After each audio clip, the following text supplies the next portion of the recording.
I see that there is a sufficient number of voters present to allow us to open the meeting.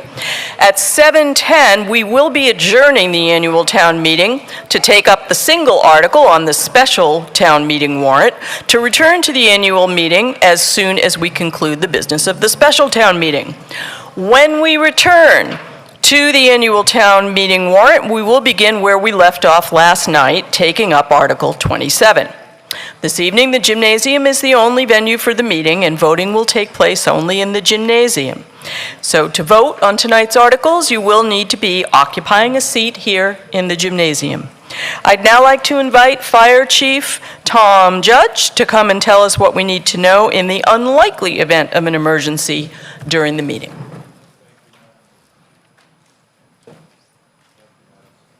Nope. How about now? There we go. There you go. Thank you, Madam Moderator. In the event of, in the unlikely event that we have to evacuate the building tonight, there are 4 exits in this room, one in each of the corners, including one behind the screen to your right in the front. The auditorium is closed tonight, so we don't need to talk about that. If you have children in the child care in the red gym, and we have to evacuate, please don't go to the red gym to get them because they're not going to be there. They're going to be outside in the courtyard near the cafeteria waiting for you. Thank you and have a great town meeting. Thank you, Chief Judge. And on behalf of the meeting, I want to thank also Chief Mulcahy of the Concord Police Department and both the fire department and the police department personnel who are here to help us with town meeting tonight. I also want to thank the fantastic town staff who work to support town meeting after they've finished their day jobs. And you know who you are. If I start the list, it'll take entirely too long. But thank you all. Yes, they do deserve a round of applause. Thank you also to Minuteman Media Network, Thistle Communications, and our tireless stenographer, Stephanie Farrell, who is providing our closed captioning tonight for the 3rd night in a row. Thank you, Stephanie.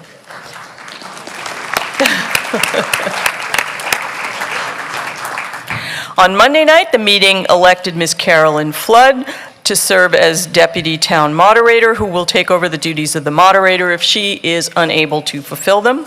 I've appointed Mr. Michael Lawson as Assistant Moderator, and he will take over if neither the moderator nor the Deputy Moderator is available.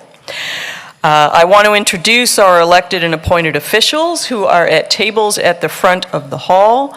To my right is the Select Board and the Planning Board, and seated with the Select Board is our Town Council, Mina Macarius of Anderson Krieger.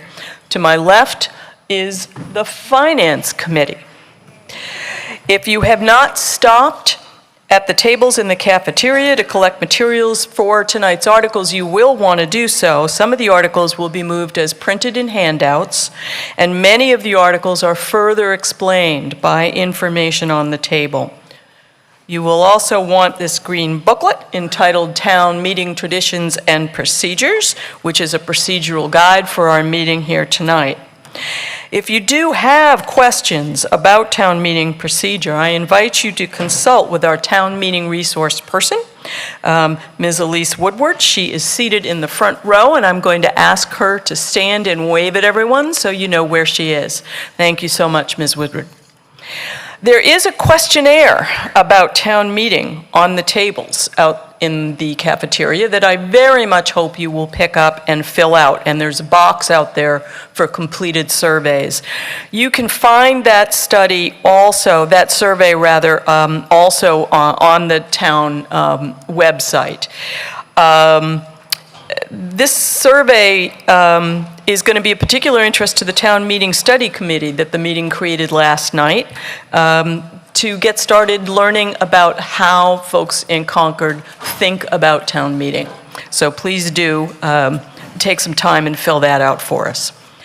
I do want to remind you that the many boards and committees that we have will need new members right after town meeting, and the town is always in search of citizens to help fill those positions. If you are interested in working directly on issues that affect the town and getting to know your community better, I would invite you to fill out one of these. It's a volunteer card. You'll find those out there too. And you can have a look at the annual town report, which will tell you about every board and committee in town, what they do, and give you a wonderful overview of which committee or board might be of interest to you. You can also find that volunteer card online at the town website. I have appointed Mr. Abe Fisher to be head teller, Mr. Jim Summers to be assistant head teller, Mr. Richard Wells to be ballot supervisor, and Ms. Cynthia Rainey to be assistant ballot supervisor. Mr. Fisher will handle a standing counted vote if we require one, and Mr. Wells will supervise the counting of ballots should the meeting decide to take a vote by paper ballot. Mr. Fisher, are the tellers ready to be sworn? We are. Thank you. Mr. Wells, are the ballot counters ready to be sworn? Thank you. Tellers and ballot counters, would you all please stand and raise your right hand? Thank you. Does each of you swear that you will faithfully and impartially perform your respective duties at this town meeting?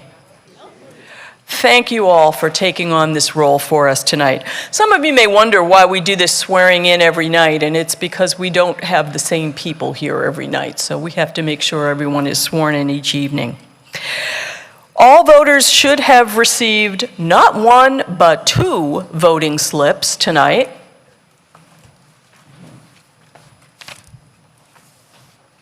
We've got blue for the annual town meeting, and we've got Dayglow yellow for the special town meeting. So during the special town meeting, which we're going to take up first at 7:10, you're going to be using this ballot. And then you can fold this one up and put it away, and you'll be using this ballot for the rest of the evening.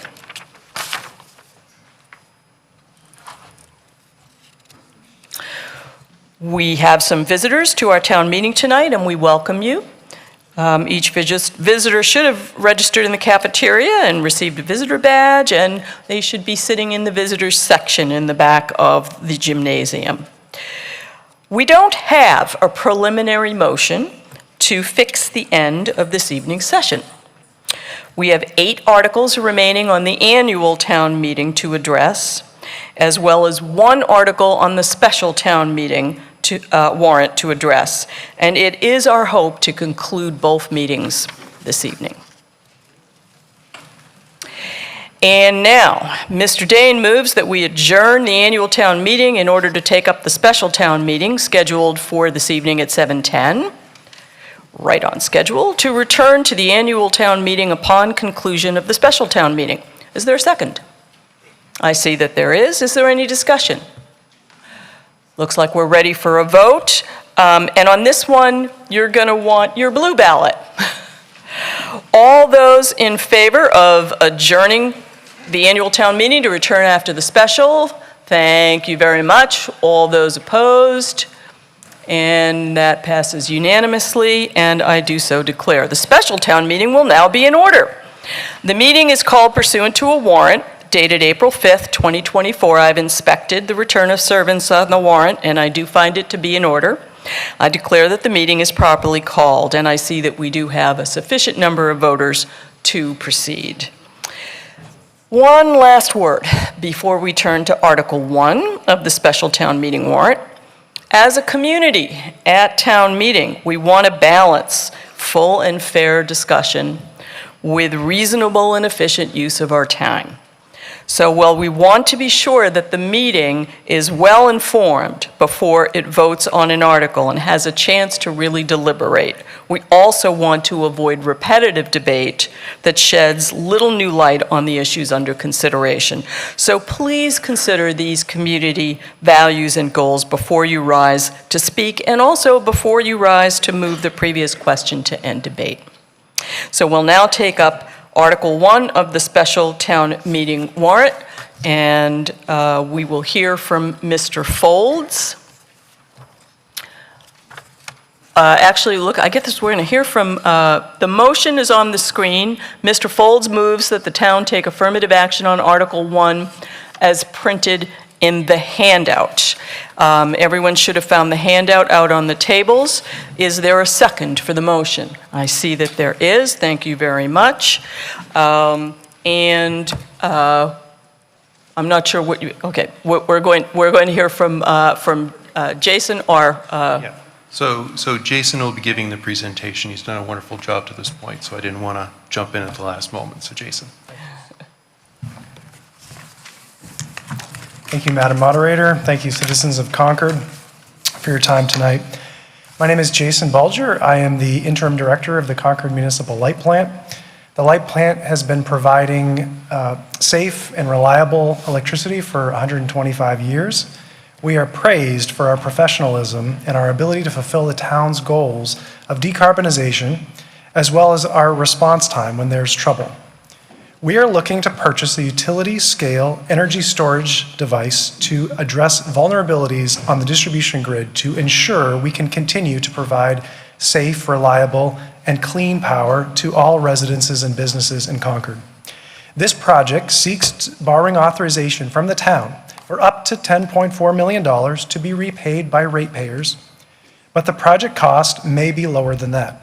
The final project will be vetted through a public process with opportunities for further input.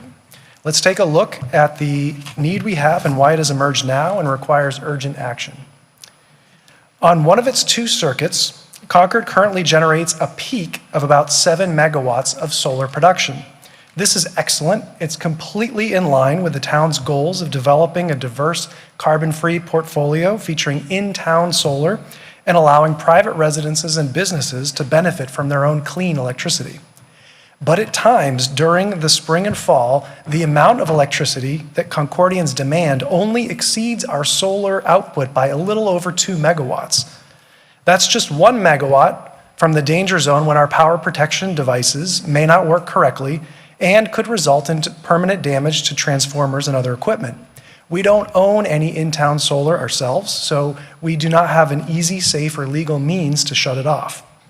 While we had plans to address this over the next couple of years, at the end of January 2024, the state announced that MCI Concord would be closing. They steadily draw between 6 and 8/10 of a megawatt of power, and that reduction would be putting us close to the danger zone that we are a car accident or minor malfunction away from a serious power issue. Next, we have several commercial and educational customers who wish to add and pay for more in-town solar. Town meeting voted unanimously a year ago to seat a solar task force to study this initiative. And while we require batteries for very large solar arrays, we are the distributor of electricity and need to have resources to ensure the reliability of the service that we offer. So let's dive a little deeper. Here you can see the electricity usage on an April day just a year ago. The black line represents the number of megawatts of power delivered through the day on this particular circuit, about half of the town, with time on the x-axis and megawatts on the y-axis. Now, I will overlay the amount of solar that we produced on that day, the large orange hill in the middle of the graph. The top line was our electricity need, and the distance between it and the top of that orange hill is how much wiggle room we have. We need to maintain at least 1.25 megawatts of minimum load for our equipment to function properly. Now, you can see what happens when MCI Concord's load drops off, represented by the white and blue hashed band. The gap, showing the load flowing from the grid outside of Concord, will drop by about 2/3 of a megawatt.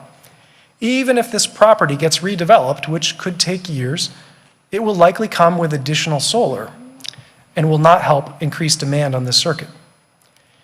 If Concord adds another commercial solar project or a few years of residential solar, you can see how much the orange hill rises to encompass and include that gray area. At this point, we will see power protection devices fail and transformers and personal property could be in jeopardy. So what would utility scale storage do? It would lop this much off of that hill and give us substantial breathing room. The good news is that the financial modeling with interest rates and discount rates more conservative than those used for recent projects show this as having a $3.1 million net present value after 20 years. The average homeowner will save over $800 on their electric bills in that period of time and only see a slight increase on their bill in year one. The way we make money with this energy storage is by using it to lower the total load Concord draws from the New England power grid. These capacity and transmission costs are multiplied across our annual usage, so even a slight decrease in our peak load will result in dramatic savings in the following year. You can see here how, when we're not using energy storage to absorb the excess solar, we can use it to discharge to reduce our need for grid power. And doing this also means that we have fewer carbon-emitting power plants running to make up the difference. But why is this planned storage very large and not smaller? With Inflation Reduction Act credits, we would get a $2.6 million off of the top of that $10.4 million battery, resulting in an out-of-the-door cost of $7.7 million. The analysis by our staff and outside parties shows that the energy storage of this size is required to absorb the large amounts of solar saturation we have on this circuit for the full duration where we see the peak generation. And that same Inflation Reduction Act is going to spur solar and energy storage development, leading to more solar projects funded by private parties, but worsening the situation until we have a place to put all of that excess solar. The plan to add utility-scale storage dates back to at least 2017. Here's a slide from a presentation delivered to the Light Board that year showing plans to add that same exact amount of energy storage as we are discussing tonight. It was planned to be installed in 2019, 5 years ago. And even though this has always been the plan to ensure grid stability, we have still explored as many other options as possible to ensure that we get the right project to address the risk and not burden ratepayers. These are some of the options that we've explored, and we will continue to research and ultimately present recommendations to the Light Board, which will vet the projects in open session during public meetings, where anyone here is welcome to chime in with their thoughts.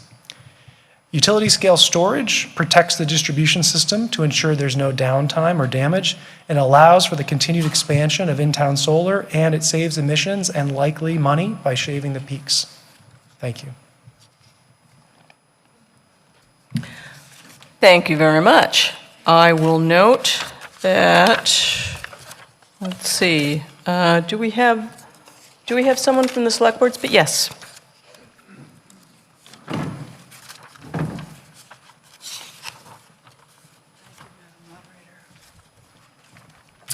I'm Mary Hartman, 16 Concord Green, Unit 6, member of the Select Board, speaking on behalf of the Select Board. Ms. Hartman. Thank you, Madam Moderator. The Select Board unanimously recommends affirmative action on Article 1. This investment has three benefits. First, it protects the grid.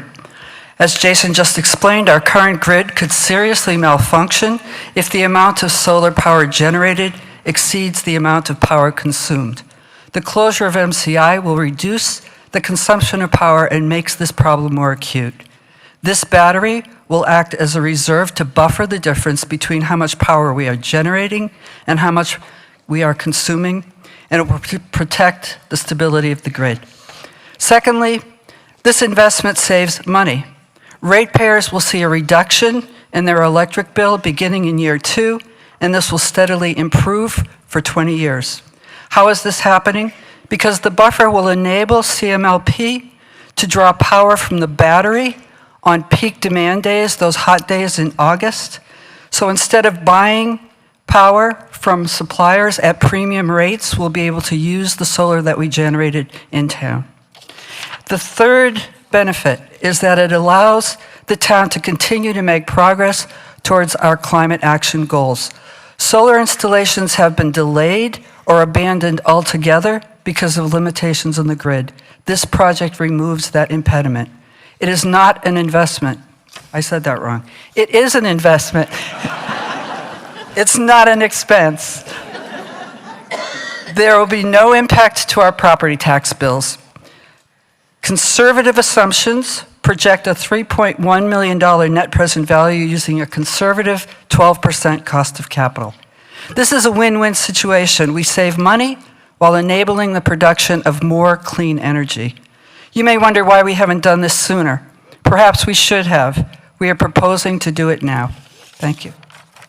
Thank you very much, Ms. Hartman. We'll now open the floor to questions and comments. I do want to note that the Finance Committee also recommends affirmative action on Article 1 of the special town meeting warrant. Each speaker from the floor will have 2 minutes. Kindly direct your remarks or questions to the chair, and if you do have a question, we'll try and find someone to answer it for you. Let's have the question microphone in the center. Sven Weber, 50 Bern up. Mr. Weber. Thank you. Just one question. As an electric vehicle owner, I know there's an incentive to charge the electric vehicle during the night. Would it make sense to get rid of the incentive and have people charging during the peak hours where you have the problem? Yes. So the light plant is working on a time of use structure to kind of show residents when electricity is more or less expensive. These moments of solar saturation, energy is very inexpensive. So yes, for the next year, please charge in fall and spring on weekends because it will help mitigate this issue while we get the battery in place. But am I losing then my incentive?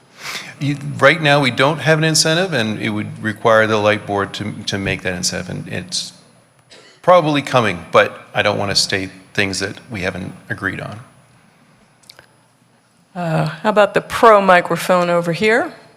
Dean Banfield, 73 Walden Terrace, and Chair of the Solar Implementation Task Force. The Solar Implementation Task Force voted unanimously to support Article 1 of the special town meeting. Thank you very much. Let's go to the question microphone. Thank you for the presentation, very helpful. I wonder if you could Your name and address, Oh, please. yes, Julie McClure, 2128 Main Street. Ms. McClure. Thanks for having me. Moderator, appreciate the presentation. Would it be possible to remark on the competitive rate that we offer in terms of cost per kilowatt hour, and also how even during the increased period to pay for this investment, the 1-year period, there will still be a very large gap between Concord's kilowatt hour charge versus those neighbors who might be, you know. Okay, Brian, have a seat. We'll call you when we need you to answer a question. That is a great question. You should go to a light board meeting and ask that question. It isn't really germane to the question about whether we should do this battery project. However, it is in the terms of price and understanding how even when we may see an increase, it will still be very competitive relative to our neighbors. What other consumers pay. Thank you. Okay, thank you. Pro microphone over here? Hi, Sam Lines, 137 Fairhaven Road. Yes, sir. Thanks for the presentation. I've been developing renewable projects for over a decade and battery projects like this for about 7 years. And I just want to say, I think the assumptions here on the cost to build the project, a lot of the financial modeling was quite conservative. I think there's a lot of room to make this even more profitable. And developers like us are trying to put these batteries in place as quickly as we can because there's really going to be a growth in some of the transmission and capacity charges that we're charged going forward. So I would really recommend everyone to vote for this. I would also note that the footprint taken up by a project of this size is very, very small compared to solar. So this is not going to require a large land use issue or anything like you would see from a solar array mounted on the ground. So heavily support the project here. Thank you very much. Let's go to the question microphone. Yes, Mary Weinberg, Hillside Avenue. I was at the April 16th hearing of this article, and it came in late, so I was there that night, and there were still a lot of questions that I had after being at that hearing. Chairman Dane had asked, what happens if lithium catches on fire? And I don't know if it was in the presentation, but at the presentation that night, Jason had explained that there will be 4 modules, and they're lithium-ion grid energy storage. So Jason answered when Henry asked that question, he said that the fire department would be able to handle it, and he also mentioned that if a car catches on fire with lithium, you can't put it out with water, they throw a blanket over it. So after that, I spoke with a few people more knowledgeable than I. And I also asked what the size of the modules were, hoping tonight we would find it. But here are my questions. It's basically on the lithium that will be inside of these 4 modules, which is part of the grid energy storage we're talking about. First question, they seem very basic, but they're important. What would the fire department put out the lithium with, water or foam? If it's water, small fire versus worst case scenario, how much water would be needed in such a case? Or same with foam. How long a period would it take to put the fire out? Again, small or worst case scenario. Remember, I went through the nuclear metals whole thing. How, once the water or foam is mixed with lithium, would the then contaminated water or foam be disposed of? Where would you get the foam truck from? Nearest place, Hanskin? How long would the alert process take for the foam truck from Hanskin to arrive at the site of West Concord, Acton based? And I had asked for a map to show where it is. It's not there tonight, but we'll talk about that. What would be the process for containing the contaminated byproducts like foam or water? Would it be in barrels? How would these containers, barrels, be transported and to where? Would these contaminated byproducts be recyclable? How large would the containment burn be around these 4 lithium battery modules? How can we know in a large fire that the burn is 100% safe and big enough to hold all of the contaminated water or foam and not overflow in the ground? Ms. Weinberg, I'm going to stop you there, and we'll see if we can get some answers to the question on fire protection in the event we have a fire involved in the batteries.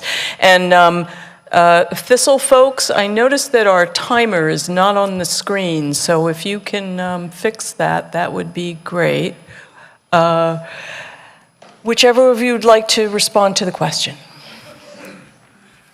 So we don't have a specific battery designed and ready to purchase because we're going to go through a bidding process with many potential installations. So I can't give you specific numbers to that. I can tell you that it won't be a nickel metal hydride. It will be a LFP battery, which has phosphorus in it. They have a lot less thermal runaway. Any safety needs that are required by the fire department will definitely involve them in making sure that they're equipped to handle that. A lot of these containers also have their own fire suppression systems in the units for this case. And I couldn't tell you, it would most likely be foam or a smothering because it's the duration at which the runaway happens. But I can't give you specific answers to all of those questions. I didn't expect this. Okay. It was just the idea of opening it up because. Yeah. Okay. I heard the word. Ms. Weinberg, I lithium. think you're actually out of time, but I am going to ask Chief Judge if there's anything he would like to add to this conversation. That would be great. That looks like a no, but thank you for, yeah, that's all right. It's okay. But what we heard is whatever the fire department requires, they're going to do, and they're aware of the issue. Okay. If I had time, I had some other issues burning. You're going to have to get back in line because you got a line in back of you. Thank you very much. Next question at the microphone. Paul Moore, 105 Blueberry Lane. Let me tip this thing up Mr. here. Moore? Thank you. 2 quick questions. One, I guess, for the Finance Committee first. Is it safe to assume you're getting capital equipment financing on this, so we're not going too far out of pocket from a cash perspective, cash flow? Maybe why don't I stop there, and then there's another quick question.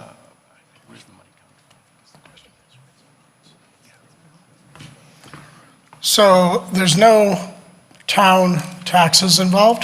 CMLP will raise bonds, which are backed by the town, but the bonds will be paid back by the ratepayers.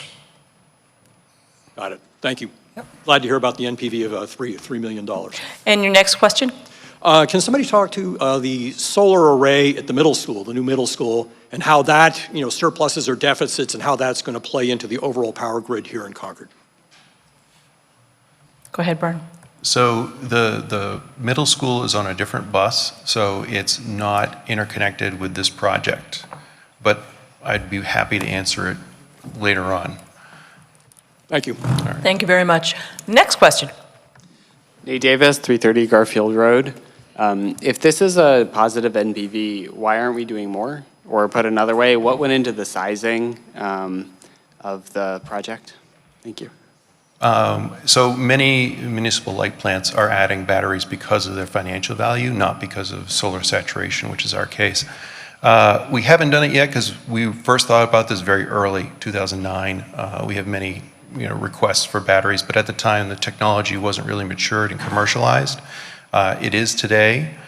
So it was one of those things that we wanted to do, wasn't ready, and then we found that we were going to wait and see, and now with MTI closure, we're like, okay, we have to act now.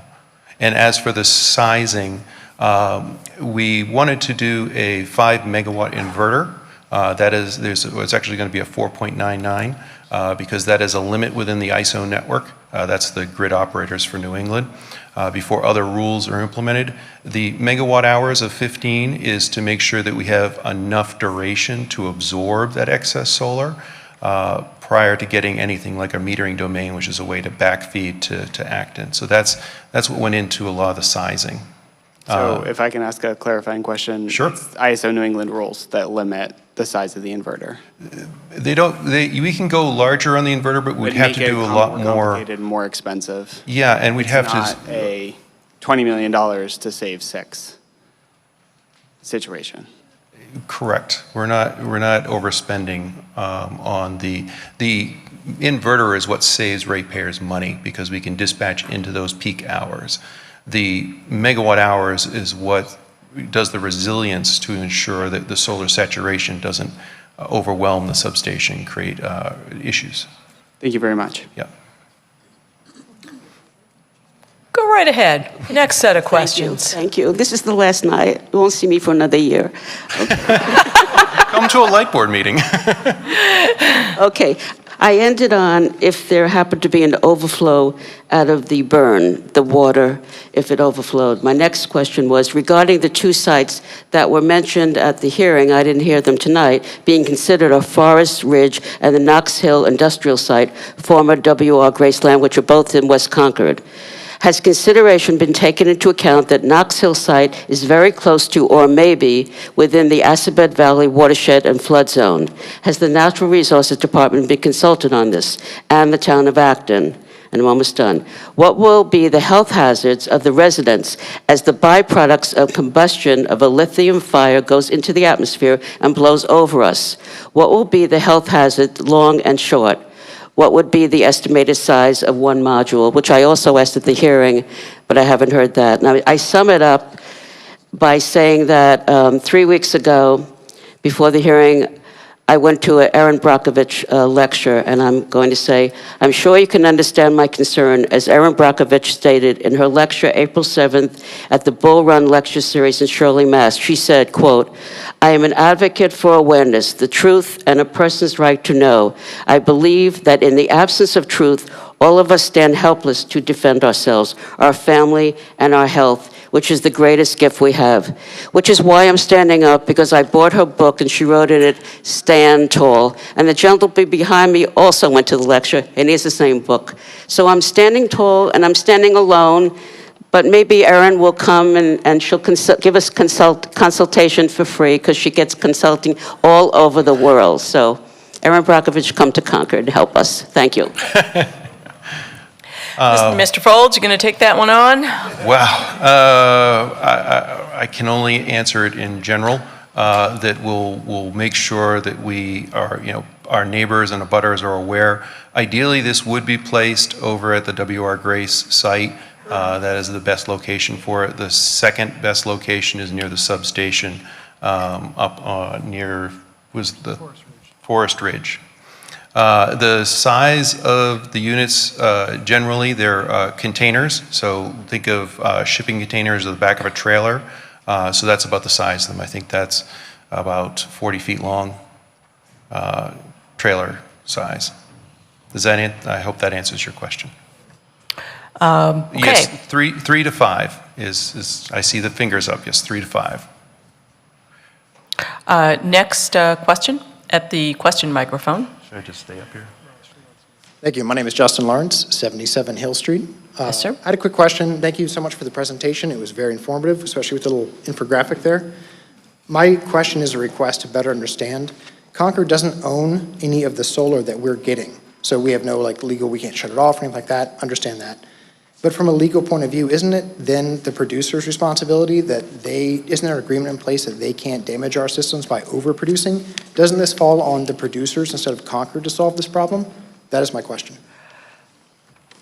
Mr. Bulger will take that one. Thank you. So we do have terms and conditions for people who connect onto our grid, and we also have contracts with the providers. We have purchase power agreements with them. The agreements, as they were written at the time, only allowed us to basically turn them off when there was life safety, imminent danger, fire, somebody's being electrocuted sort of situation, not when it's inconvenient for us because the grid isn't able to absorb that extra power. So the current legal interpretation of that is not that we can just say, turn this off, that would be nice for us. They are unaware of what's happening on our larger grid, so they can't really say, oh, it looks like this might be a problem right now. You know, they set up their panels, they install everything, and they walk away, and they service it when there's a problem. So they're not in there monitoring the thing. That's what our engineers are doing in the substation. So they wouldn't, that party wouldn't be aware and doesn't have legal responsibility to monitor our grid to take any action.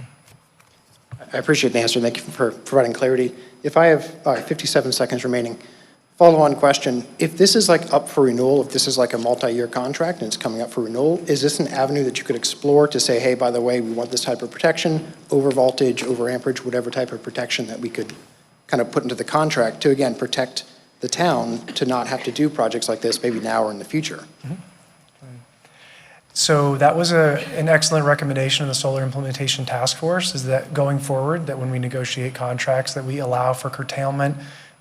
You do sometimes have to pay for that, but agreed, it may be cheaper than this. This was in our strategic plan and part of our sort of long-term vision. So it's not purely a reaction of just the solar saturation, but it does allow us to add more in-town solar. So it was one of those things that was going to happen. We're trying to do it now to address the urgent need.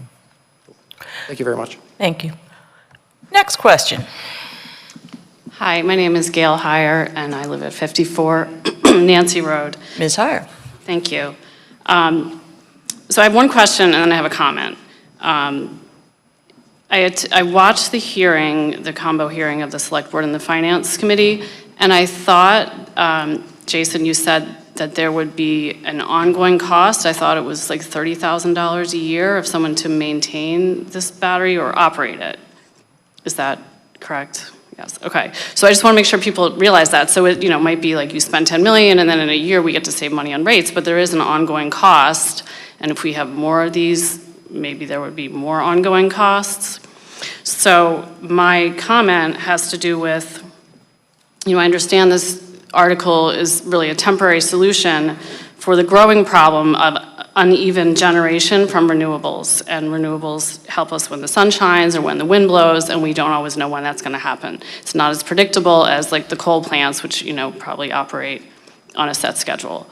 We're not using those anymore, but I just said that as an example. We're transitioning to a new type of electricity generation world here, and a better long-term strategy rather than investing in these giant batteries and relying on our grid to distribute the power around would be to encourage individual residents and businesses to generate their power locally with their own solar powers, which they buy. The town doesn't have to support them, and they buy their own batteries and inverters, and they can use their own power locally. So local self-generation and self-consumption will mitigate against the need for these expensive batteries and the strain on our electric distribution system.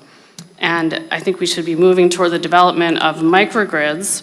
I know Brian and I have spoken about those, toward the development of microgrids that will maximize the use of our municipal fiber network to help with demand response. So we don't always have to be spending the money on these giant projects. So thank you. Thank you. Mr. Fisher? Abraham Fisher, 400 Hayward Mill Road. I'm head teller for this meeting, but what I'm talking about has nothing to do with that. Maybe I just didn't see it, but as I looked through the handout, I didn't see an expected life for this unit. It's about 20 years. Thank you. Yes, sir. Louis Caldarella, 37 Hubbard Street. Mr. Cardarella? Two basic questions that are probably ignorant, but the first one is, I just put solar on my house, and it seems like excess production is a good thing. So two things, like one, if we need batteries, if we're producing too much electricity, does that mean we're going to continue to need more and more batteries over the years as more and more homeowners get solar? So is that a sustainable idea of more and more batteries? And my second question is there any way to, I know I sell my excess electricity back to the town at wholesale. Is there any way that we can push back our excess electricity to Eversource or sell it in some way? Thank you. Mr. Folds will take those. Yeah, so pushing from your house to your neighbors, that's great. But eventually it goes to the substation as lower demand. And the light plant needs some way to manage that at the moment because we don't have a way to push back to Acton our energy. We're hoping that in the next 3 years or so that we'll get what's called a metering domain where we do some engineering to the substation so that it can run backwards. And then we can push up to 5 megawatts back to Acton in those times of peak generation from solar. But we do need batteries to level out that line, that load over a few hours because we don't want to have a spike of 5 megawatts for 15 minutes and eat up that capacity. And will we need more and more batteries? We have thank you. We have a goal of 60 megawatt hours. This is 15. We have the middle school has 4. So that's the target, and the idea is not to just keep adding solar and batteries till we disconnect from the greater grid. The idea is to do it when it's cost effective. So we're not going to go and just put in 60 megawatts of batteries tomorrow at some massive bonding just because we want to and we have a goal set. We're going to do it when it's beneficial to ratepayers. Okay, thank you. Thank you. Hi, Joe Lauren, 134 Southfield Road. Mr. Lauren. Ryan's neighbor. This sounds so good, right? It almost sounds too good to be true. We get all of this for free. This is a question for the Finance Committee. Have you satisfied yourselves that you've pressure tested this to the same degree that you seem to pressure test all the other requests that come before you or that come before town, and you've matched the models, you've compared models and agree that those models are reasonable? Because it seems like this is a zero cost, in fact, it's a $3 million MPV. That's tremendous, right? Mr. Patel. You want to say something? No. You can correct me. So just like we do with other articles, right, we pressure test things. And so we had a public hearing, followed up by a meeting with the Finance Committee. We've gotten input both directly from the light plant, response to our questions. We've gotten input from citizens around this. One of the major questions, for example, I had, as folks were asking questions, was, do we agree on the science and the problem that we're facing? And I think based on the responses we got from those that were asking questions and the light board is everybody agrees on the science. Then the next question is the size of the batteries, agree, disagree, the business plan. Those are assumptions that are frankly a little bit beyond where our expertise is, but we heard from folks that work for the utilities, et cetera, that have some sense on this, and ultimately it comes down to, seems like a reasonable business case, and we ought to go forward. And as you heard Brian just say, the goal is not to just all of a sudden add total amount of batteries, but to do it when we need it, et cetera. The other question we had, because there was a little bit of confusion, at least on my part initially, why are we doing this? And as you heard I forget the term, but the notion of pushing back the power, we're working on that, right?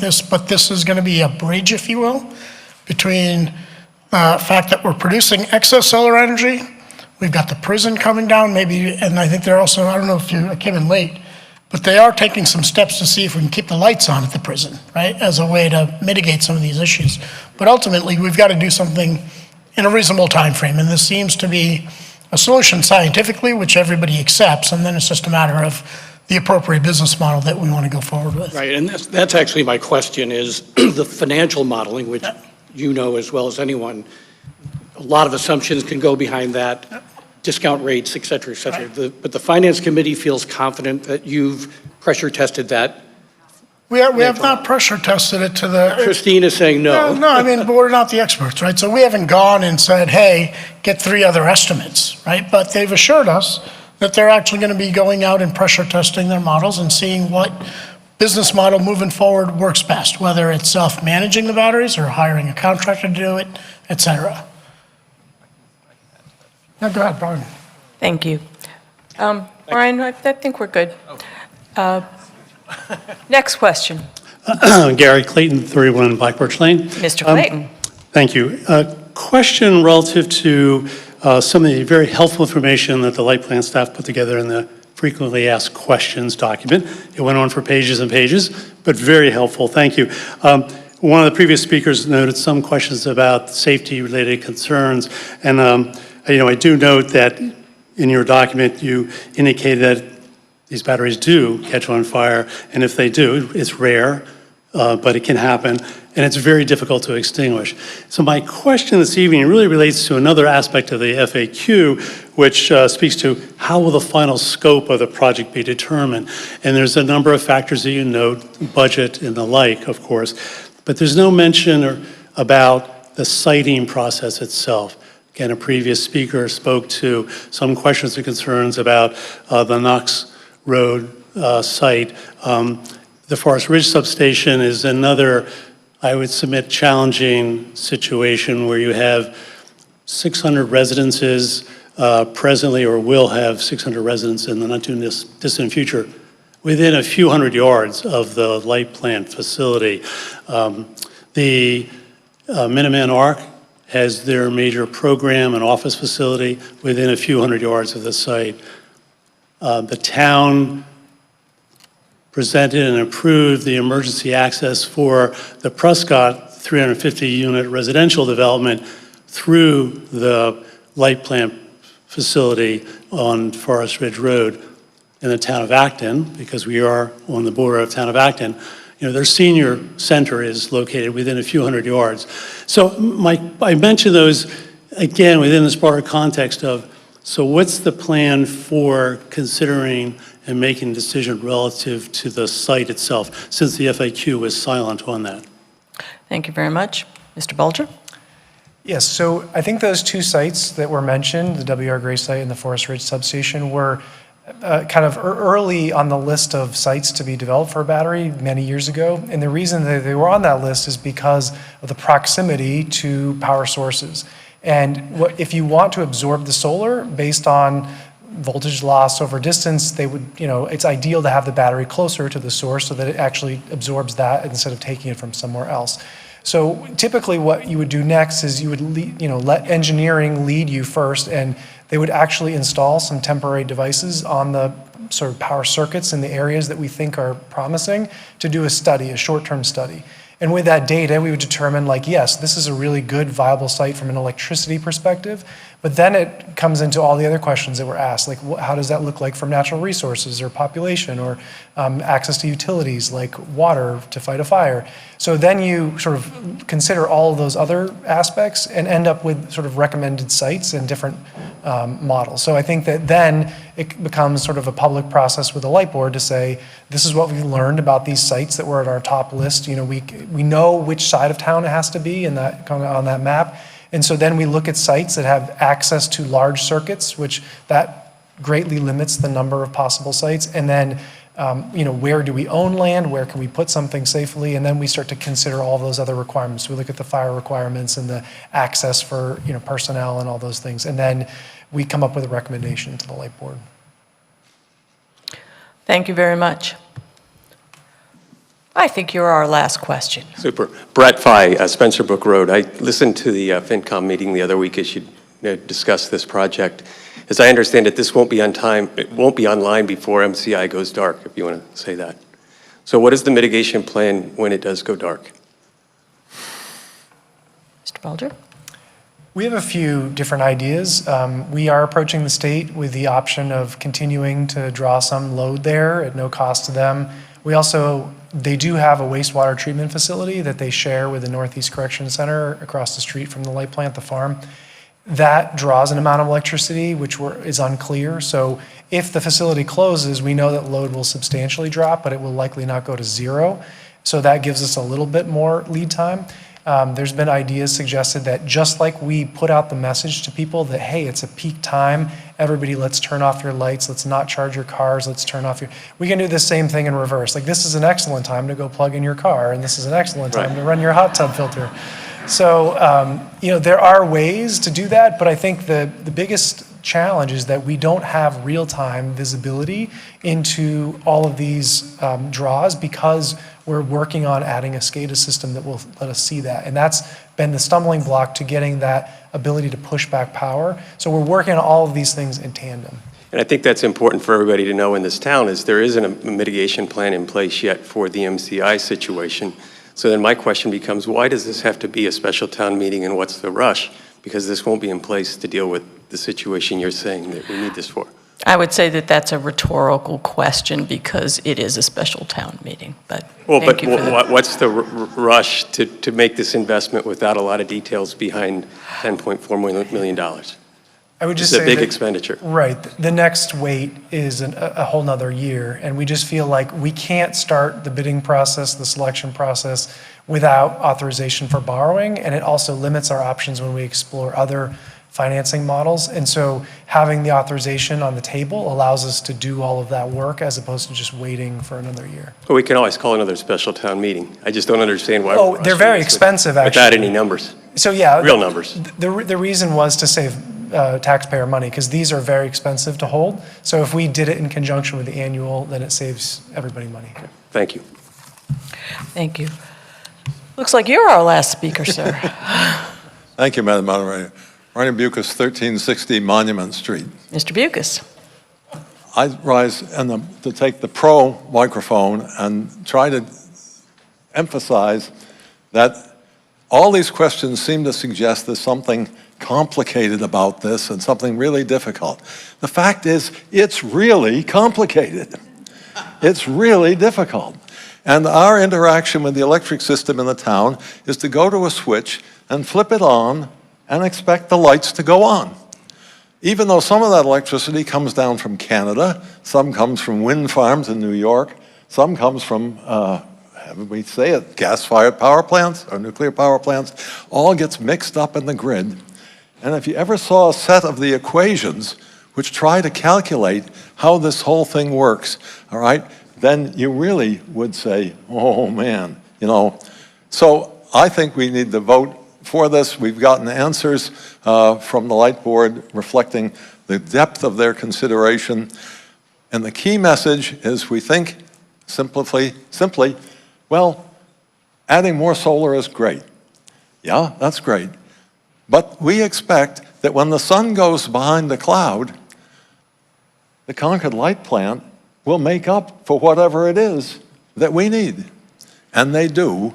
And they do it with a complex arrangement, which in this case will include energy storage when we need it. So let's vote yay on this and move on to the next article. Thank you. Thank you. Next speaker at the pro microphone. That's you, Ms. Dritt. No, you came up first, so we're going to you because you came up first, and then we're going to the question microphone. Sometimes when I'm explaining to somebody, Pamela Dritt, 13 Concord Green. Sometimes when I'm explaining to somebody something complicated like a carbon tax that's paid out in dividends to every citizen, which would reduce economic inequality and poverty at the same time as it makes greens the power and hurts nobody and helps the economy. And the result when they finally figure it out is to say, Pamela, that can't be right. If it was as good as you say, we'd have done it already. Well, this is the time to do it. It is that good. This is like a money tree. most people don't know that we're incredibly fortunate to have our own municipal light plant instead of being connected to Eversource. Not only are we cheaper, but none of the big utility electricity suppliers are allowed to create their own energy by law. We can create solar. We can leverage individual homeowners that want to put solar on their roofs. And if that benefits, that means we don't have to pay for it, and we still get the green energy benefit. It's wonderful. There'll be a future in which superpower is nearly free, and it's all clean and green if we go this way. And there's a possibility of having distributed microgrids and virtual power plants in the local area, and to use the school buses, electric school buses, as mobile battery power plants and emergency safety vehicles that will drive over to the house fire and be able to have on board all the safety things you need, including energy. Thank you very much. Question microphone. Ralph Reichley, 259 Independence Road. Yes, I'd sir. like to call the question. Yep. Okay, there was only one more speaker, and he'd already spoken once, so I think we'll... I'm going to call a question. Yeah, all right, so let's just go to the vote. Let's just go to the vote. Now, let's remind everybody, you're using the yellow one, okay? Using the yellow one. All those in favor of Article 1 on the special town meeting, please raise your paper ballots. Thank you very much. All those opposed? Okay. Carries by a substantial majority, and I should mention, actually it carries by more than 2/3. We do have a 2/3 vote required on this because it's a borrowing issue, and it does carry by 2/3, and I do so declare. All right, we're now going to, can I have a motion to dissolve the special town meeting, please? I see I've got that motion. Is there a second? Thank you, all those in favor. Very good, the special town meeting is dissolved, and we will now return to the annual town meeting. We're going to take up Article 27. I'm going to recuse myself from the next 3 articles because I was the speaker on Article 26, which could be considered to be in some tension with these next 3 articles, and so that there isn't any question about an appearance of conflict, the deputy moderator will preside. Ms. Flood, over to you.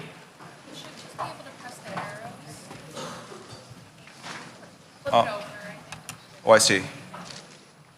There we go. Hi, my name is Dinos Gonatas. All right. Sorry. Hold on, you're not ready yet. Okay.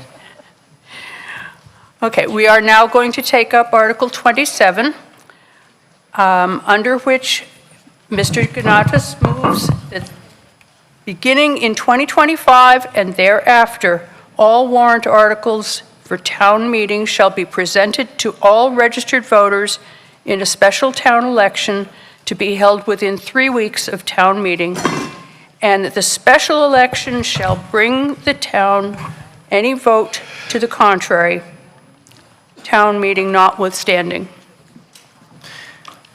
Thanks very much. It's good to be here. And I think the moderator explained, if there's any other questions about what that means, it means that we would be able to extend the decision-making in town meeting, not just to the people here in the room, but to all the citizens. And first, I have to apologize a little bit that I'm just recovering from a root canal this afternoon, so my speaking is a little bit so-so, but hopefully it wasn't too much more unpleasant than like the personnel board set of motions that we had to sit through. So, but I survived that. I survived both of these. Now, I want to say that there's some really great set of motions, and in fact, the moderator, Carmen Rice, had moved a great study motion to look at possible reforms. This is one of them that we could do. This is one of them that we could do right now. It's something that's actually been done in New Hampshire. It was done more than 30 years ago, and there it works well. And so there they have discussions in town meeting to decide what the motions should be and amend them. and then they put them to a second session of town meeting so that all the citizens can participate. And why is this important? So here are the facts. The town meeting attendance, the number of people who can show up to all these meetings is really a very small fraction of our population. Our voting population is around 14,000 people. We've got around 5 or 6% of people who participate in one town meeting session and register for just one at the peak. And that's quite a bit lower than in green what you see is the presidential election, and in blue what you see is the attendance in the state elections. But the town elections in black are considerably higher. We just had a turnout of 31% at the special town election just a few weeks ago, which is many times the participation rate that we've been able to get for our town meetings. And why is this important? Just think about yesterday, we had people coming up upset that they would have liked to have participated in the debate on some of these issues, but because they had young children and jobs, they simply weren't able to attend. Last year, at last year's town meeting, there was a motion on leaf blowers that would have did affect the livelihood of one of our own citizens who runs a landscaping business. And he was calling his customers to please plead them to show up to the town meeting. And in the end, there were about 300 citizens who decided the fate of his business. And whatever your view on that particular motion, it's just such a tiny percentage of citizens, it falls short of any concept of majoritarian democracy. We've got some legal authority in the Massachusetts laws, although there are some opinions that suggest that there are some court cases that from ancient precedents that would restrict what we can put to the voters, but we still have the possibility in law to consider this, and we should not be paralyzed by the possibility that there are precedents that bind this. Otherwise, we don't have the ability to govern ourselves.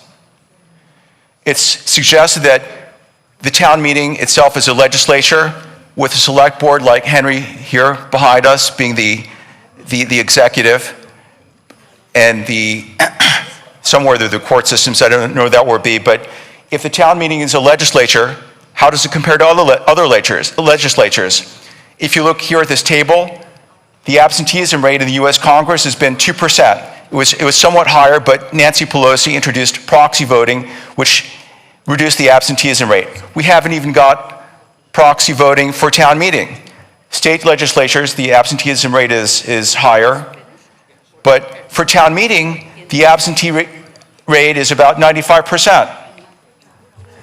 Another aspect that distinguishes town meeting from other legislatures is every other single legislature has a quorum requirement.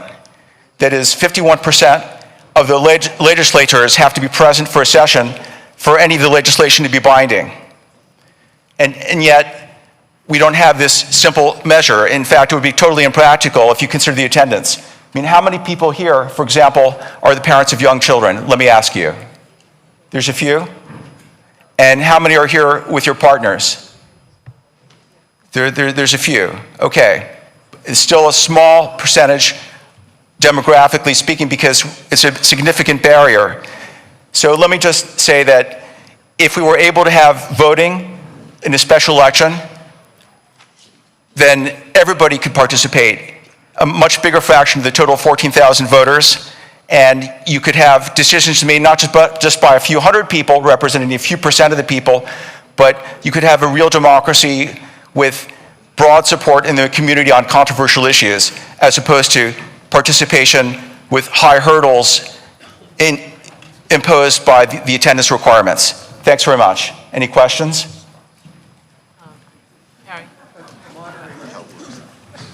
Yes, you're out of time. Well, I know, that's why I ended. Thank you for ending. I'm sorry, I'm talking with other people. Before we continue, is there a second for Mr. Ganada's motion? I see a second. Okay. Henry, I understand you want to speak now. Henry Dane for the Select Board. Hi, Henry. Good to see you. Madam Moderator, Henry Dane, Chair of the Select Board. I move to refer Article 27 to the Town Meeting Study Committee to be established by Article 26. And I understand this is not debatable and would be just a motion to essentially to refer this to the committee. It is debatable. Yes, it would be debatable. Is there a second? Requires a second, and Is there a second for Mr. Dane's motion? I see several. Would you like to say something more about it? what I can say about this is, I think, relatively simple and straightforward, is that the town moderator has established a committee to study the very issues that are going to be the subject of Articles 27, 28, and 29. And therefore, it is premature and a duplication of effort for this meeting to decide or to debate these things at this point before that committee completes its study and makes its report to the town meeting. Thank you. Thank you. Would anybody like to speak to the motion that's on the floor now? Peggy Mortland, 97 Hillside Ave. I came up to ask a question for that, but I will support Mr. Dane's motion. I think it's a really good idea. You've got this panel that's going to be discussing all these issues anyway, and I think it's a good idea to let them do their work and then try to make a decision. Also, when I was a parent with small children, I really appreciated the fact that there were enough people who had time to come and really pay attention to the issues that I couldn't. And, 99% of the time I agreed with how they voted. And now I am that person here because, my kids are grown. So. Thank you. Are people speaking to the motion to refer, not to the... Actually, can I speak to the motion? In just a minute, I will let somebody else, and then I'll come back. Can I speak in favor of the motion, even though I'm at the question microphone? Yes. Julie Rowine, 1404 Main Street. I would agree that having set up the committee to study these questions, I have many questions about Articles 27, 28, 29, and it seems to me that, in fact, the study committee is the correct place to explore all of those questions and decide what it is that we want to do as a whole package, not piecemeal. Okay. All right. Before we go to the pro mic, I'm going to invite Mr. Ganatas to stand up and respond to this motion. Yeah, so I think just to what the kind woman just asked, and I think there are a lot of good motions, actually. It's not just this one, but the ones following it. And again, the moderator's motion on the study panel is a good motion. I think that it's possible to do them, in some cases, in parallel. I'm just saying because this is not something that's uncharted territory. It's been enforced in New Hampshire for nearly 30 years. So it's not as if it's a mystery and we have to start from square one and investigate exactly what could happen. So for that reason, I can understand the motion. I just think it's not fully necessary. But whatever the town meeting decides, obviously, would be the collective wisdom here would be helpful. Thank you. First speaker at the pro mic. Martin Plotkin, 54 Francis Street. Go ahead. Thank you. I agree with Mr. Dane that this motion would be better considered in the context of all the other options for modifying the town meeting, and I think we should support it. Thank you. Thank you. Next from the pro. Garrett Whitney, 296 Heathbridge Road. I also support Mr. Dane's amendment or motion, I'm not sure. And why? Well, the world's being changed by convenience in a whole lot of ways. I'm not going to go into a podcast on this, but we give things away for convenience all the time and we can't get them back afterwards. This is a very complex topic. It should not be made in a rush. I don't sense any urgency whatsoever. There are good arguments on both sides that I've heard. But I'll give you an example. The clicker, this isn't that, but there are many reforms. They all have consequences that aren't obvious. If you use a clicker, suddenly you're anonymous. No more Jimmy Stewart, right?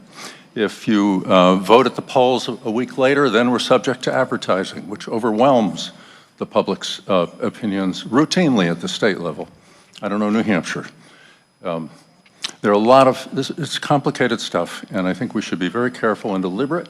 Just like we are at town meeting, we should be, all of our decisions should be exposed to the group wisdom, to the debate, to a variety of opinions and points of view, and the place for that is not in a rush tonight. We already have a mechanism set up to examine these issues. I think we should go with it. Thank you. Thank you. Hi, Mr. Bohm. Paul Bohm, 11 Ridgewood Road. My question is, I'm unclear what the amendment is. Mr. Dane started the discussion pertaining to Article 27, but I think it was expanded to 27, 28, and 29. Can you just clarify if this amendment pertains to the next three articles or just to the one The presented? motion, as I understand it from, and he can correct me if I am wrong, is to refer the substance of Article 27 to the Town Meeting Study Committee, which has previously been approved last night. But the discussion has included 28, the other Yes. articles. So I'm But The motion relates just to Article 27. The discussion the argument that I made in favor of it is the same or similar to the one that will be made for the other articles, but there's only one in front of you at a time. okay, so we should expect other amendments. Thank you. Okay. and Henry's Mr. going to be Ganatas? back here. You're going to be back. Yes, he'll be back. And I guess I would say one thing, though, is that lots of states have enacted... Excuse me, I was just going to call on you, but I would like, if Mr. Dane has more to say at the moment. Oh, yeah, go ahead. Go ahead. If you're finished, that's fine. I am finished. Okay. Henry. On 27. All right.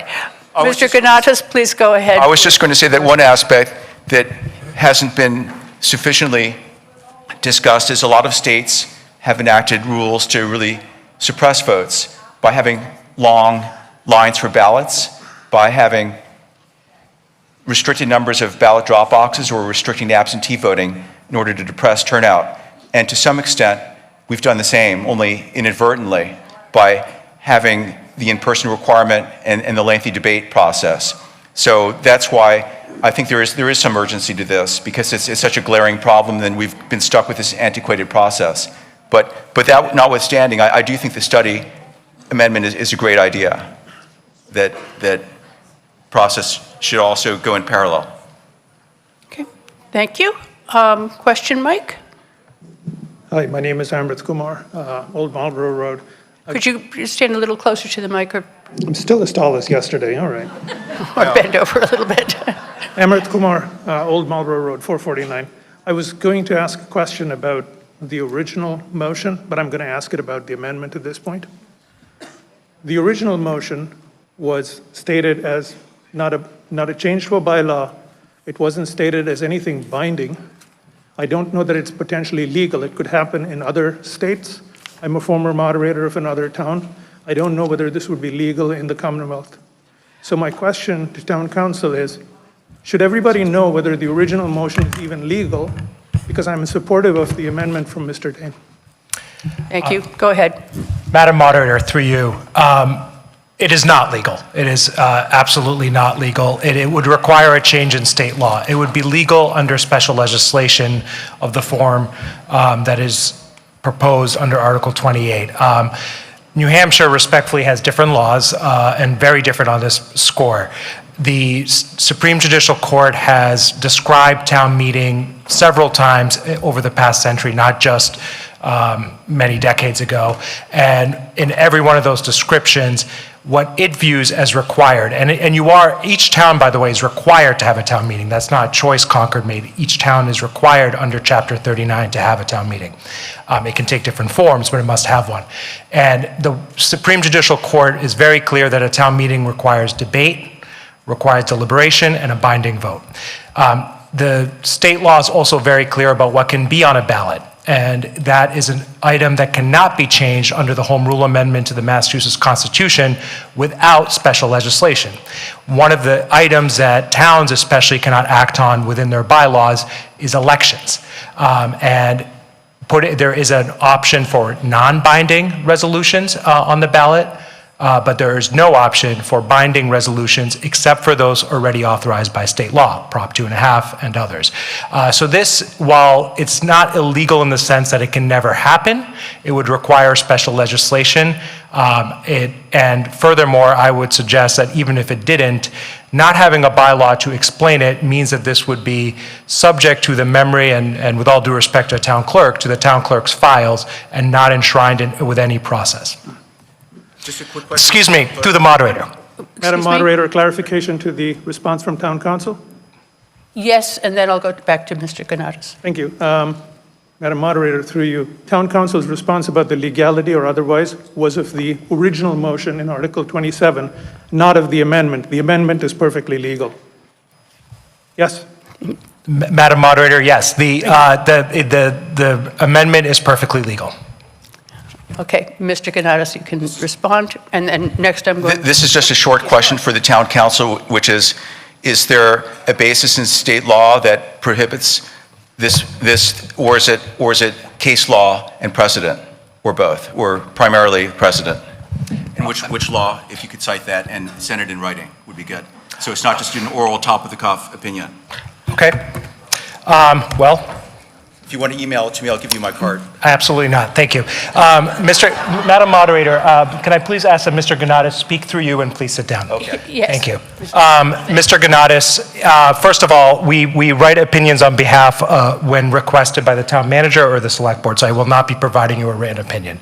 Second of all, I cited the law. It's Chapter 39, Chapter 39 is what governs town meeting. That is a chapter that requires an annual town meeting. If you're looking for case law, the opinion of the justices, 229 Mass 601 from 1918 has been cited since. During the pandemic, I happen to represent several other towns that requested to have remote meetings. A single justice of the SJC held back on allowing that. The legislator felt the need to authorize that. The Attorney General said that would not be possible. Opening this up to a potential of a binding vote after puts into question bond issuances. It puts into question the legality of bylaws. It puts into question every action of town meeting. I would submit that not a single town council in the state would believe this is legal. Thank you. Mr. Ganatas, if you would like to respond to that, I'll give you 1 minute, and then I'll go to questions from the floor. Would just be a request then, following the town council's comments, that if the select board could obtain from the town council his comments just in writing, to have a memorandum of his comments, so that they're durable. I hope that's not perceived as unreasonable. Thank you. And with the citations, thank you. Okay, question, Mike. Hi, Brett Fry, Spencer Brook Road. I have an amendment to the amendment, even though this one may not matter, but I'll have it on the next article, which is if we're going to Wait, what are you speaking to right now? Article 27, Chair Dane's amendment. And you want to make an amendment to his amendment? Yes. Your motion to refer, right. Or his motion. Right. But I think, yeah, your motion to refer, it becomes the substance, in my mind, becomes the substance of it. Can that be amended? So we don't. The motion to refer is not itself.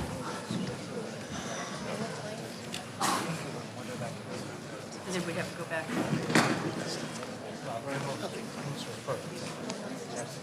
Action.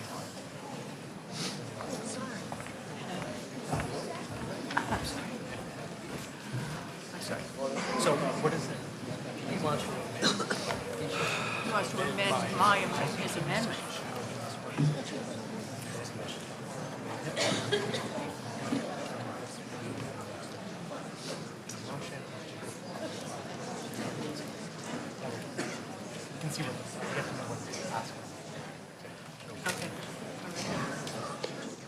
We're going going to ask you to go and speak to... I did. I spoke to Ms. Woodward, and she said I should speak to you.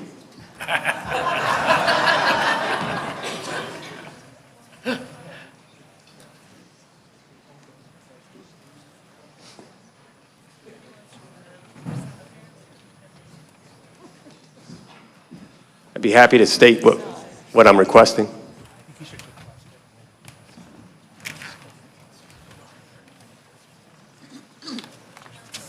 I'm still somewhat unclear on what the scope of the motion for us. Then we would go back and vote. Is that the plan? It's not amended. Yeah. So. Sure, how are you? Good to see you. All right, we'd like you to make your motion to amend the amended motion. Okay. And Hold then my hand here. And then town council will. I'd like to make a motion to amend the motion to amend Article 27. And that motion to amend would be to include the sponsor of Article 27 as part of the study committee under Article 26, since we're consolidating on everything under 26. He's put a lot of effort into this, and I think he should be part of that study committee. I'm sorry, that's outside the scope of the article, and the appointments will be made at a later time, and Mr. Ganatas could express interest if he wished, it seems to me. But I think it's outside of the scope of what we're talking about right now. If I may, just so that there's no mystery about our discussion, we want to understand the amendment.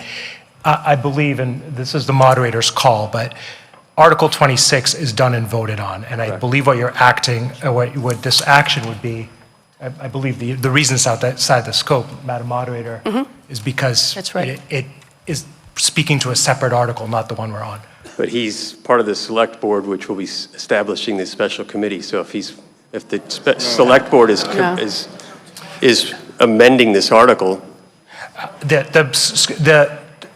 Actually, just to clarify what you voted on yesterday, the moderator will be selecting that committee, not the select board.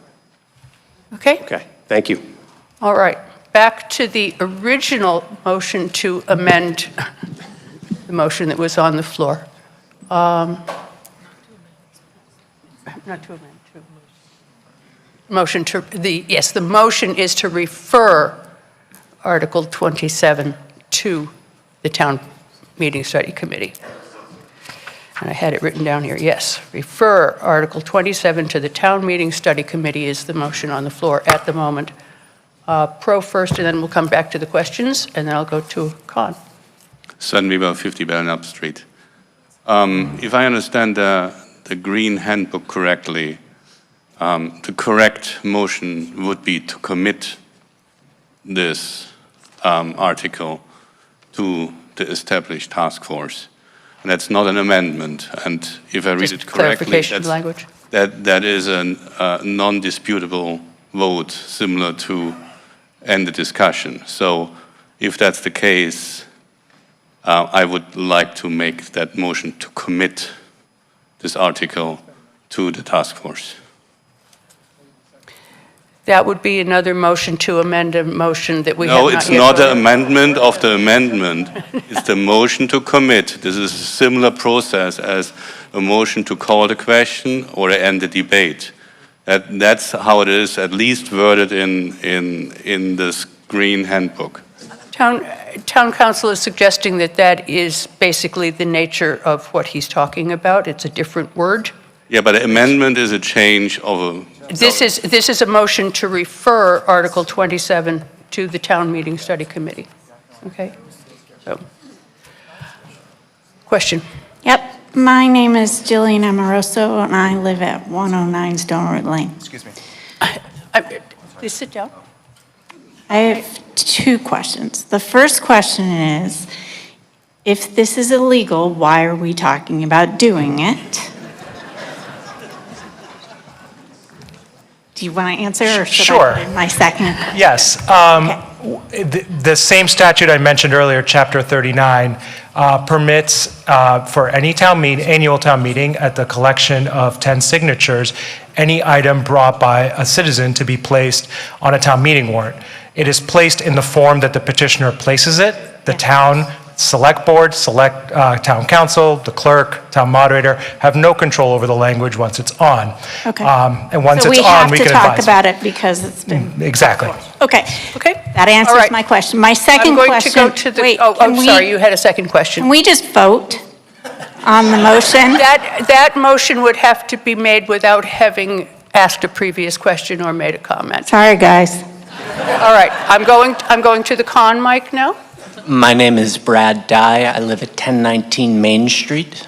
Go ahead, Mr. Dyer. Madam Moderator, I hope that the instant motion is defeated, and I hope that the underlying motion is defeated. I've heard all that I need to have heard over the last 15 minutes, and I don't wish to expose the Town Meeting Study Committee to further debate over something that I have already made up my mind on based on everything that I've heard in both content and tone over the last 20 minutes or so.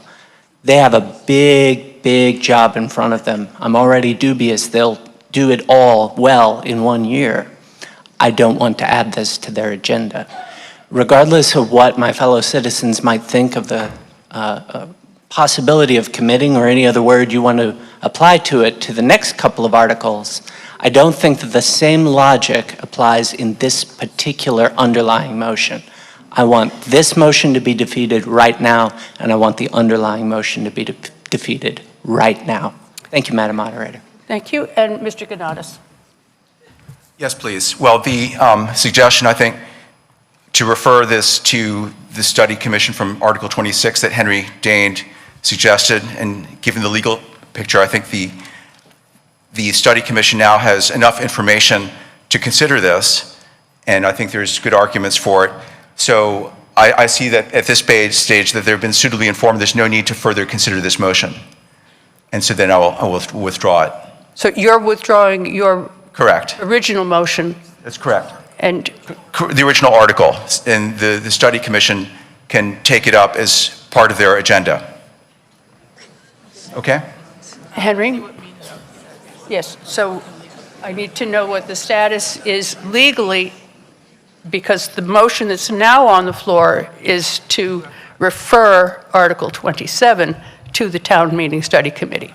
Sure, and I certainly respect that there's, discussion has gone this way, but you have an article, you have a motion on the floor, Article 27, to refer it to the study committee.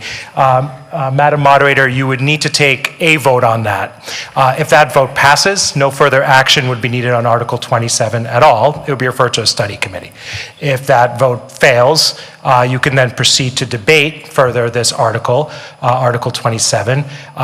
If Mr. Ganatas at that point is advocating for no vote, he could amend his motion to indefinitely postpone, or simply ask that the meeting vote down the motion, and it would have the same effect. Thank you very much. Con Mike first, and then we'll go to Pro.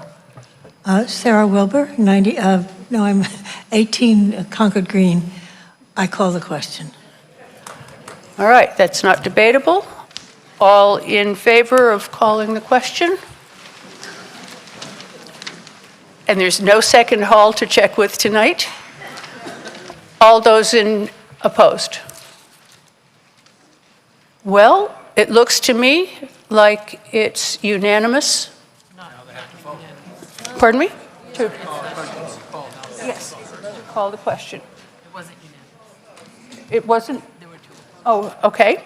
I'm being corrected by the town clerk that there were 2 opposed votes, but we will now move to a motion on, a vote on the motion before us, which is to refer Article 27 to the Town Meeting Study Committee.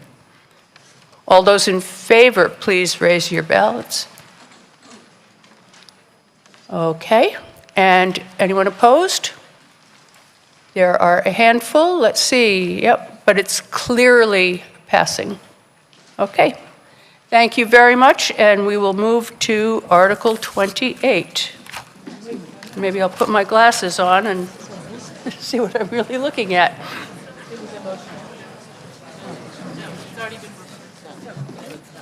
It's done.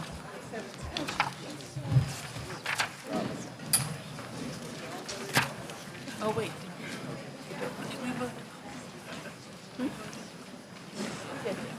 Yes, we called the question, then we did the vote. And the results were different. Okay, so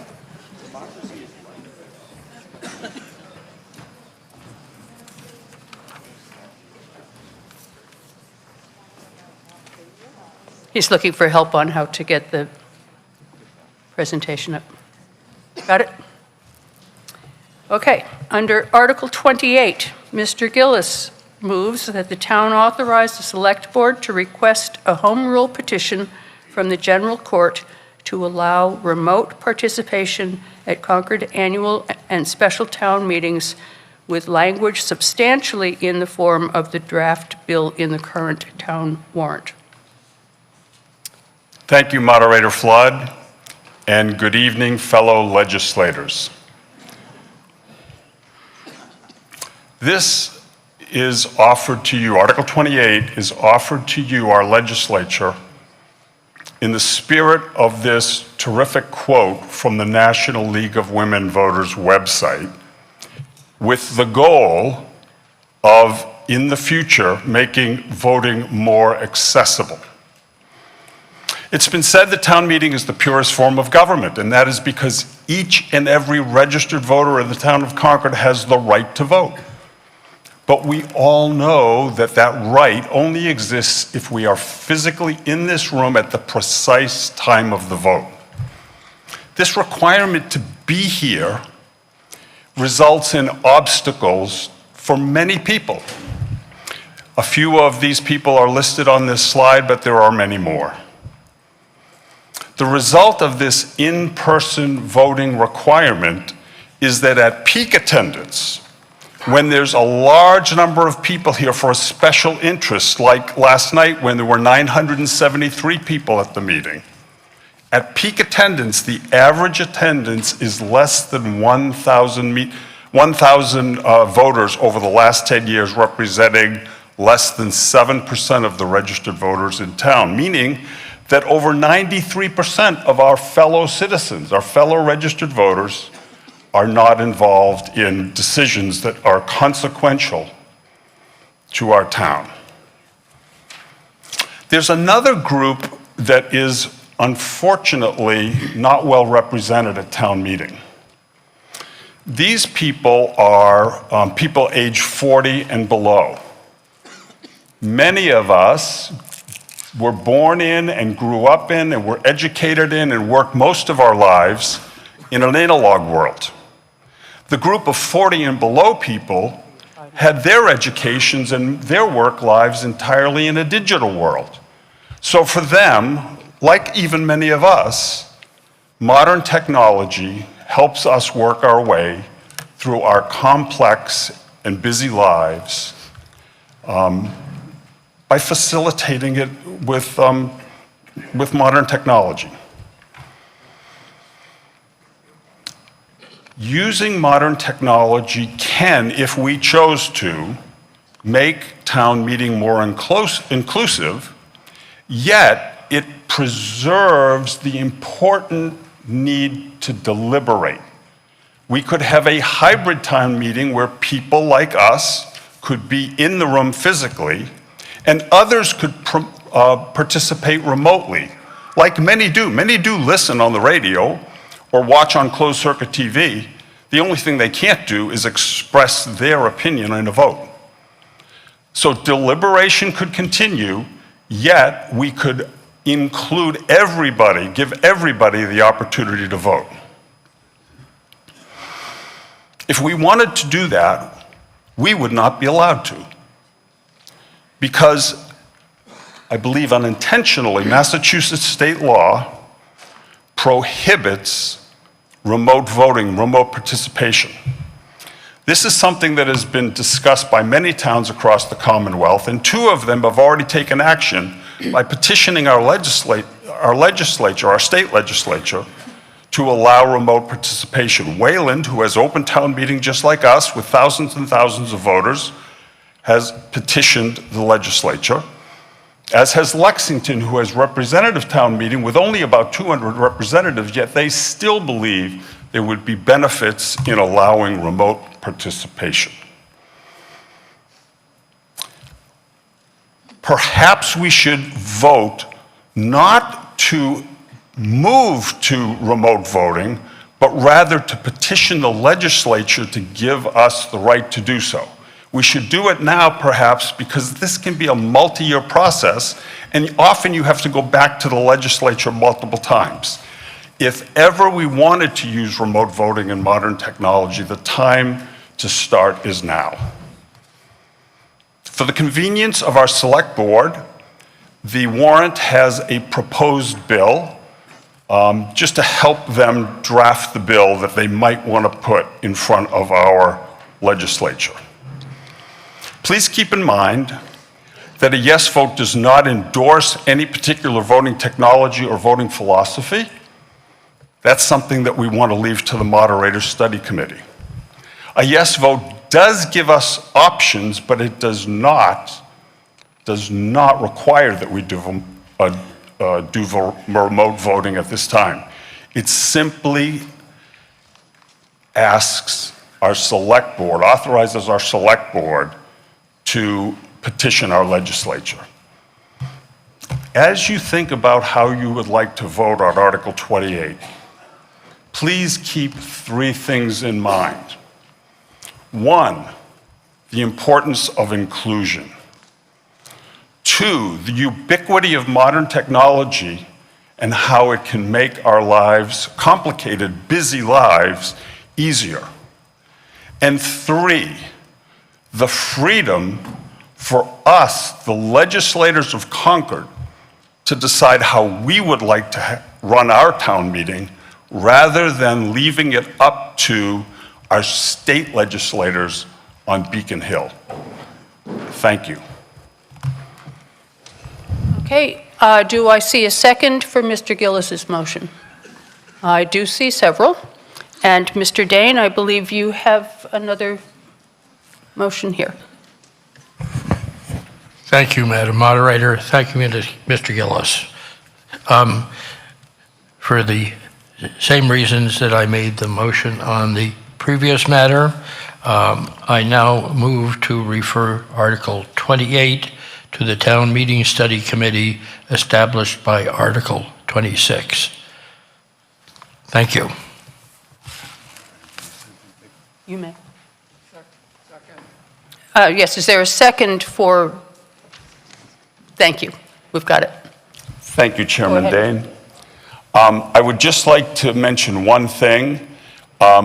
In the spirit of full disclosure and truth, we all should be reminded that as a matter of public record, that our select board voted in the affirmative on Article 28. The vote was 3-1 to 1. It's public record that Mr. Dane voted against. And I suggest that Mr. Dane's motion, a valid one, it should be presented to you by Mr. Dane as a citizen, a fellow legislator, not as chairman of the select board, because the select board voted in the affirmative on Article 28. Thank you. Would you like to reconsider there? You're not going to reconsider?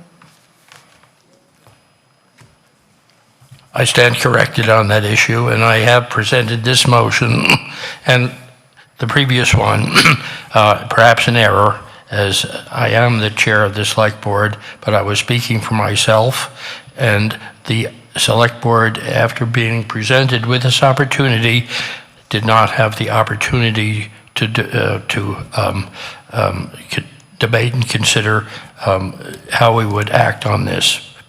But I have presented the motion nevertheless because I think it's consistent with the policy of having this matter decided and referred to the committee that will be dealing with all of the issues that have to do with changes and reforms and improvements of the town meeting process. All right. I'll go to microphone number 1 first. Keith Bergman, 56 White Avenue. I'm Chair of the Concord Municipal Affordable Housing Trust, but speaking on my own behalf. I support the motion to refer this matter to the study committee, which this body established last night. I've spent a career of nearly 40 years as a town manager in other communities. I love town meeting. Always work for an open town meeting form of government. I commend the citizens of Concord for establishing a study committee to look at the best ways to make this form of government work. And I think that that study committee should not be hamstrung by having certain issues already acted upon, and I think they should have a full opportunity to address all of the issues that we would that are on this warrant that deal with their work. They should be referred to that committee. They will take what time they need. We don't have an end time for tonight, and the reason is because the intent is to finish all of the articles in this annual town meeting warrant before we can go home. And I think that if our time is limited, if we do not have an hour to debate each of these worthy articles, let the committee do it at their earliest opportunity and in the coming months, and let us finish action on this annual town meeting tonight. Thank you. I'll go to the con mic now. David Allen, 316 Heathbridge Road. Go ahead, Mr. Allen. I strongly agree with what just came from the pro microphone, so why am I standing here? That's a good question. There is, it's not a detail, there's more than a detail. What's going on with this particular article? As has already been alluded, there will be required a home rule petition. Let's zero in on that. Wayland has had, and Wayland's the only one that matters here because they're open. Lexington is representative, so it doesn't affect where we are. Wayland has had a home rule petition before the legislature for 2 years. They've been ignored fundamentally. I began working with actually the legislative aid of Carmen Gentile, and now David Carr and I, who've been doing this, I've been doing this 9 years. David Carr has been doing it 6 years. We're both working with Simon Cataldo, our representative here, and Carmen Gentile, who's Wayland, but also happens to be mine as well over in Canantum. The bottom line we learned from the State House is the only way the State House will move ahead on this is if there's a critical mass of Massachusetts towns that come to the legislature and request it. Changing voting is a very fundamental thing. It's at the very crux of democracy, and they simply aren't going to proceed until they see compulsion across the state. So David Carr and I have committed ourselves, as I said, working with our 2 representatives after this town meeting to fan out, across the state to towns interested in also going here to proselytize, evangelize, to... Excuse me. Go ahead. As you mentioned, we have many other things to take up tonight. And so please come to a conclusion. I'll do so. You're out of your 2 minutes. Sorry. Bottom line, we'd like to have the wind at our sails when we go out across the state to get these other towns with us. I tried to think of a good compromise here because I think Citizen Dane's motion is a good one, certainly for all of 3 of these. It would be this, Madam Moderator, that even though we don't take a vote on 28, we see a show of balance across the meeting so that David and I can carry that little story. Thank you. Thank you. We'll go to the question, Mike. Hi, Scott Smigler, 1266 Monument So I actually had a question that Mr. Gillis addressed right as I reached the microphone, because I had thought the Select Board was offering this amendment. And if I'm clear, the Select Board is not offering this amendment and did not offer the prior amendment, even though the chair of the Select Board rose and was introduced as such. My question is, could the Select Board offer their report on this article and their reasoning why I believe they supported this article? Would somebody from the Board of Selectmen like to come up and respond? And I'm referring to the underlying article, not to the amendment to the article.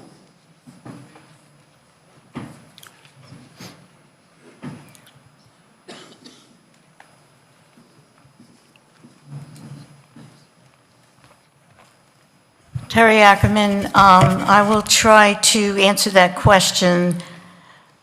So we debated this article on March 18th, 2024. It was a 3-to-1 vote. I was one of the people who voted in favor of it. One person opposed, one person abstained.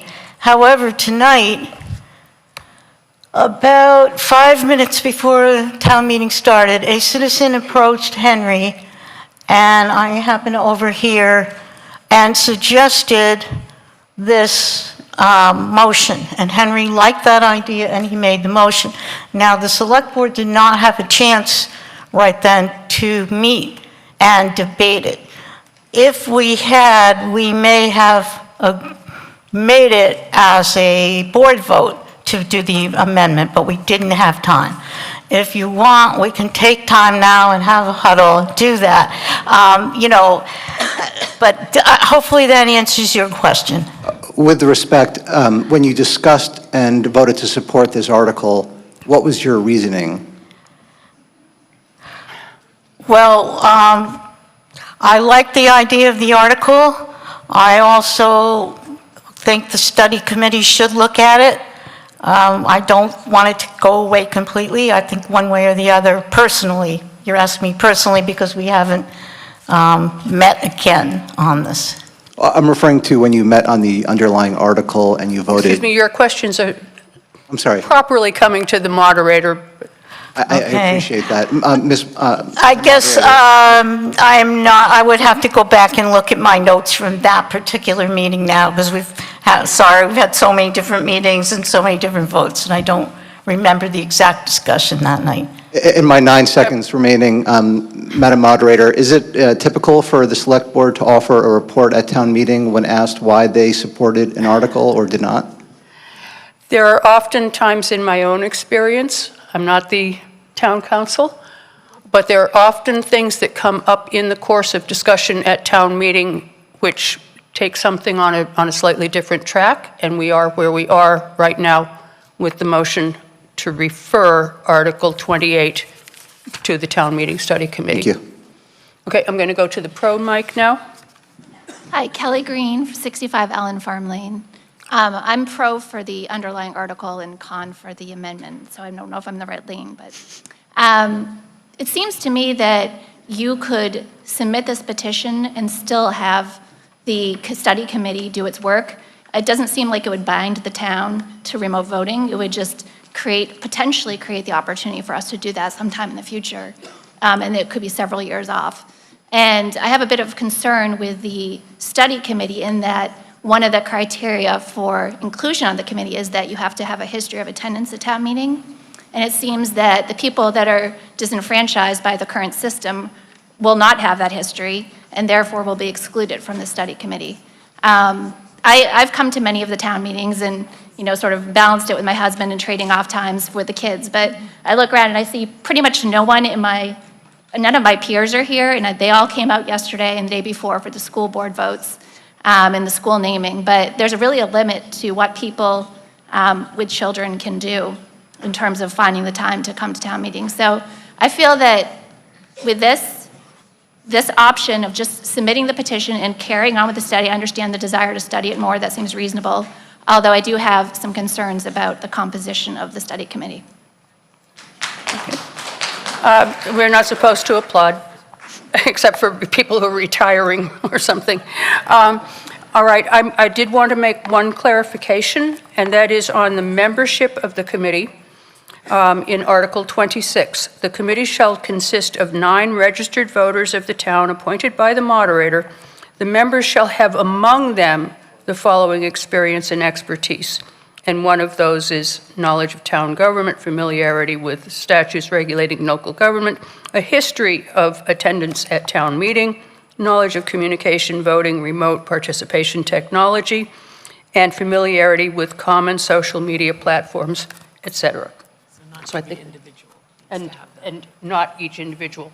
Among the 9 members of the committee, those would be covered. Okay, let's see. I think I'll go to the question, Mike. Prasher Patel, 397 Sudbury, member of Finance Committee, but speaking for myself, I just have a question on the underlying article. It says the article, town meeting authorizes the select board to do this. Does the select board actually need authorization, or can they do this independently? That's the first question. And then the second question for the select board, when you guys discussed this, did you actually consider just taking it upon yourself to seek authorization? First, town council will respond to that part of the question, and then I'll ask the select board if they'd like to respond to the second part. Madam Moderator, and it may moot the second, to file special legislation, town meeting has to authorize it, so select board can't act on their own. Okay, thank you. Okay. Anybody from the select board? No, okay. All right. Mike. Bob Treitman, 43 Middle Street. I don't see any reason to delay this that's why I'm on the con microphone. I don't understand any reason to delay this action on the underlying motion. Let's get things going in parallel. If the study committee decides it's a good idea, then this is already in process. If the study committee doesn't decide it's not a good idea, they can ignore it. But waiting and trying to do things in sequence rather than in parallel doesn't make any sense. And so I hope we defeat the motion to amend. Thank you. Thank you. And back to Pro. Rich Feely, 347 Lexington Road. I speak in favor of Mr. Dane's amendment. Let's see what the committee comes up with.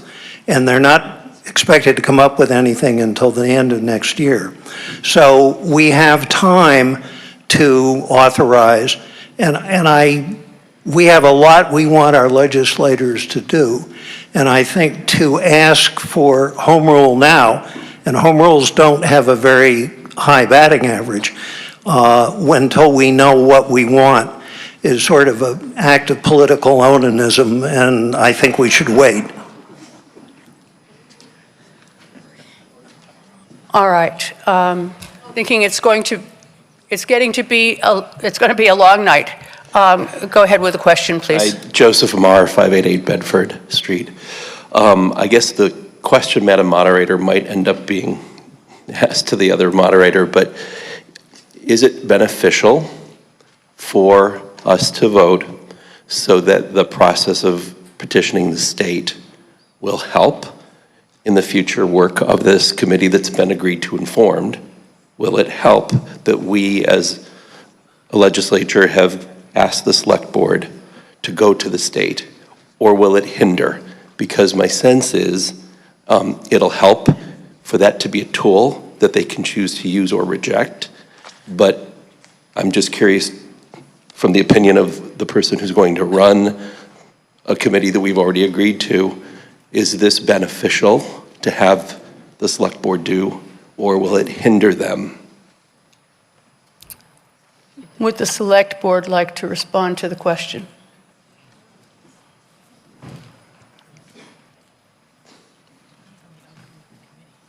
Yes, it does, of course. Thank you, Henry Dane. Speaking again for myself. I was asking the select board, not. So I'm all we got. He is the chair of the select. So I think it's, with regard to your question, it's impossible to say whether it will help or hinder. It would seem to me that asking for specific legislation will tend to bind the hands of the study committee. And so... You're speaking as an individual citizen. I'm speaking as an individual, as you are, right. Yes. Is there a chance that the individual who's going to lead it, Madam Moderator, could answer that question? Well, if she wishes to answer. If she wishes to answer, it's perfectly okay with me.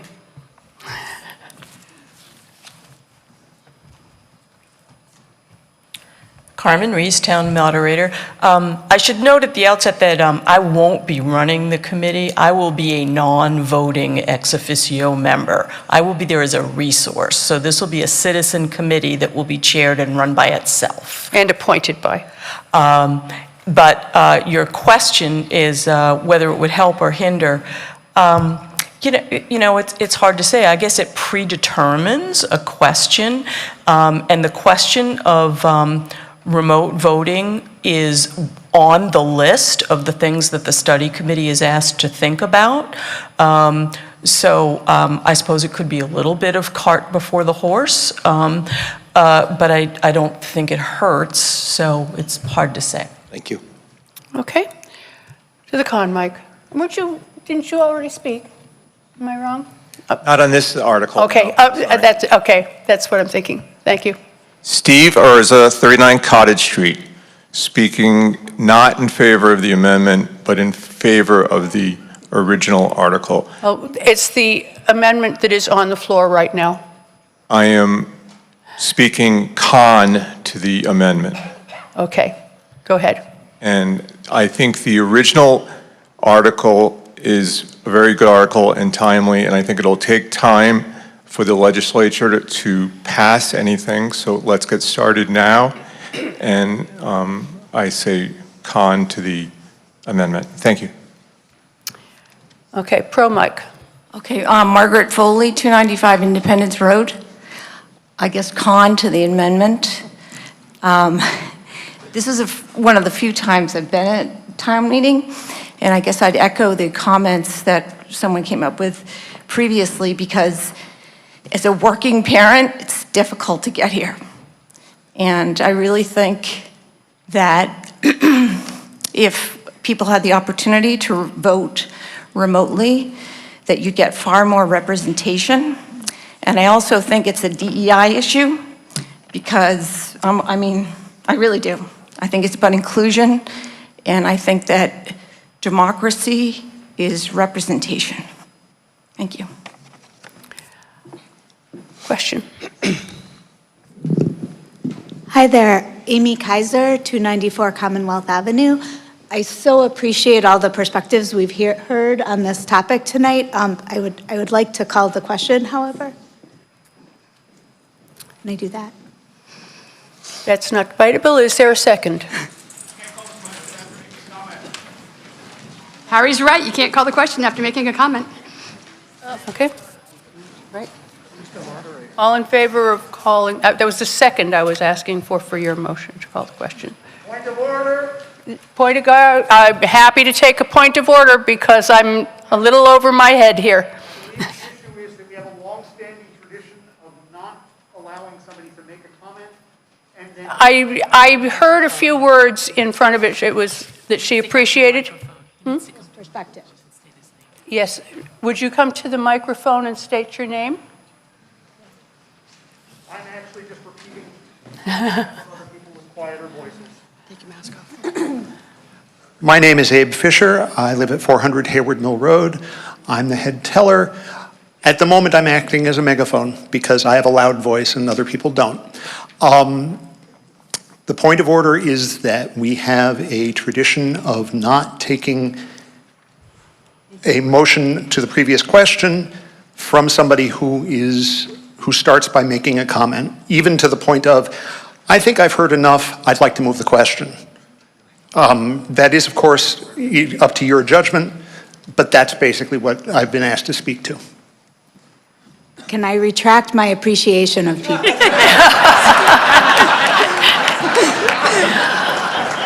Yes, I did not interpret it as a comment on the substance of the article just an introduction to a motion to move the question. All right.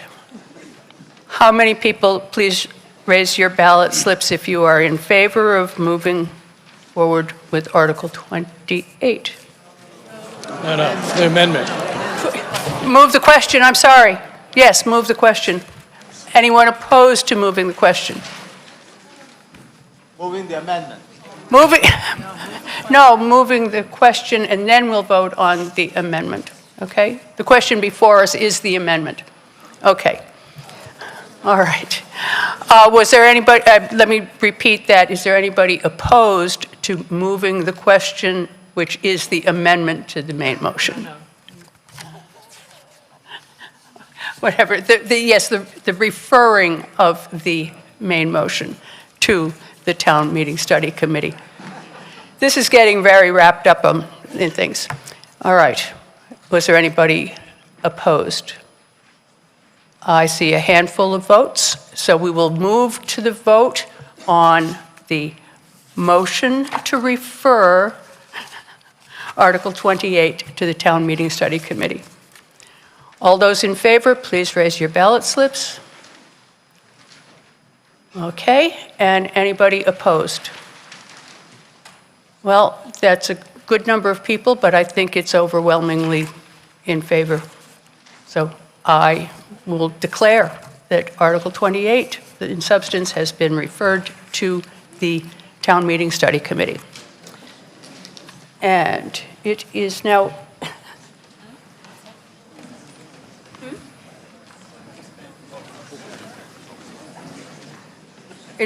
I think it was a very clear vote. Okay.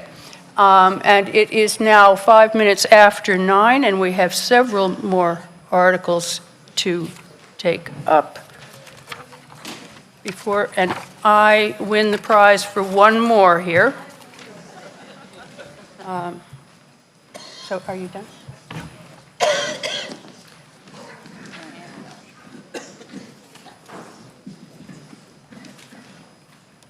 Hopefully we can get the machinations a little bit smoother. I can get them a little bit smoother this time around. Article 29 is a citizen petition, use of handheld electronic voting at town meeting. And Mr. Martinez moves that the town utilize electronic voting devices, hereinafter referred to as clickers, as the primary method to tabulate and record votes at Concord's special town meeting and annual town meetings beginning in 2025 or thereafter, as stated in Article 29 of the 2024 annual town meeting warrant.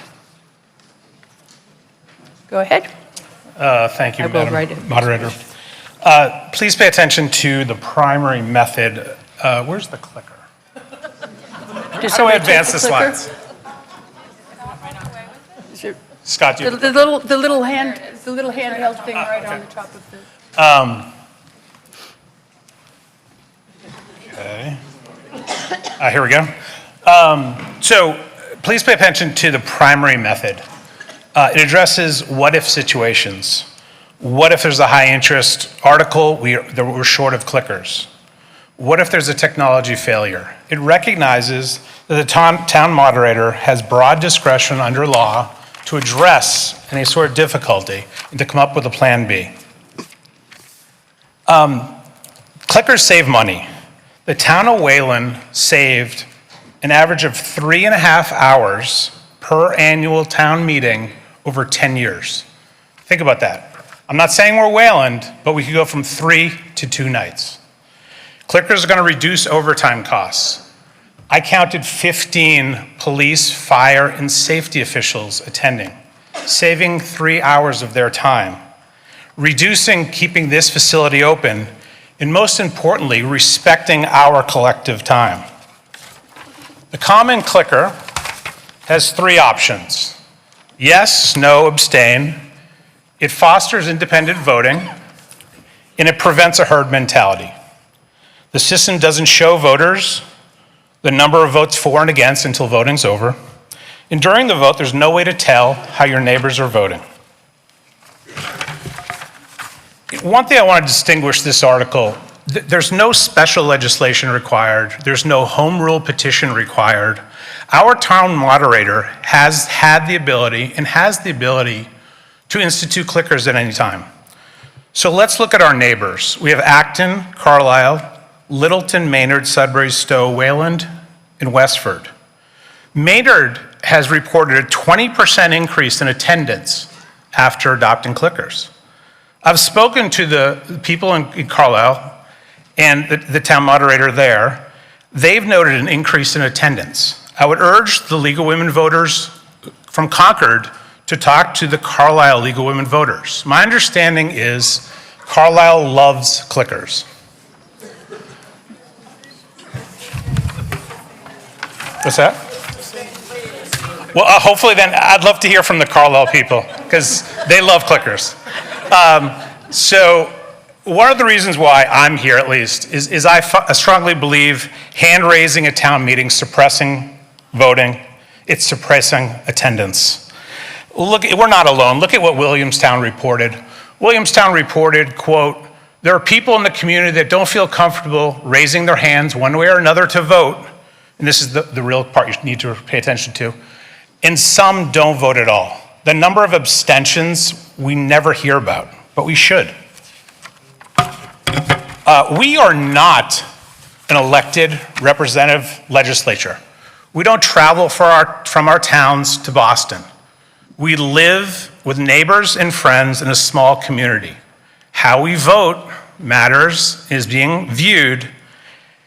Stand up and be counted has never been a core principle of town meeting. Even if you argue it is, I would argue it's outdated, and it's contrary to the efforts to provide a welcoming and inclusive town meeting. So what are clickers doing? Clickers are trying to address a 30-year-old problem.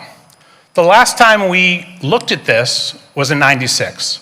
Let's read the problem. Many citizens are reluctant to be seen to take an unpopular position at town meeting and are also reluctant to initiate the present procedure for secret ballot. Accordingly, pay attention to this, they feel disenfranchised from the process. So we've had disenfranchised people for 30 years. Think about that. Clickers are more accurate. More accurate voting results are important, particularly when articles are critical to the town's future. Article 20. I would have loved to have known how many people were approving of the budget, how many were opposed, and importantly, how many abstained. Clickers will be cost effective. The collective savings will far exceed the cost to purchase or lease clickers. The goal tonight, for me anyway, is for the town to vote for clickers, dispense with stand up and to be counted, just look at the facts of all the towns around us that use clickers. And what I would like to see the town moderator study committee do is select the best clicker. Because I don't think we should be here, again, debating clickers. We should be debating what's the best solution. And I have 10 extra seconds on. As far as cost, there's a handout that's just so inaccurate, it's amazing. So clickers cost $30 a piece. 500 clickers would be $15,000. They're good for 10 years. It would cost us roughly $1,500 a town meeting. It would cost us $500 a night. So please don't pay attention to estimates of $15,000 per annual town meeting. It's just insanely inaccurate. Thank you. Thank you. Is there a second for Mr. Martinez's motion? I see them. Thank you very much. And I'm expecting the board, well, Henry, Jane, to come up and have a seat, please, Mr. Martinez. Thank you. Thank you, Madam Moderator. I have to say that I don't necessarily disagree with Mr. Martinez about many of the things that he said, but that doesn't deter me from thinking that this is a matter that should be referred to the study committee, and therefore I will once again move to refer Article 29. And excuse me one moment, I should indicate that because the question was asked previously, that the Board of Selectmen did recommend affirmative action 4-0 with one abstention. right, on the original article. As Ms. Ackerman said, things change. Yes, they do. And again, I will emphasize that I am speaking for myself, and I am presenting before the meeting the opportunity to refer this matter to the study committee where it appropriately belongs, where it could be considered in concert with all the other proposals that are being put forward. And as I said, I agree with many of the things that Mr. Martinez said, but I nevertheless think that also in the interest of efficiency in moving this meeting forward, that it would be more economical of our time to refer this matter to the study committee established under Article 26. Thank you. Thank you, Mr. Dane. Pro Mike, Gwendolyn Humphreys, 400 Hayward Mill Road. go ahead, please. So I have been counting votes at town meeting since before I could vote. So I doubt it would surprise anybody to hear that my family spends a lot of time talking about counting votes and how to make it more effective and efficient. And we have been debating clicker voting nonstop for as long as anybody's talked about it existing, and we can't decide if it makes sense. There's a ton of pros and cons, the records, the paper trail, the fact that you can't see how your neighbor voted. Is that a good thing or a bad thing? So I don't think that we are in a position tonight of making that decision. But last night, as we've said, we had a great idea. We formed a committee specifically to talk about that. So rather than us tonight making a decision real quick, I support this motion. I think we should table it, give it to the committee, and let them decide whether this is something that actually makes sense for our town. I think we're going to have a couple of questions, if it's okay to wait a little bit. Madam Moderator, Ann Humphrey, 468 Old Bedford Road. A point of order, I guess, or question. I got somewhat confused because Mr. Dane spoke, he did not say at first that he was speaking for himself. I was thinking that he was speaking for the Board of Selectmen. I would like to have the board, it was, the Board of Selectmen said 4-1. I didn't hear that it had been changed, so I wondered if somebody from the Board of Selectmen or yourself could tell me whether that 4-1 in favor was... That was of the original article. Okay. Okay?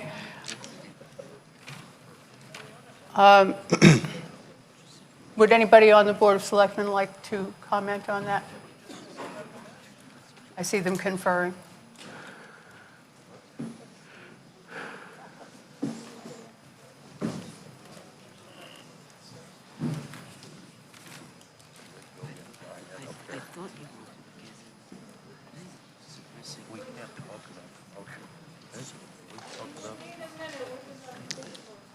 Okay, you guys talk. Is this open meeting law and violation? I will go to the... Excuse me. Conley. This is an open meeting Town law. council's coming up.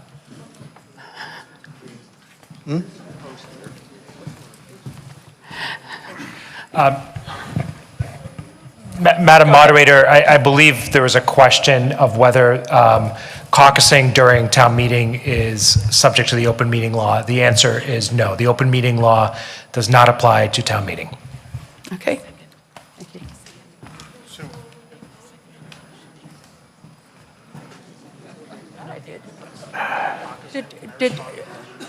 I thought I had gotten a second on the motion to refer, but I may have missed it, just in case.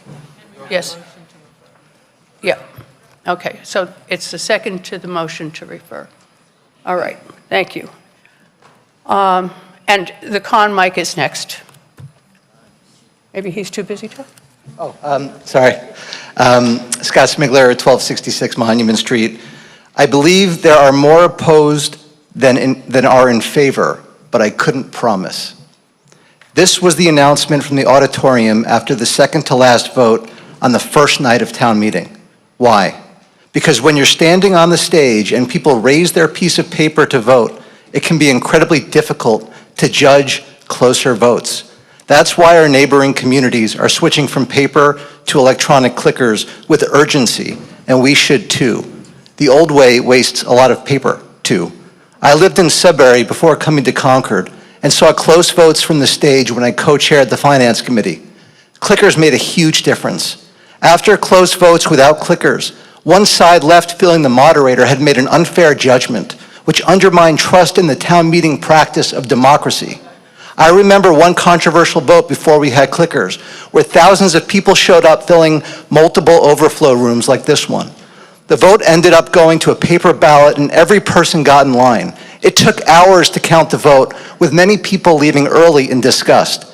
With a clicker, votes will go much more quickly, and the technology is easy enough for everyone with a simple yes/no button and Braille for people that need it. That's why so many of Concord's neighboring towns have adopted clickers, with Lincoln adding itself to that list at their March 25th town meeting.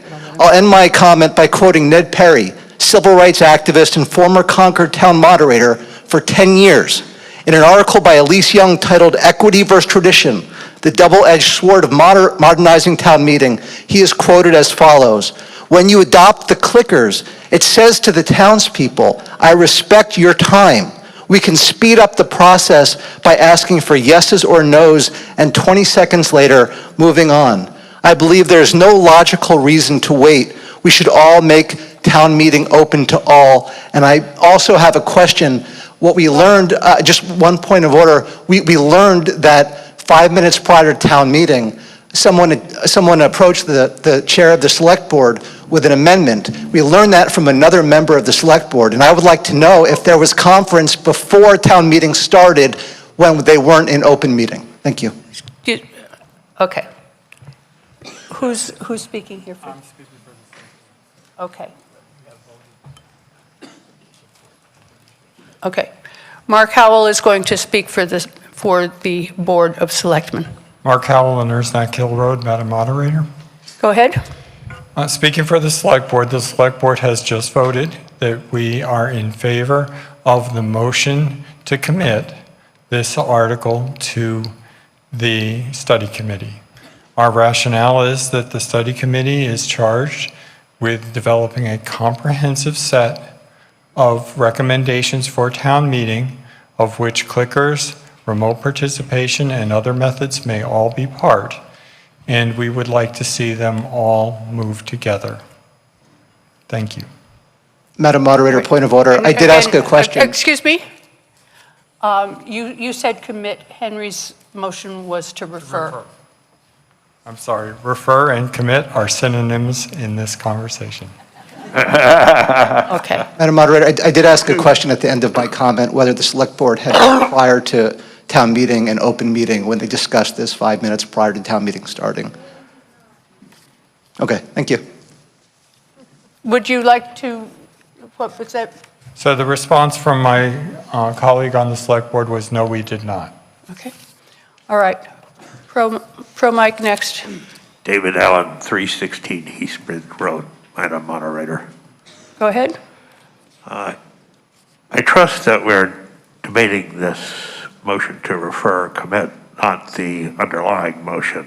Yes, we are discussing the motion to refer There are article. a whole set of people here who would come up with discussion of, but I hope that we're going to just deal with the refer. It's clear to me, as we have done with the prior two about voting at town meeting, when you change what amounts to the crux of democracy, how you vote, you want to take a serious look at it. And fortunately, the moderator has got a study committee going, which will do just that. A range of people who will spend some significant time going over these questions. For me, it's pretty clear that just as we have with the other two, that we want to thank Citizen Dane and move positively, vote yes on this amendment. Thank you. Thank you. Okay, I'm going to give you a chance to respond now. So David Allen just spoke. He had a one-page handout. Just read two pieces. Article 29 holds that anonymous voting with clickers will increase participation. Then those who want to shield their vote to prevent personal blowback will attend. Think about that, read it. Secondly, think about this. If instead we admit a different class of citizen who will not speak up with their views in deliberation, then can hide their vote anonymously behind clickers, we have vitiated this keystone, and it was referring to as debate. So I'm asking people, the young lady who spoke before about vote counting, for me this is about privacy. Last night we talked about standing up for people, and I would ask the question, why do we as voters need to see how our neighbor voted, if not to scrutinize and to judge? Secondly, I would ask us to look at ourselves and think about, why, if it's important to respect others and to respect people who have different views than we do and people who want to vote privately, why would we deny them that if the goal is to be as inclusive and representative possible and to welcome people to attend? And when I was alluding to voter suppression, we are suppressing voting because we're not allowing people to express who they really are. And I'm hoping people will speak to the privacy issue. Is it a leading issue? Maybe not. There's huge cost savings. There's accuracy. Privacy is a big issue, which I hope you'll consider. Thank you. Madam Moderator, I guess a point of order, please. Just a moment, please. I am going to ask that people please keep it to 1 minute now, if possible, because it is getting late and we still have a lot more business to do tonight. Mr. Allen, please quickly. As I understood it, we were debating the amendment to refer. What I just heard, with a reference to myself, which is why I came back, was discussion of the underlying article. I have many responses I was referred to, but I am respectful of the meeting. I'm not going to go there, and I would ask that we discuss the amendment and not otherwise. Thank you. Thank you. Question, Mike. Sarah Grimwood, 520 Lexington Road. I'm sorry? Sarah Grimwood, 520 Lexington Road. Go ahead. I have a question for you, Madam Moderator. Could you speak a little bit closer to the mic, or maybe you can lift it up a little bit? I have a question for you. Can you hear me now? I can hear you, yes. you. I'm wondering if everybody else can. Thank you.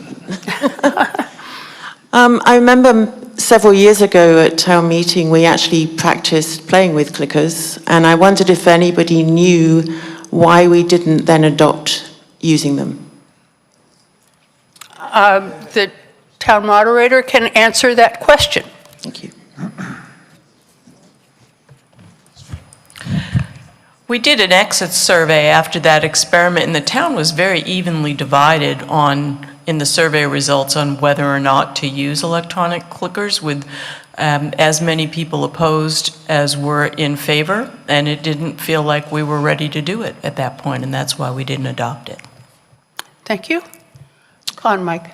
Parashar Patel, 397 Sudbury Road, member of the Finance Committee, but speaking for myself. Go ahead. I'm amazed that we can't do parallel processing. I'm opposed to this motion here. Why not get this started? The committee can do its work. Ultimately, we can go forward if we want to or not. Frankly, from my perspective, if the Founding Fathers acted the way we did, we'd be celebrating 250 50 years from now, next year. So let's get the show on the road. Roll, Mike. Amrit Kumar, 449 Old Marlborough Road, speaking for myself, even though I'm on the Finance Committee. Unlike most people in this room, I've moderated 2 meetings with clickers, and maybe a half dozen before that without. A lot of people like them, a lot of people don't like them. The meeting goes faster. All of these are considerations we probably want to have, exactly like the previous 2 articles which said there should be more people who weigh in on them.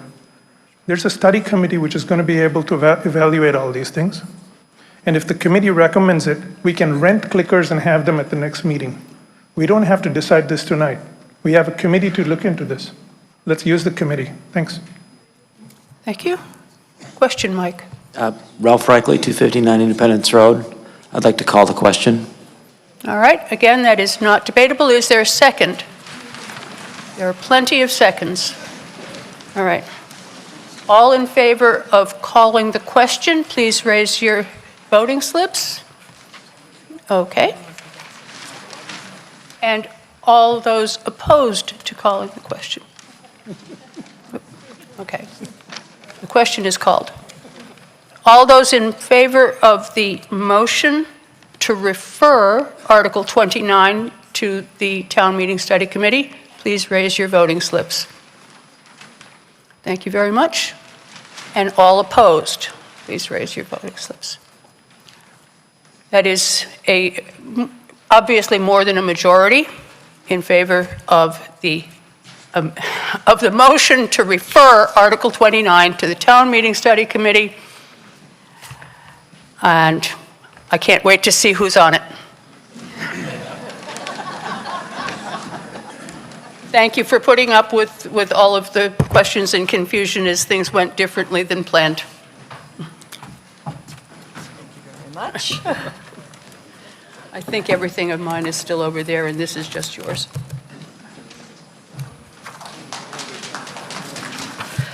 Okay. Why don't we all stand up? We've been going for a while here. We have addressed Article 30 as part of the consent calendar, and we will proceed to Article 31. Article 31 is Mr. Hubbard Nelson's motion that the town take affirmative action on Article 31 as printed in the warrant. Do you want to use the clicker, or do you want What to is say that? next slide? Do you want to use the clicker, or do you want to say next slide? How do I use this? This is just to advance, and this is to... Can we have a second for the motion, please? I see that we have one. Thank you.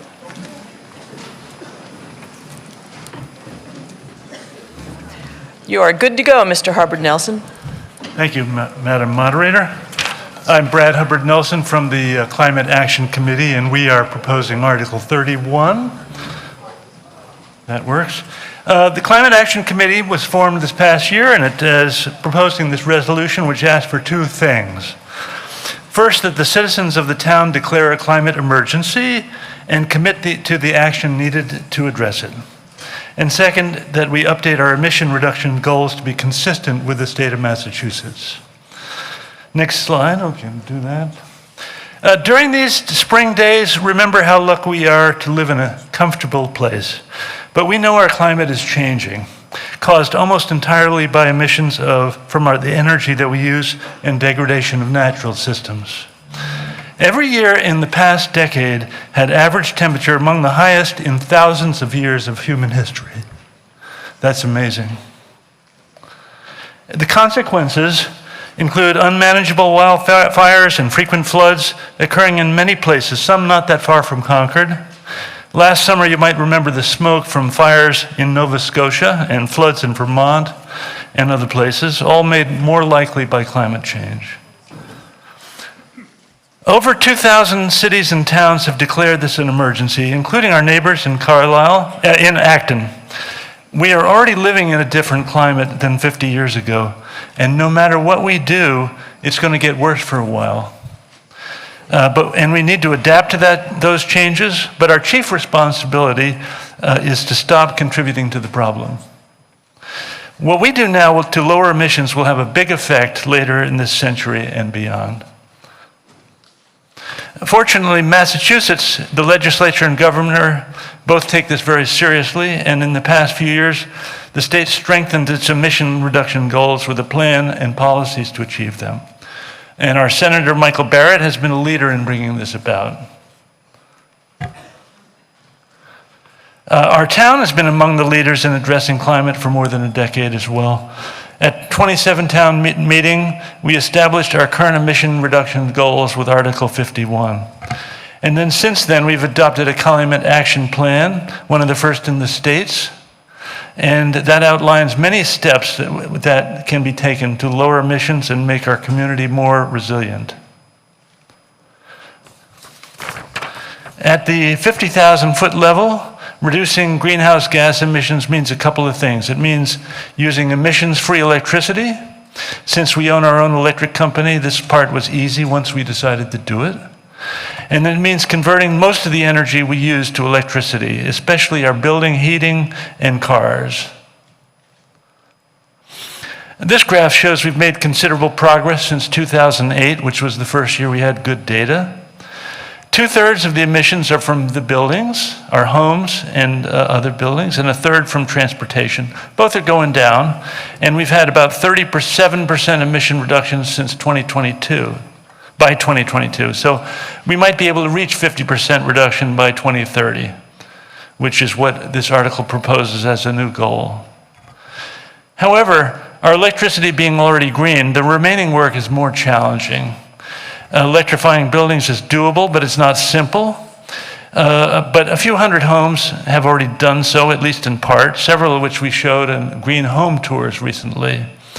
To reach the 2030 goal, we need to about double the rate per year from what it is currently changing over to electricity.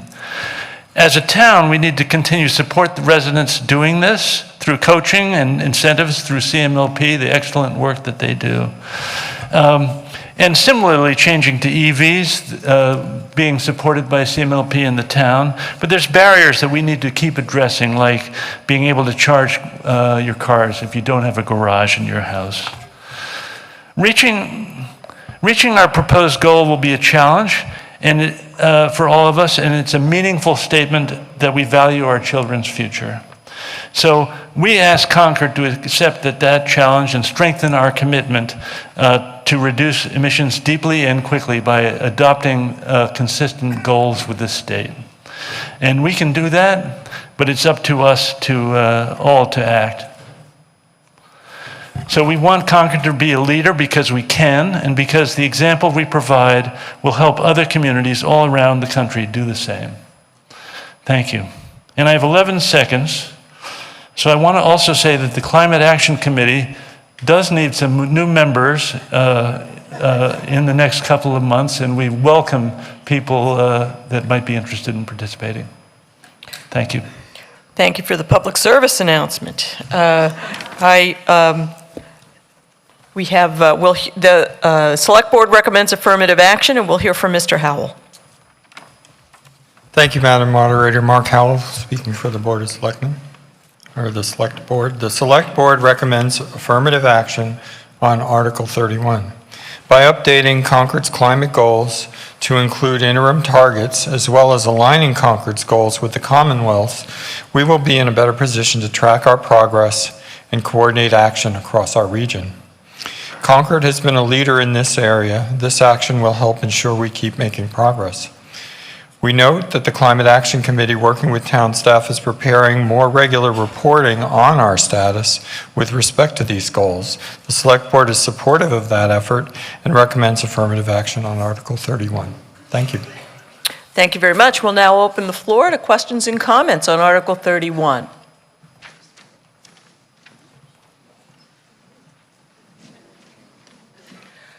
Mr. Weber. Sunweber, 50 Bernab.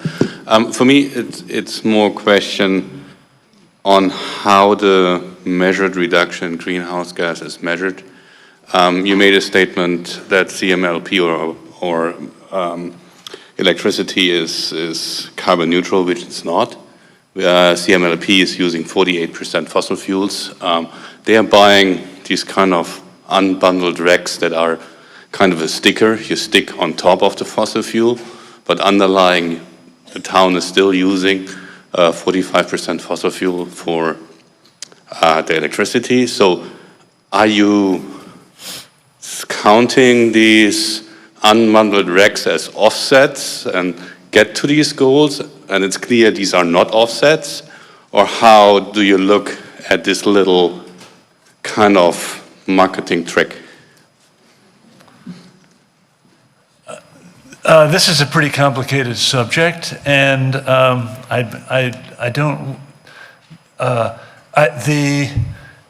the question of how RECs work is something that I'm not as expert at as I should be. But I know that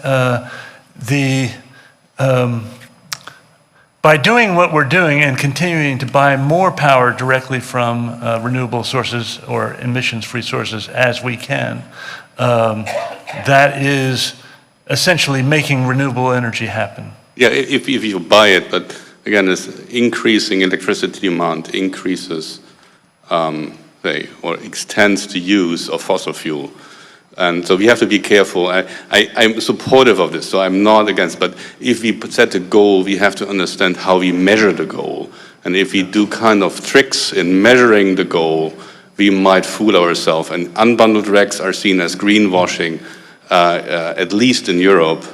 So we have to understand, are we able to measure this correctly? I'm in favor of it. I think we're doing we are following the standard prescription, as far as I understand it, that from the DPU or that guy over there, Brian, could talk your ear off on this.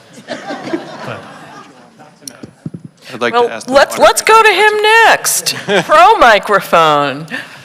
Yes, I came up to speak in favor of this But article. you need to tell us your name and address. Brian Folds, 33 Riverdale Thank you. Yes, so there is a report from Mass DEP that does the carbon emissions for every electric utility in Massachusetts. The 2020, they're about 2 years in the rear, but they use the certificates. And the difference between Europe and New England is that it's a closed market. It's every megawatt has an emissions value associated with it, and that's what all the states in New England use to do their carbon accounting and to avoid double counting. So it is not greenwashing, it is how the states measure carbon impact from electricity. Thank you very much. Next person at the question microphone. Dee Ortner, 169 Thoreau Street, member of the Finance Committee and speaking for myself. Ms. Ortner. I truly appreciate your ambition in setting the goals that you have on the article. I'm wondering, though, if you have been able to do any calculations on the costs associated with reaching these objectives. That's a very good question. And so we're not prepared to give a real cost for the town or even the municipal sector of the town yet. We can do anecdotal costs for homes, and it is not cheap. To convert it depends on the house. To convert a house, including improving insulation and a complete conversion with all the distribution, is $25,000 to $50,000 on order. It's an expensive piece of work, but it's supported by rebates, and it may improve the value of your home after you do it.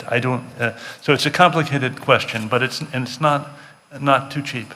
So have you referred your goals to any organization that could help in better understanding the cost to the town, the cost to the town departments, as you mentioned, the homeowner?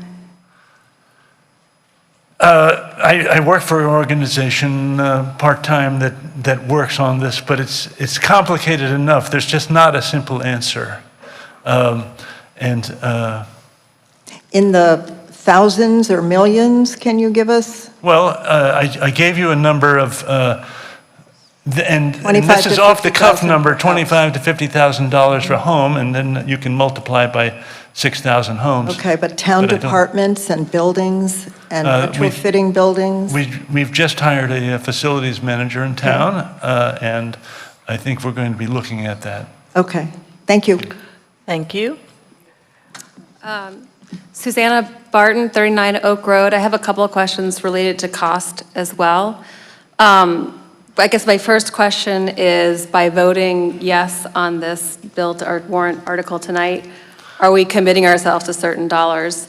And then secondly, my question is, as I think about some of the conversations we had earlier in town meeting related to school budgets, We are very concerned about some costs related that the school wanted to spend. We were talking about they're going to have to make a cut, and they're going to have to cut, an important department.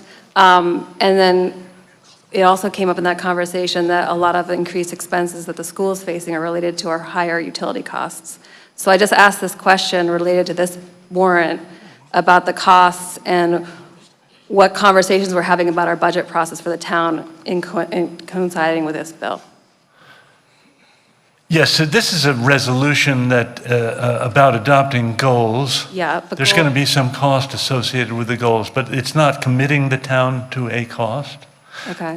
It's committing, it's resolving that we want the town to meet at least as good as goals as the state, because we're a relatively affluent community, and we don't just want to leave it to others to do better than us. I hear it. It sounds very aspirational and great, and of course we all want to do it, but I just really hope we're thinking about at some point what cost can this town bear, because we're asking this town to do a lot of things that cost a lot of money.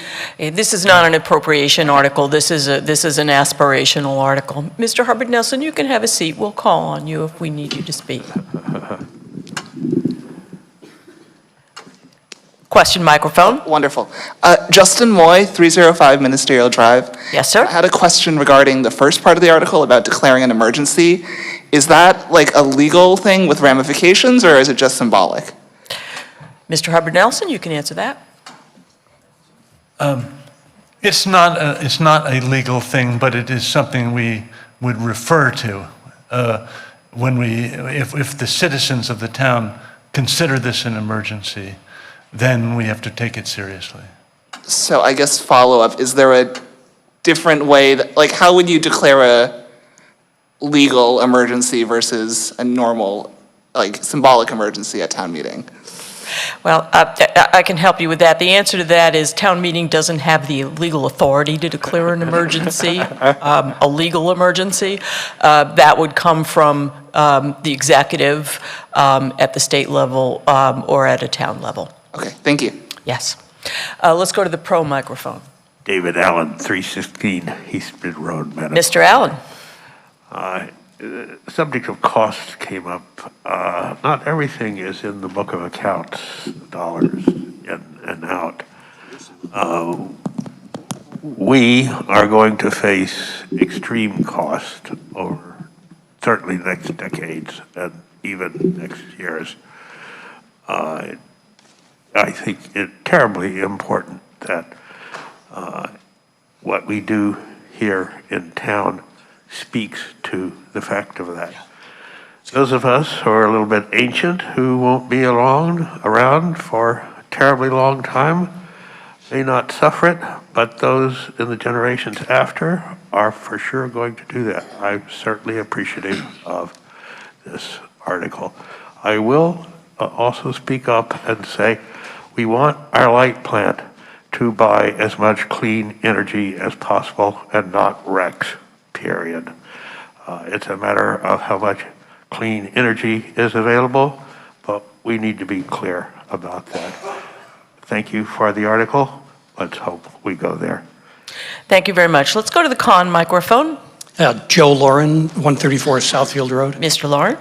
I was standing at the question microphone a few seconds ago, but someone already asked the questions about cost. We've spent 2 days talking about spending a lot of money. The Finance Committee, Mr. Patel told us about how much taxes are going to go up by 9.5% a year for the next few years. We've had some really well-reasoned and detailed proposals tonight that have been pushed off for consideration at another time. But now we have this article where it's going to commit us to making a commitment. Hold on, sorry. Respect, please. This is going to commit us to this emergency declaration. I'm sorry, but it's half-baked. There's no detail whatsoever. You yourself, at the beginning, said, no matter what we do, this is all going to continue to get worse. We can affect this much here in the town of Concord with making these changes. At this point in our financial straits, we cannot do this, especially since you don't know anything about the costs. We're talking about affordable housing in this town. You're going to drive up the cost of the average home. You are. And you're going to drive up the cost to the taxpayer, and you're going to end up dictating to people what they can and cannot have in their home. They can't have a gas range or not. Mr. Hubbard, Mr. Hubbard-Nesson, this is a comment, not a question. You have a seat. Thank you. So my conclusion is, and frankly, it's shocking to me that the select board has said they would pass this along, that they want to support this article, given how little information and facts there are behind it. I strongly encourage people to vote no on this proposal. Thank you. Let's go to the question microphone. My name is Justin Lawrence, 77 Hill Street. Mr. Lawrence? Questions for the gentleman, and I mean this with absolutely all due respect. Just a moment ago, you mentioned that you work part-time. Can you get a little bit closer to that microphone for us? Thanks. Absolutely. Just in the sake of time, I'm going to start over. Justin Lawrence, 77 Hill Street. Gentlemen, you mentioned a second ago that you work part-time for an energy company that helps to kind of put these systems in place, which is fantastic. Thank you for your efforts there. I do have to ask you, though, will you personally financially benefit from this article? No. Thank you. Pro microphone. Julie McClure, 2128 Main Street. Pull that microphone a little closer to you. Go Julie ahead. McClure. Gotcha. Go ahead. Great. If not here, where? I mean, this is a super affluent town. We have the resources to make this a priority. And like some other folks who have spoken in public meetings in Concord, I would like to remark that if we make a commitment here, it sends a signal to other communities that are questioning if it's worth it. And believe me, it's worth it. This is like the biggest existential crisis of my generation. For some folks here, maybe not. But for my generation, absolutely. And I am a mother of a young child. How many hours have I spent in this meeting? If we vote against this, it would be very disappointing. And I think that this is a very Concord aspiration. Thank you. Thank you very much. Let's go to the con microphone. Mark White, 233 Independence Road. Yes, Mr. I'd like White. to call the question. You may. All right, we've been at this for 20 minutes, so I'm going to say that that's an appropriate motion at this point. We've heard a lot of questions and a lot of statements pro and con. So this is a non-debatable motion, requires a 2/3 vote. All those in favor of calling the question?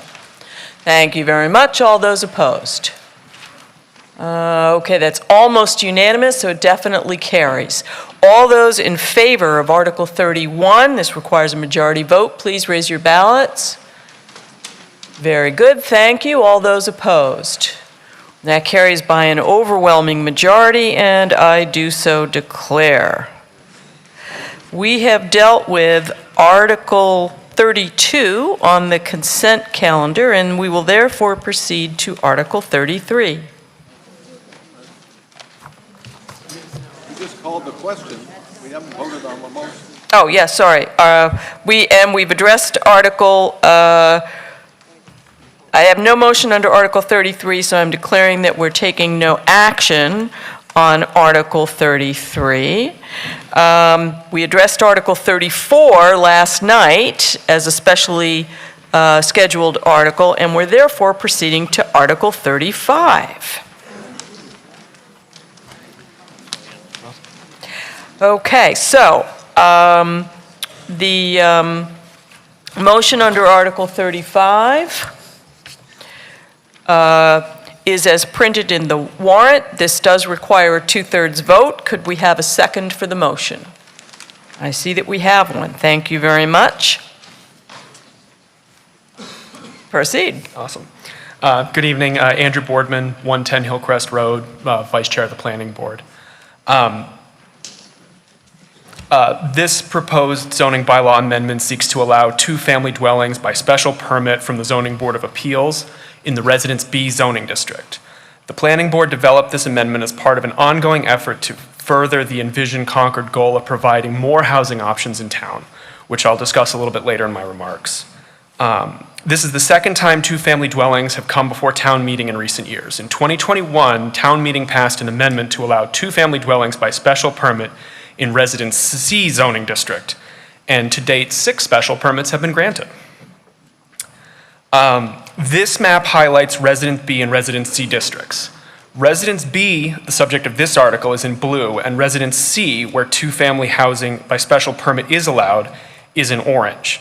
This may look like a large part of town, but this map shows where Residence B and Residence C zoning districts where floodplains, wetlands, federal, state, town, and nonprofit land have been removed. For those who like numbers, this proposal would therefore impact a total of 1,947 dwelling units spread across 1,117 acres. We did the math. The Envision Concord comprehensive long-range plan included exploring zoning alternatives that enable higher density, mixed use, more walkable, and economically diverse neighborhoods, encouraging production of small-scale affordable housing that's sustainable, resilient, and consistent with the town character. Since it began discussing the MBTA Communities Act in June of 2023, the Planning Board had heard from a large number of groups and individuals indicating broad support for increasing diversity of housing options, in particular those that are spread out around the town.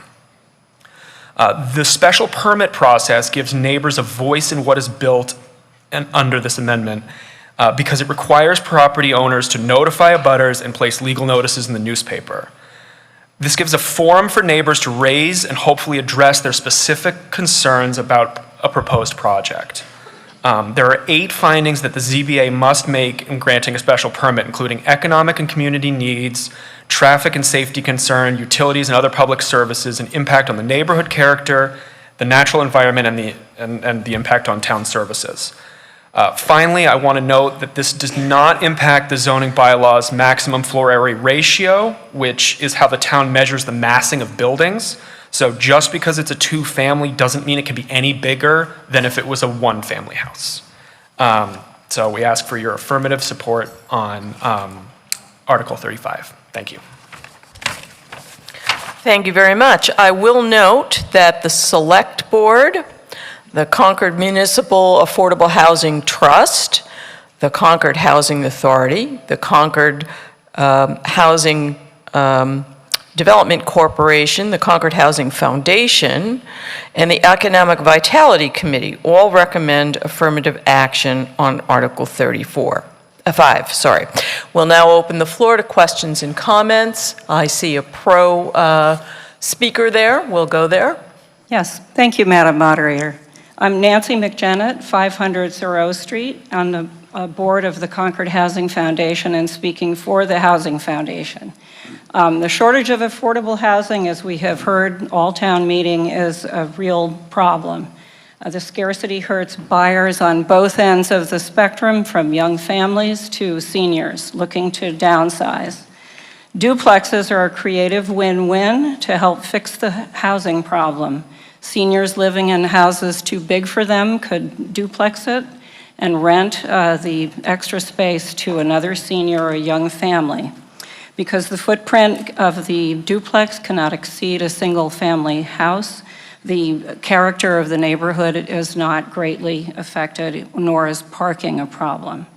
Concord already allows duplexes in Zone C, and while few have taken advantage of it so far, Article 35 offers more opportunities for individual homeowners to enhance their living situations while adding to our affordable housing stock. So let's make a small change to help address a big problem and vote yes on this article. Thank you. Thank you very much. Let's go to the con microphone. Matt Johnson, 21 Winthrop Street. Mr. Johnson.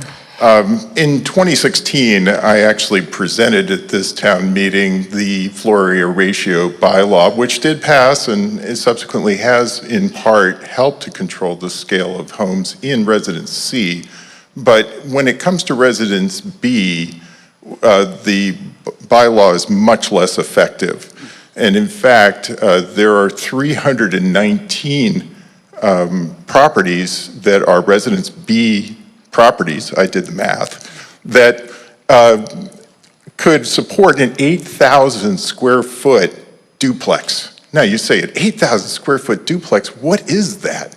Well, in West Newton, there is such a duplex on the market, $4.1 million, 4,000 square feet per side. Okay, so this is not the type of housing that Concord needs. We are in a housing crisis. We need walkable, accessible housing to public transportation. Only 10% of the area of Residence B is within half a mile of an MBTA station. So we are creating more sprawl if we do this. Additional units that are car-centric, large numbers of vehicles, and it's not aligned with Concord's sustainability goals. All of these units are likely to be teardowns, as all of the duplexes so far in Residence C have been, and each side is likely to cost more than the house that was torn down to replace. So this is not achieving any of the stated goals, and as someone who has helped promote affordable housing, these would be above median units in town. They're not creating more affordability, but less. So I strongly oppose this, and I'm really disappointed, especially with the Concord Housing Foundation, for supporting something that is for above median housing. Thank you very much. Question microphone. Hi. I'm sorry. I'm Bob Fury. Mr. Fury? Live at 95 Conant Street. Janet, my wife, and I moved to Concord Commons, which is on Conant Street, 7 years ago. Previously, we had lived on Neshoba Road. Across the street from our unit at Conant Street, there used to be 2 small houses. Now there are 2 duplexes. They are beautiful, and in fact, I prefer them to the houses that were there. But what we have are 2 duplexes that cost, for each unit, $1 million apiece.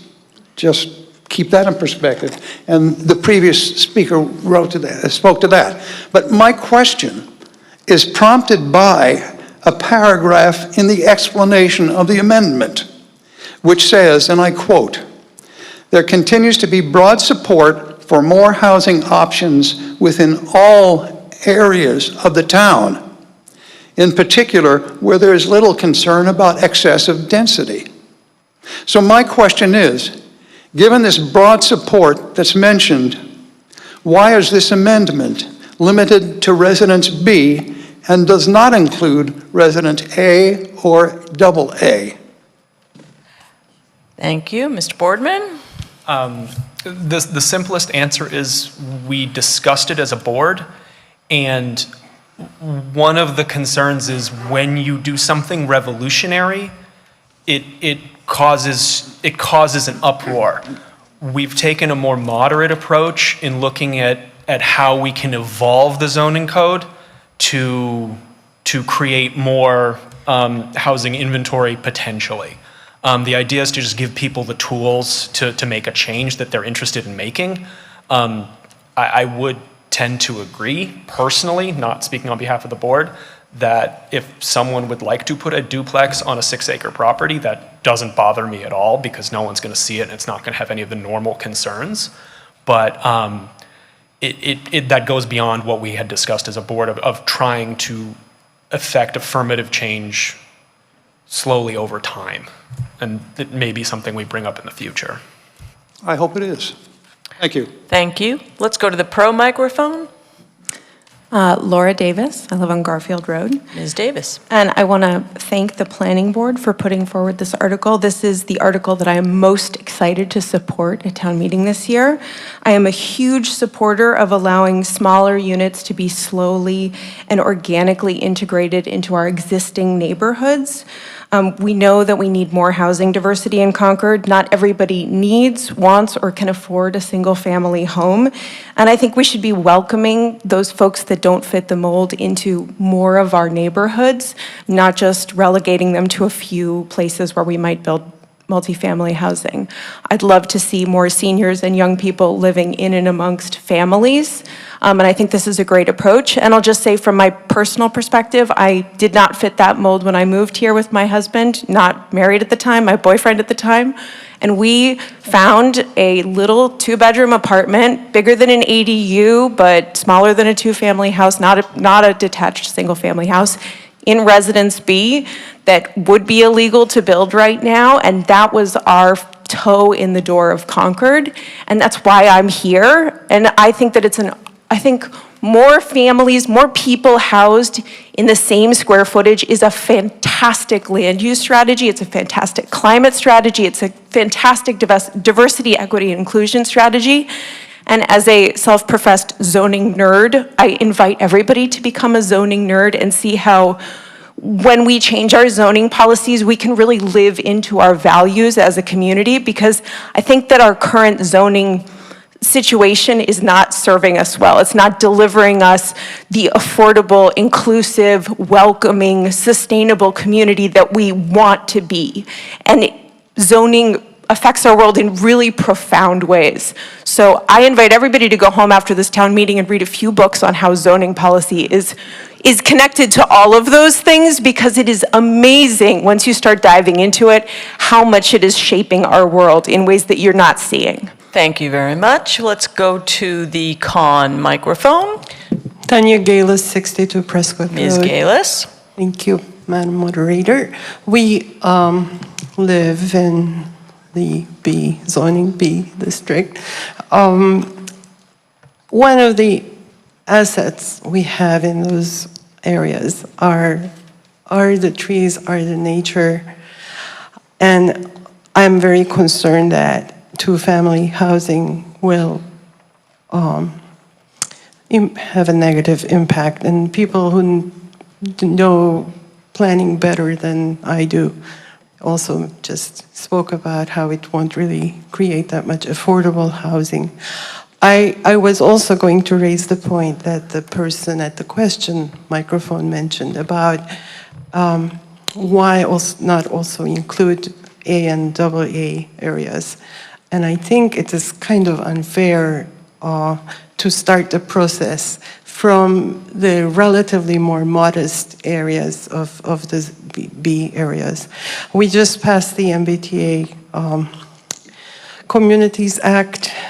We can wait and see how much new housing is created through that before considering 2-family housing, and hopefully for all our zones when we do that. Thank you. Thank you very much. Let's go to the question microphone.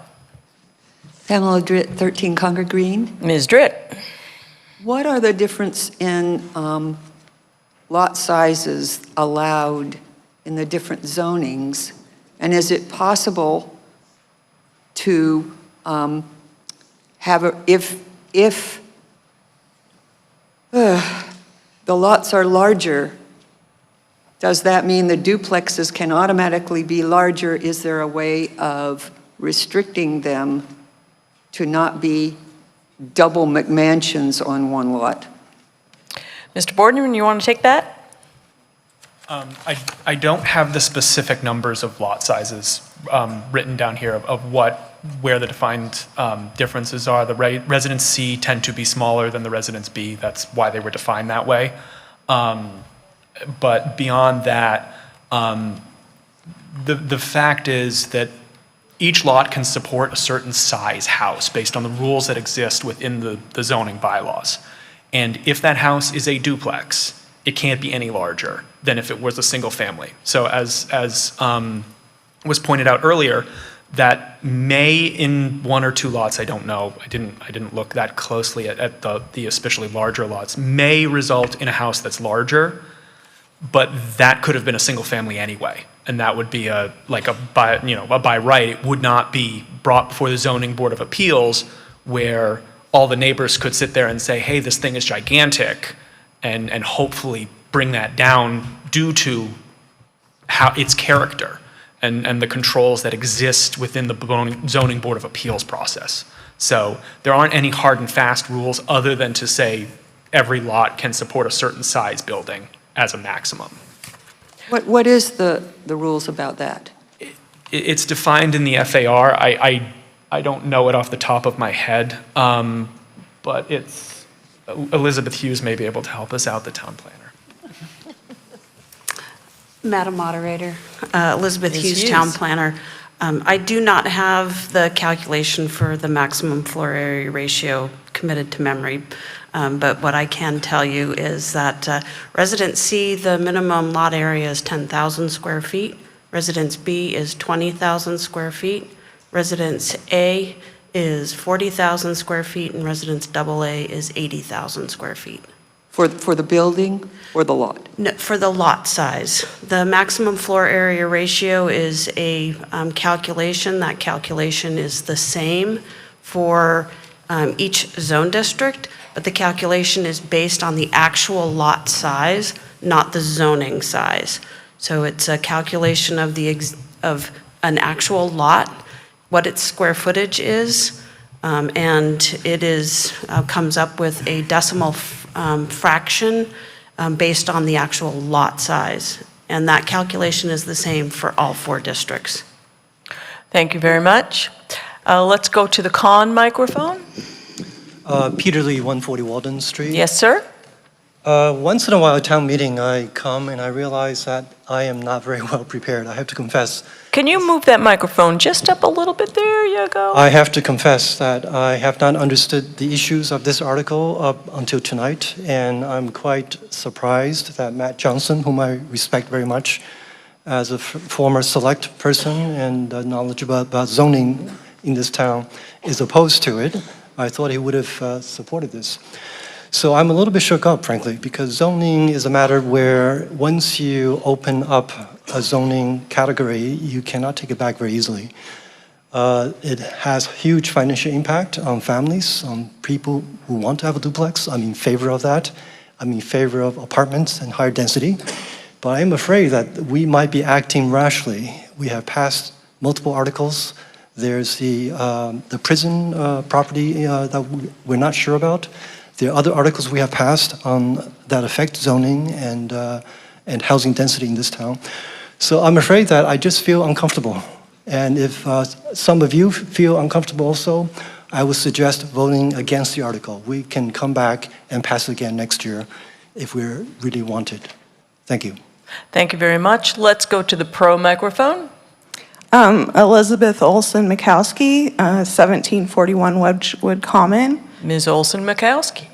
I like this article because it's a tiny step. It's a very small step.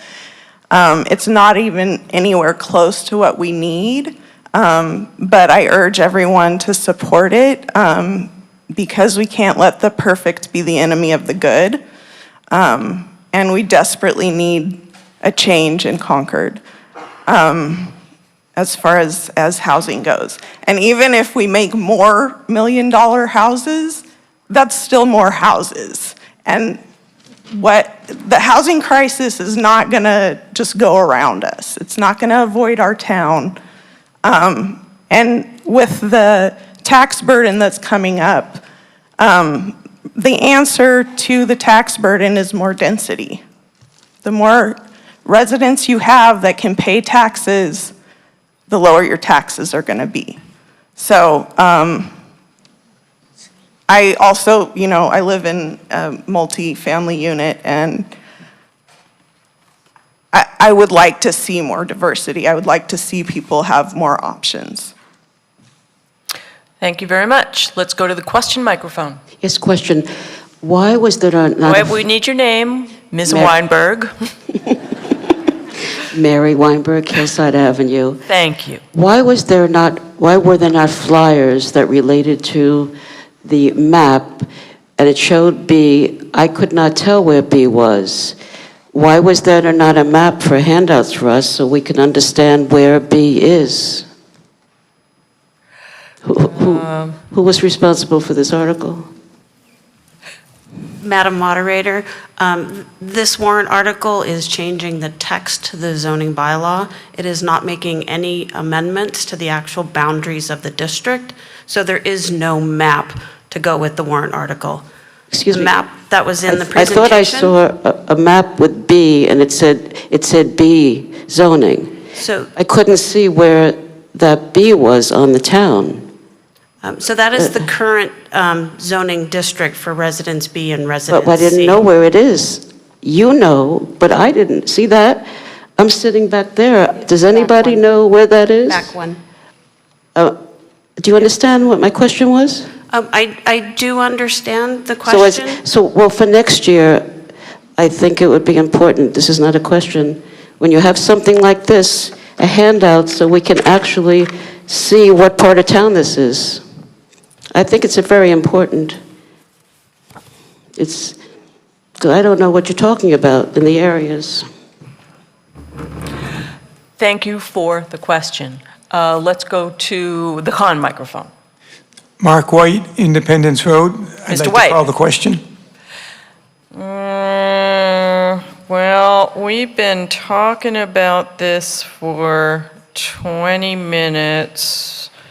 All right, we'll take the vote, but I do note that we're a lot of people who still wish to speak, so consider that as you vote on this. Yeah, let's have a second on the motion. Thank you. All those in favor of calling the question? Thank you very much. All those opposed? All right, well, that carries by well more than 2/3, so it appears that we're ready to come to a vote on this. This article does require a 2/3 vote. Would all those in favor of Article 35 please raise your voting slips? Thank you very much. All those opposed?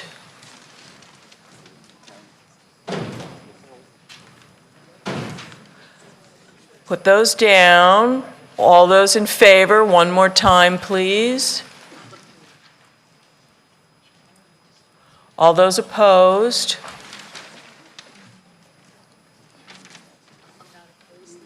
All right, that carries by 2/3. I'm comfortable. And I do so declare. We have addressed Articles 36 and 35 as part of the consent calendar, and we will now turn to Article 38. The motion under 38 we see on the screen. The motion is that the town take affirmative action on the article as printed in the warrant with the change that issuance of an RFP is urged to take place within 6 months instead of 3 months of adoption of this resolution. Could we have a second on the motion, please? Thank you very much. Please proceed. Hi, my name is Alicia Boyachin. I live at 77 Westford Road. Article 38 is simply urging the town to issue a request for proposals, an RFP, to site a new cell tower on our landfill parcel located at 755 Walden Street. According to Massachusetts law, an RFP must be publicly issued in order for town-owned land to be leased for private use. An affirmative vote on Article 38 would encourage our town to move forward with this first step toward exploring the landfill as a cell tower site. This is the landfill parcel located at the corner of Route 2 and Walden Street. The parcel is about 35 acres with at least 10 acres having never been capped landfill and suitable to consider for tower siting. The expected footprint of a new wireless communication facility is about 50 by 50 feet. There should be plenty of room for solar panels to expand and coexist with a cell tower. Article 38 does not specify an exact tower location. That will be up to the site engineers and town officials to determine the most appropriate location that will provide the best service with the least impact possible to surrounding areas. A quick site history: in 2001, a temporary AT&T cell tower began operating at the landfill parcel in approximately, it's difficult, I do have a pointer. Madam Moderator, am I permitted to point? Yes, Okay. certainly. In approximately this area here.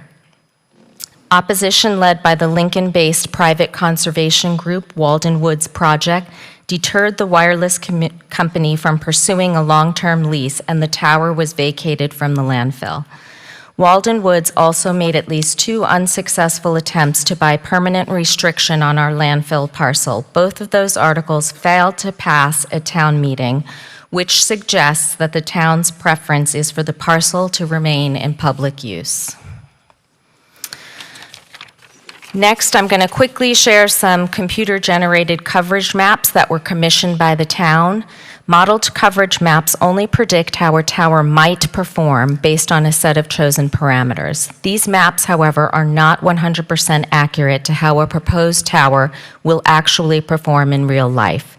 If our town feels they need more accurate data on what coverage would look like from the landfill, RF engineers are able to send up an antenna to the anticipated tower height and then measure actual signal strength in the desired coverage area.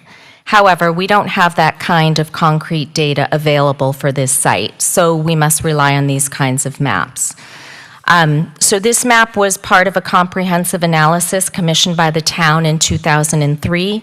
The RF engineer who did this report described the site as an ideal site for covering the Walden Pond area and the southeast area of town. I think it's interesting to note that this map actually shows coverage at that time reaching from the landfill partway into Concord Center. This map was presented at the cell tower listening session this past fall 2023. This shows what coverage might look like with a tower at the landfill and one at Tricon Church. It indicates improved coverage on our high school campus. It does show a gap in this area of Route 2 right here, but Walden Beach is covered over here. This second map, also from the listening session, shows what coverage might look like with a tower at CCHS and one at Tricon. The main difference between the two maps is that the previous has the large gap over Route 2, and the gap moves over Walden Beach, in this area. But again, please keep in mind that the maps are only informed predictions. The maps are focused on trying to find one ideal perfect site, but the reality is that any new cell tower in the general area is going to greatly improve the network capacity and improve user experience. This chart just lists some of the landfill site benefits and offers a comparison to the CCHS site, which was being explored last year.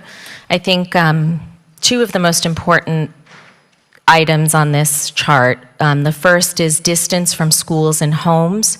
At the landfill, we can achieve at the 1,000-foot setback from homes and schools, which is consistent with our town bylaws. The town would control the lease terms and revenue.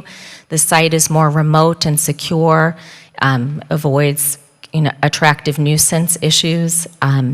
And the timing, I think there was a lot of confusion around the timing. Accessing the landfill parcel should not take more time than accessing any other potential site in town. All sites require permits and approvals. All sites are subject to opposition delays. And as far as delays, the more abutters, the more potential for opposition.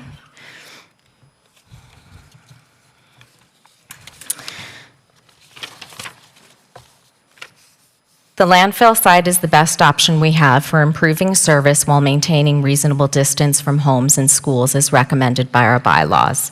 The landfill offers a town-owned solution to a public demand for service rather than relying on the private sector.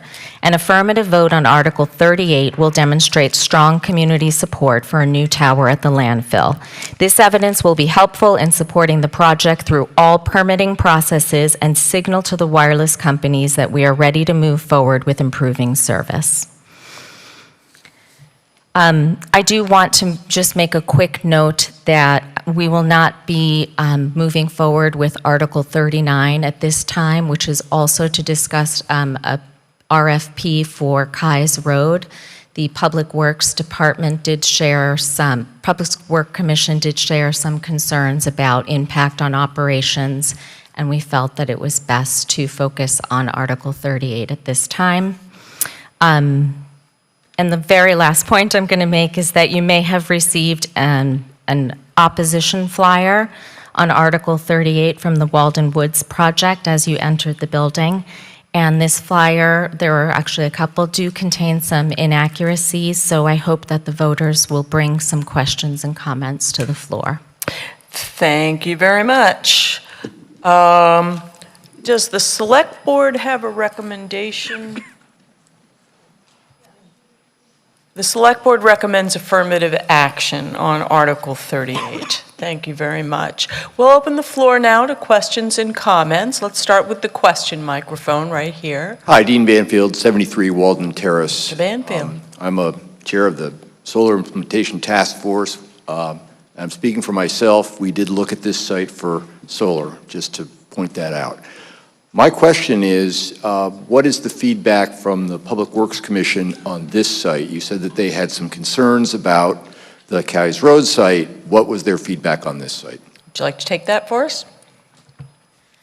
The commission did vote to support this article at the landfill. Thank you very much. Let's go to the pro microphone. Gwendolyn Humphreys, 400 Haywood Mill Road. Ms. Humphreys. My phone went to sleep. There we go. My grandmother lives in Harvard Square, but she lived in Canantum here in town for, I think, like 25 years. And my grandfather is buried at Sleepy Hollow. She doesn't drive, but she likes to come out here, visit my grandfather, and have lunch with her friends.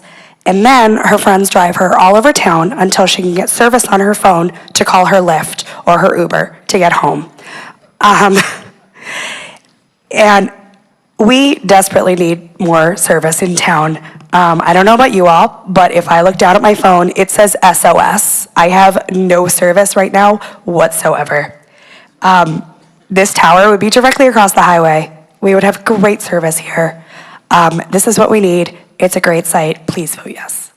Thank you very much. Let's go to the con microphone. Hi, I'm Michael Frederick of 231 Elsinore. Mr. Frederick. I served as the executive director of the Thoreau Society for 18 years until recently, and I'm speaking on behalf of myself. This is Henry David Thoreau's Walden in part, and Walden Pond is an international symbol. I mean, we talk about climate change, we talk about biodiversity, and visitors come to Walden from almost all 50 states and countries around the world. Dr. Edward O. Wilson has been conducting biodiversity studies at Walden and Concord since 1998 and has conducted 3 studies. Thoreau was a civil engineer. Thoreau was a surveyor. You can go to the Concord Free Public Library and view his surveys. He kept detailed notes on his studies of the rivers and ponds in Concord, the flora and fauna, the migratory behavior of birds, and noted that data in his journal and tabulated that data into notes and charts that are continued to be studied to this day by climate scientists. In 2022, we hosted Jane Goodall here at Concord Carlisle High School, and she wanted to go visit Walden Pond because she reads Thoreau's journal and sees the importance and significance of his work. So in terms of the cell service, from my understanding is that it's only going to give partial coverage to the school and then sets a precedent at the landfill for further development. And we're putting a cell tower right at the gateway to Walden Woods. Thank you. So I urge Thank you you. to You are oppose. Out of time. Thank you very much. Let's go to the pro microphone here. I'm Jim Terry, 368 College Road. Mr. Terry? I'm speaking on behalf of the Public Works Commission. Thank you. We appreciate the move from three months to 6 months for getting the RFP. It's going to take some time and energy. At the former landfill, there are a number of Public Works activities. We store equipment there. There are many things that the town citizens can take advantage of.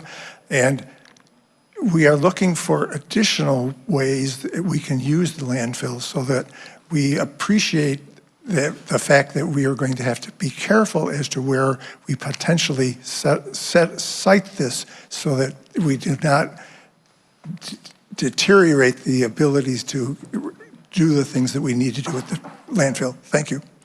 Thank you very much. Question microphone. Sven Weber, 50 Belknap. Mr. Weber. I'm a member of the Public Works Commission, but talking on my own behalf. 25 to 30 years ago, I worked for a mobile network operator, and I know how complex these maps are. And I would not rely on a map from 2003, because today we have much more bandwidth requirements. That means there's more bandwidth, is less reach.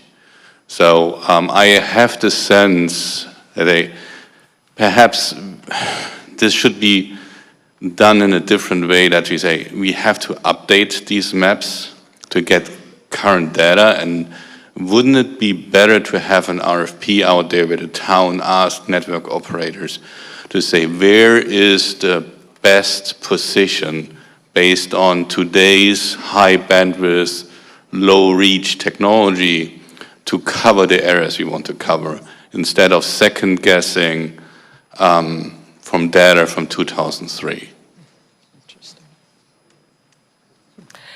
Would you like an answer to that question?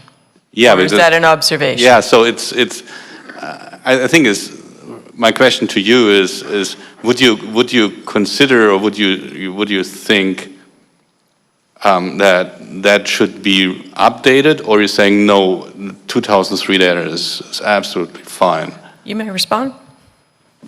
I just included that for background information. The last two sites were commissioned by the town in 2023, and the town manager does have a working group looking at sites, and this was one of the sites that was included to explore. There are two maps. The 23 map is what the current coverage is.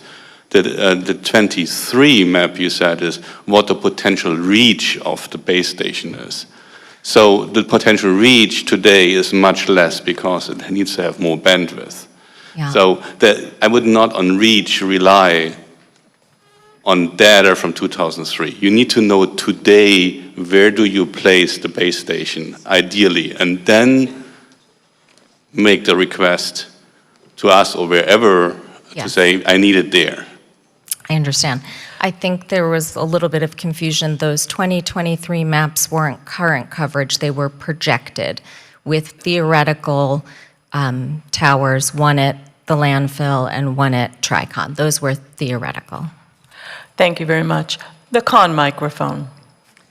Nancy Nelson, 1695 Lowell Road. Ms. Nelson. I am leaning against this article now, but I also have some questions about it.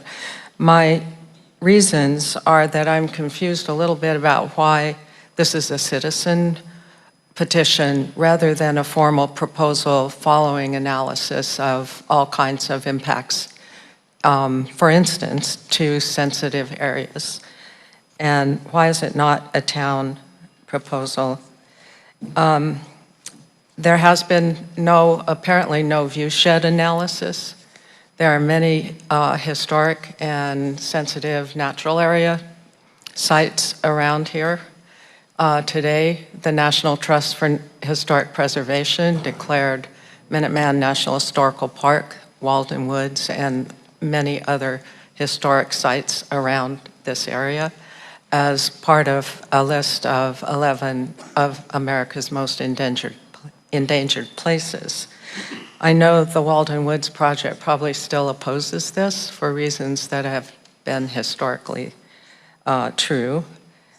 And so I'm leaning against it because I'm looking for a more official analysis that includes an analysis of impacts to historic, cultural, and natural resources. Thank you. Ms. Boyajian, would you like to address why this is a citizen petition? Yes, this step is only urging the select board to urge the town manager to put out a request for proposals. There will be time for full analysis. I would hope there would be a balloon test involved to look at visual impact. So this is only the first step in urging the select board to urge the town manager to put out a request for proposals. But my question back to you would be, isn't this a priority that the town is officially constantly looking at? And does it need a town motion to continue to be urged?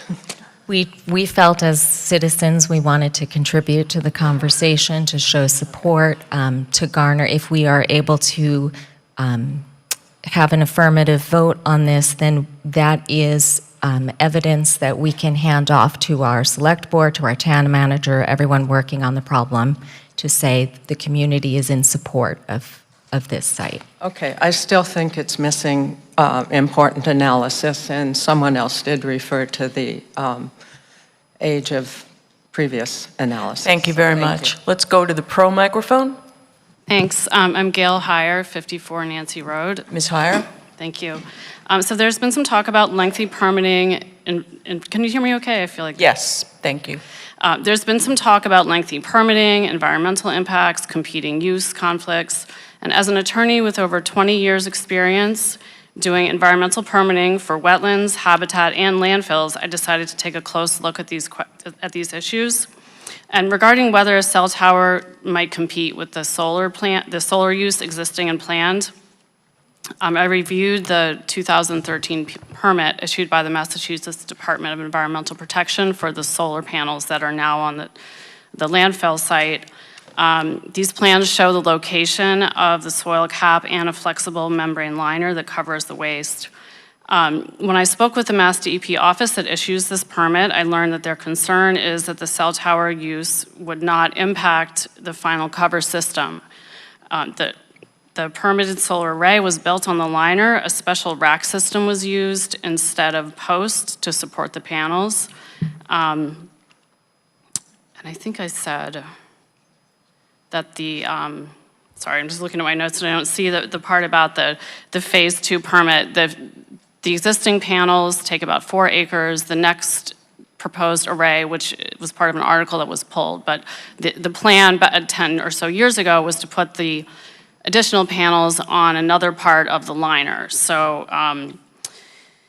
as Ms. Boyajian stated, this is a 36-acre property. It has 16 acres of landfill, and this leaves plenty of room for a cell tower. So the tower, which needs the support going into the ground, there's plenty of room to do this on the site without interfering with the solar panels.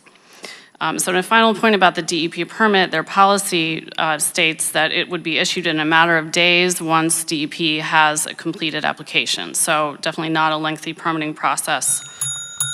Okay, I'll continue this later. So that was my first point.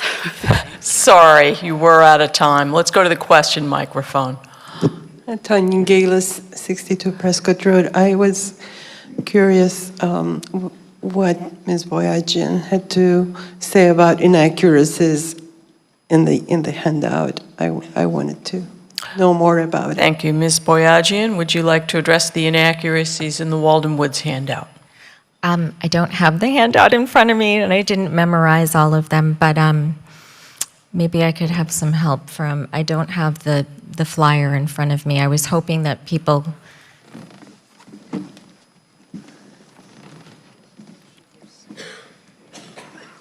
Okay, it's actually, this one is, I didn't look, this is a new one for tonight. There was one that was handed out yesterday, but there were a lot of statements about, thank you.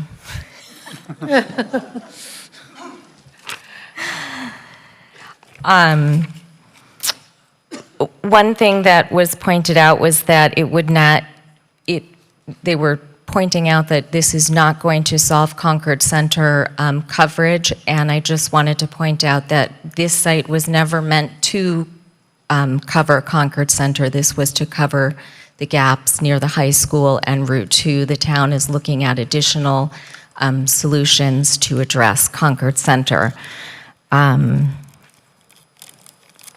I'm sorry, I was hoping people would come with the questions about the specific inaccuracies because I have to sit here and read through. About the lengthy permitting process, we don't believe that it actually would be a lengthier process than other sites. If people have more questions, yes. In particular, I'm wondering if there is any harm to natural systems and biodiversity that you know of. So I don't remember reading that specifically in here, but there's a lot of question about what the visual impact, they talk a lot about the visual impact on Walden Pond, and I'm actually not certain that it would be visible from the pond at all. Thank you. Let's go to the pro microphone. Yes, hi, Aram Adurian, Barkus Farm Road in Concord. Yes, sir. And this seems to be a sort of eminently reasonable site for a cell tower, despite the fact that in a town the size of Concord, there are, when one looks at the zoning and everything, remarkably few places to site a communications facility. It is adjacent or right off of a 4-lane highway, Route 2, right next to a landfill. It's not in the woods, it's not at Walden Pond. And I think as Ms. Boyajian mentioned, from what I could tell and my memory of the topography, it's probably about 1,500 or 2,000 feet from that site to the pond. And there's no way that an 80-foot or 100-foot or whatever tower would be visible through densely wooded area from the Walden Pond facility or the Thoreau cabin or any of those areas, I believe. But the RFP, again, this from what I understand, it's not a commitment. It's requesting the town to request the viewshed analysis and the RF coverage analysis and all the accompanying analyses that all of us will have a chance to review at open meeting. Regarding the RF analyses, I am a PhD level physicist. I've reviewed things like this. On these sort of maps, it looks like it's binary black and white, yes, no coverage. But in reality, the coverage is a continuum. And so these coverage maps really dovetail into one another. So it can be misleading to look at these maps and say, oh my gosh, there's an empty pixel there. That's really not the way to look at this. So I would indeed support this call for an RFP. Thank you very much. Question microphone. Well, Ann Humphrey, 468 Old Bedford Road. Pretty much everybody has discussed the coverage. That was going to be my first question. My question was on the maps about coverage. But what I guess I'll say instead is that I'm in town, center of town quite a bit, and phone drops calls, and I can't, make calls. I can't look anything up on the web. I've talked to several of the business owners in the center, and they can't reach their customers. Their customers can't reach them. it's long past time, I'm going to stand on my soapbox now, it's long past time that we have cell phone coverage in the center of Concord. It looks like this particular one may or may not give a little bit of coverage in the center of town. I have to say that I've heard, just this last week, actually, I heard 2 tourists, and we really love our tourists because not only do we live in a historical town, but it's our obligation to be nice to our tourists and welcome them to our very historical place. Two tourists standing and said, one said, well, I just don't have any, I have no coverage. And the other said, I just can't believe in a town like this that we don't have coverage. So doggone it, we've had years, we've come back to town meeting about having a cell phone tower here. Oh no, it'll be, cause people to have births that aren't gonna work and everything. So please, not just go another 6 months to an RFP and then wait and then it'll be years before we have something in the middle of town.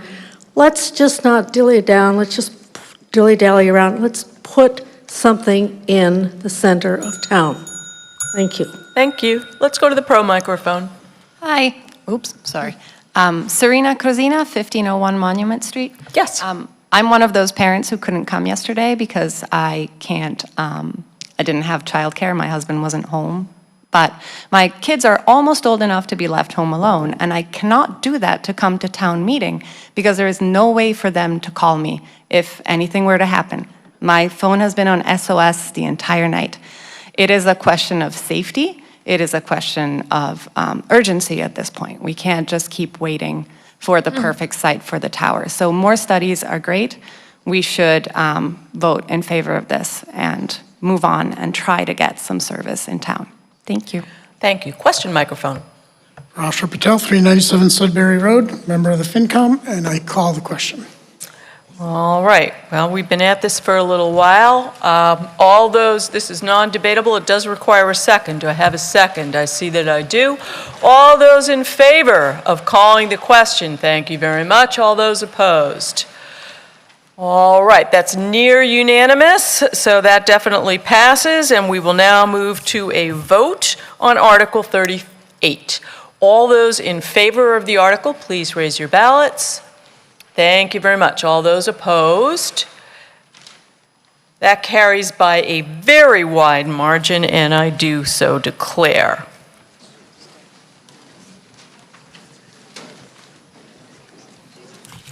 All right, so I have no motion under Article 39 and therefore declare that the meeting is taking no action on Article 39, and we will proceed to Article 40.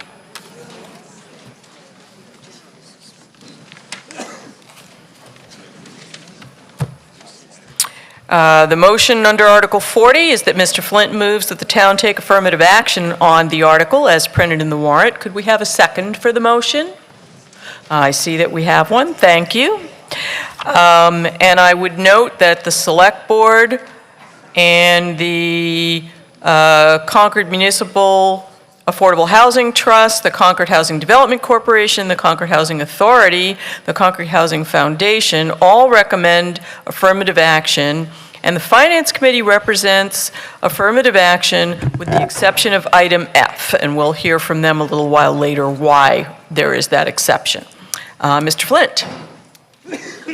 Thank you, Madam Moderator. Good evening. My name is Burton Flint. I'm the current chair of the Community Preservation Committee. I move that this meeting take affirmative action on Article 40 as printed in the warrant, and if we all work together, we can do that in 8 minutes. The CPC is charged with recommending how the town spends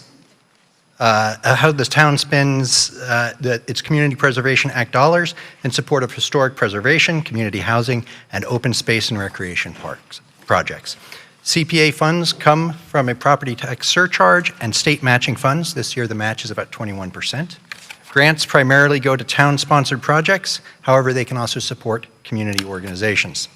This year, the CPC is recommending that 18 different projects receive CPA grants totaling $1.8 million, broken down by funding category. The proposed spending is in line with prior year's grants, with a little bit more money for community housing this year, a little bit less money for historic preservation than the running average. Given the large number of projects, I'll be brief on each project summary. The first funding for CPC recommends is $500,000 for the Concord Municipal Affordable Housing Trust.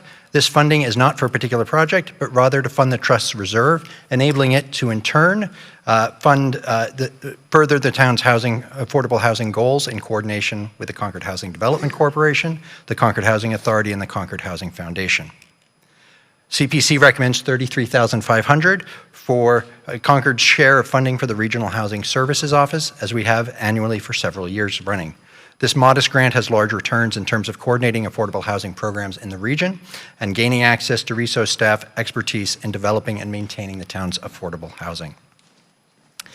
We recommend $200,000 to support the continuing design and permitting phase of a pedestrian bridge over the Assabet River, connecting the Baker Avenue businesses and recently approved 200-unit 40B residential development with a West Concord train station and Bruce Freeman Trail.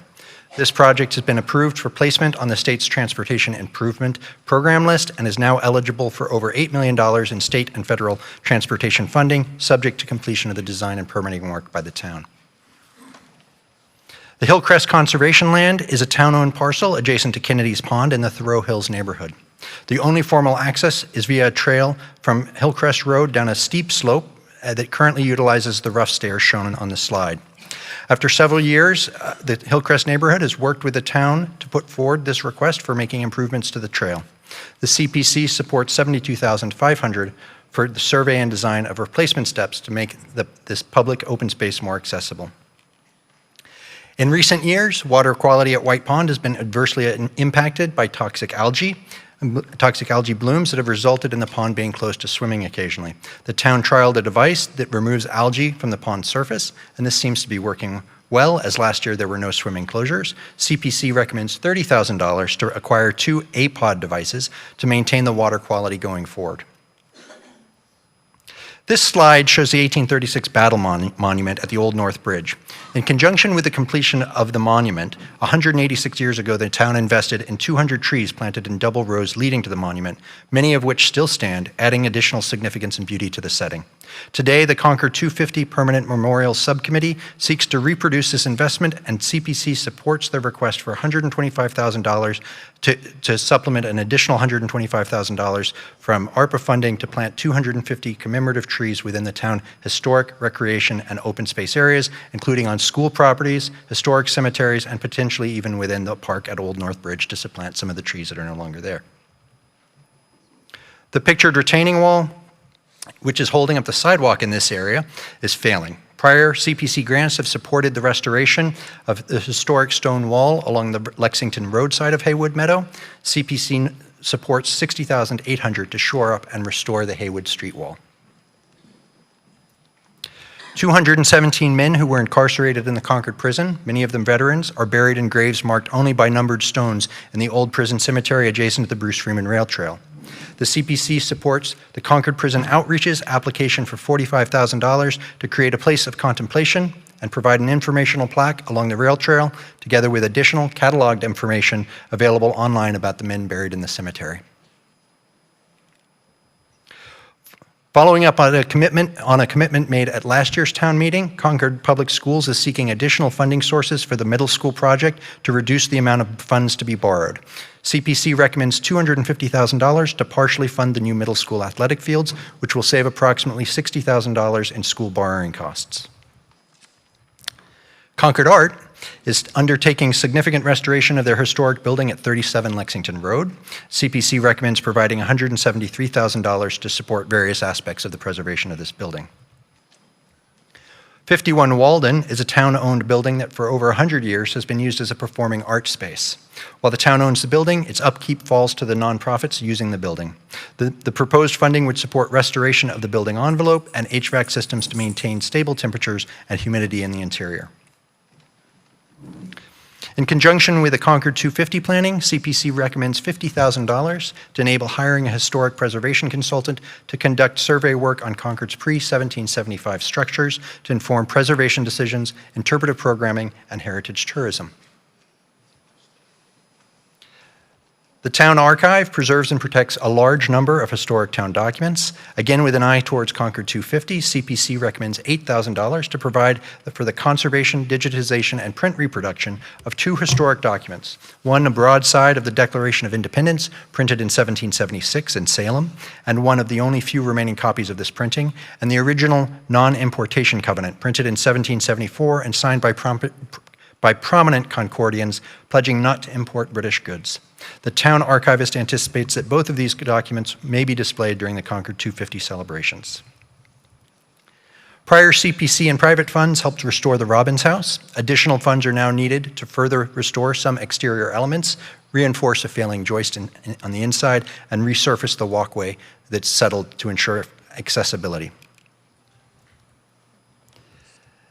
The Concord Scout House is a historic building owned by a nonprofit of the same name. The building is used for scouting activities as well as weekly dances and other community events. After many, many years of use, the maple floor is failing, and CPC recommends $35,000 of matching funds to replace the floor with identical materials. CPC recommends $22,500 to enable hiring consultants to evaluate the metal structures, including gates and fencing, in Concord's 3 historic cemeteries. CPC has previously funded restoration of stone structures within the cemeteries, and the project will assess needs and costs for repair, restoration, and replacement of these metal elements. Finally, we recommend maintaining our annual appropriation to fund staff support and other administrative expenses. Thank you very much. Thank you. Nicely done. Does someone, yes, please come. We'll hear from Carlin Reed on behalf of the Finance Committee.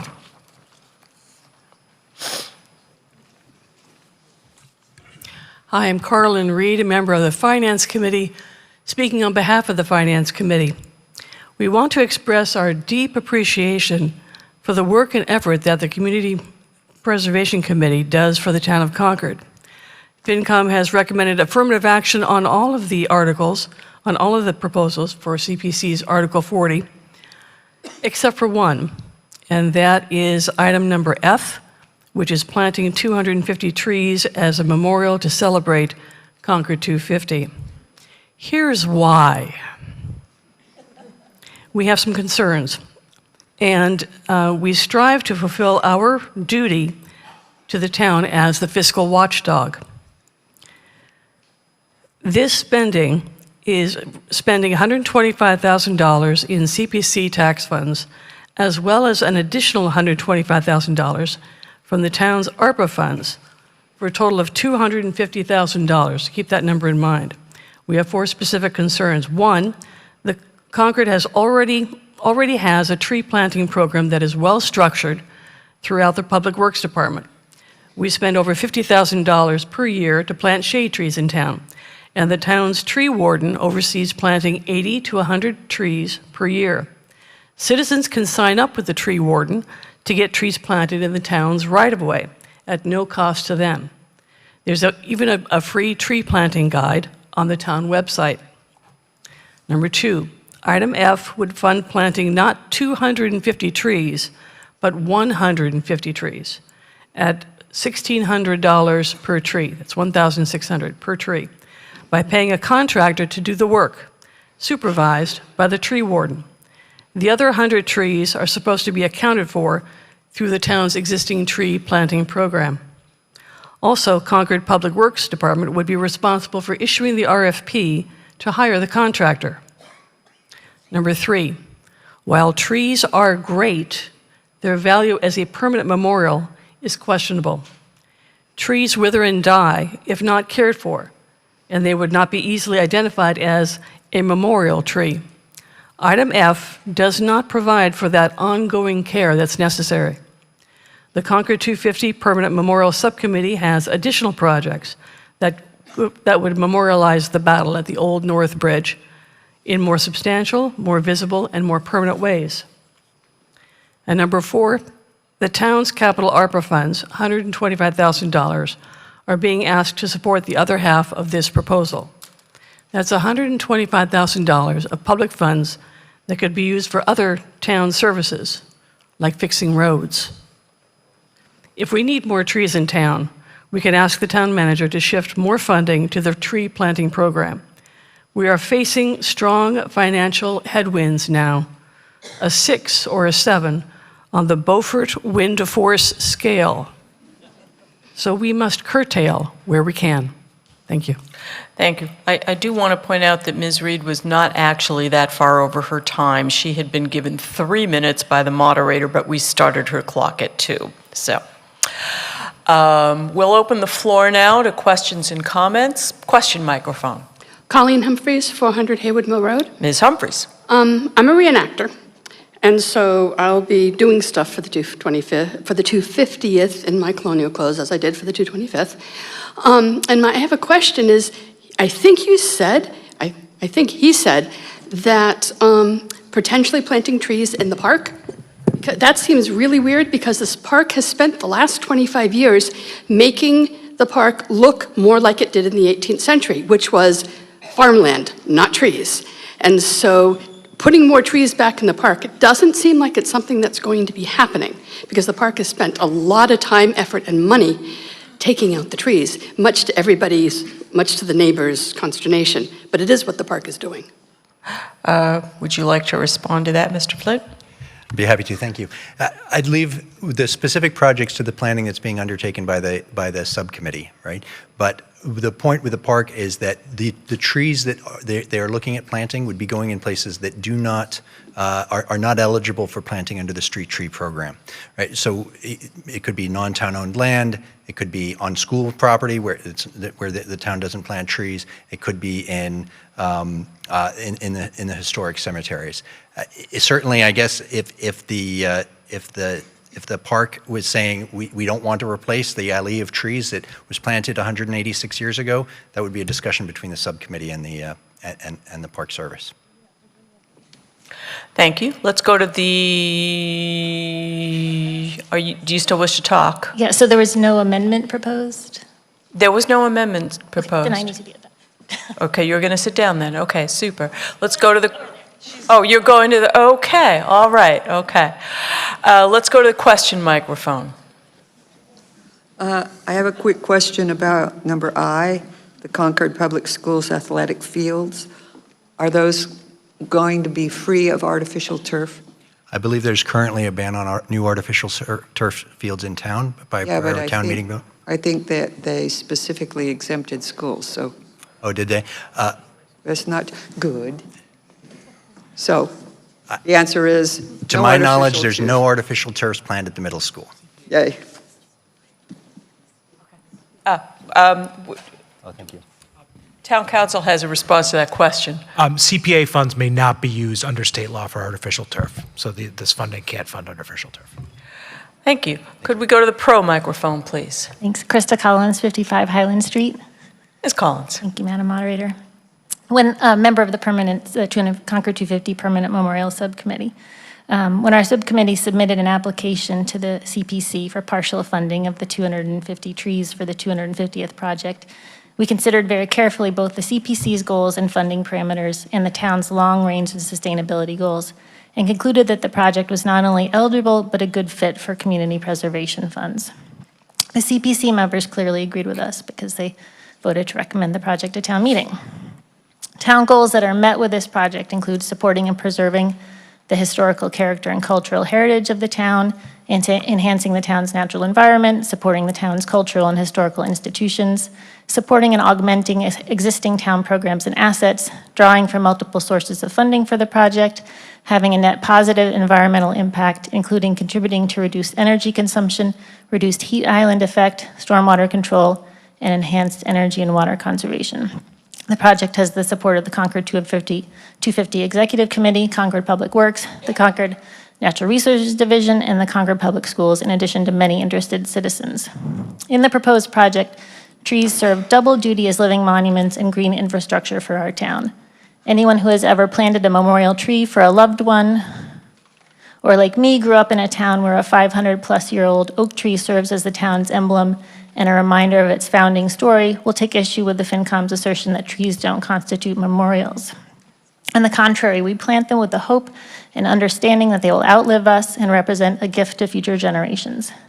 And while some may argue that may argue with reducing nature's value to dollars and cents.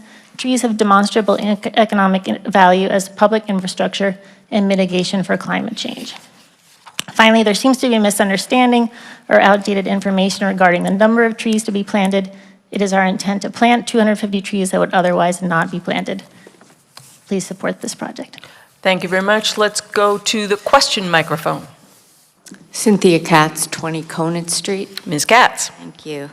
I think all these projects look great, and my question is, if a project decides that they want to change the scope of what they were awarded, can they do that? Are you speaking about any specific project or just in general? In general. Okay, because I know there's a lot of questions around Warner's Pond and the like. When we award funding, award funding, there's a grant agreement that we enter into which defines the scope of the project. Within that scope, the applicant can spend the money. Outside the scope, the funding is not. If it's not within that scope, the funding can't be used for that. That's under the grant agreement that they enter into with the town. Okay. Okay. Thank you very much. Pro microphone. Hello, Mark Galis, 62 Prescott Road. Mr. Galis. Thank you, Madam Moderator. I strongly support all of the items on the list. I think it's a fantastic range of wonderful projects. I'm very, very happy to see that, and I can only imagine the amount of work that was put in to balance all of these things, great offerings to the town.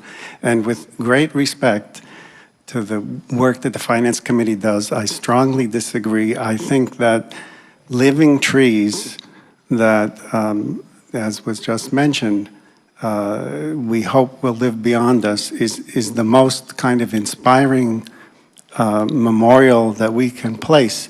Every time somebody talks about permanent memorial, I think about the works of man do not, I mean, we're fooling ourselves when we talk about putting a stone or a brass plaque or something that sooner or later becomes a ruin. The mortality of the trees matches our own mortality and inspires us to kind of think about different time spans, the living environment, all the benefits of trees. I strongly support that item F in addition to all the other great ones. Thank you. Thank you very much. Question microphone. Peggy Wargelin, 97 Hillside Ave. It was mentioned it was $1,600 per tree, so those must be fairly substantial trees. Like what caliper are we talking? Are we talking, like 3-inch diameter trunks, or do we know? Krista, do you have an estimate on caliper of trees? Just because that would explain the cost. The cost covers the tree, the planting, and 2 years of maintenance. Yes. Yeah, and these would be, that's for about a 3.5-inch caliper tree. We're also hoping to find some cost savings by doing smaller trees and where we can plant more trees in groves. Nope, that makes sense. Okay, thank you. Pro microphone. Nancy Nelson, 1695 Lowell Road. I think I've spoken more tonight than I have in the last 15 years. I have to correct something about the alley that leads to the 1835 monument and then the bridge. The trees that were planted sometime after that monument was created. 2 years. Amid quite a bit of controversy to get that far. But the townspeople planted those specifically to make a special entrance to the monument. Secondly, we won't go into the clearing of the park because they did clear some spaces, but they're planting a lot.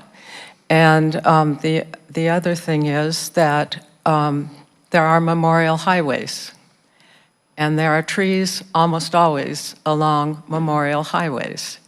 And the trees outlast the highways, which require periodic maintenance and rebuilding all the time. And the trees mostly will survive. Madam Moderator, may I make one point too? And at Old North Bridge, they've rebuilt the bridge 4 times in the lifetime of those trees. There you go. It's washed away 4 times. There you go. And for 70 years, there was no bridge there during the lifetime of those trees. Right. And yeah, it took. Thank you. Thank you. Question microphone. Hi, good evening. Eric Moore, Francis Street, 45 Francis Street. Madam Moderator. Proceed. Thank you. So I'm not quite sure that I understand. So the article allocates a big bucket of funds. It identifies areas of specific funding. FinCom objected to one thing in this, but we're voting for everything. So I don't understand how the FinCom opinion is material to what we're voting on. I think FinCom was expressing their opinion on the article, but they've not made a motion to modify the article. So you're voting on the complete article as printed in the warrant. Good, thank you. Pro microphone. Yes, Dennis Fiore, 309 Strawberry Hill Road. Mr. Fiore. I'm here to support the entire of Article 40. My understanding is that the town cannot replace trees at the rate that they need to be replaced, and this will jumpstart it. And the $1,600, as was pointed out, covers the maintenance of these trees, the planting of these trees, and that I think of no better monument for our 250th than 250 trees. So I urge everybody to vote for the complete proposal. Thank you. Thank you. Question microphone. I'd like to make a motion to amend to strike the trees from the article. You may do that. Is there a second? All right. And that would be the motion to, I'm tell you what, normally we ask for 3 copies of the motion to amend on paper. I'm not going to ask you for that because this is a very clear motion. The motion is to remove item F. Yes. From Article 40. And we have a second. And we will now shift our conversation to the proposed amendment. Would anyone like to speak to the proposed amendment? I'm sorry?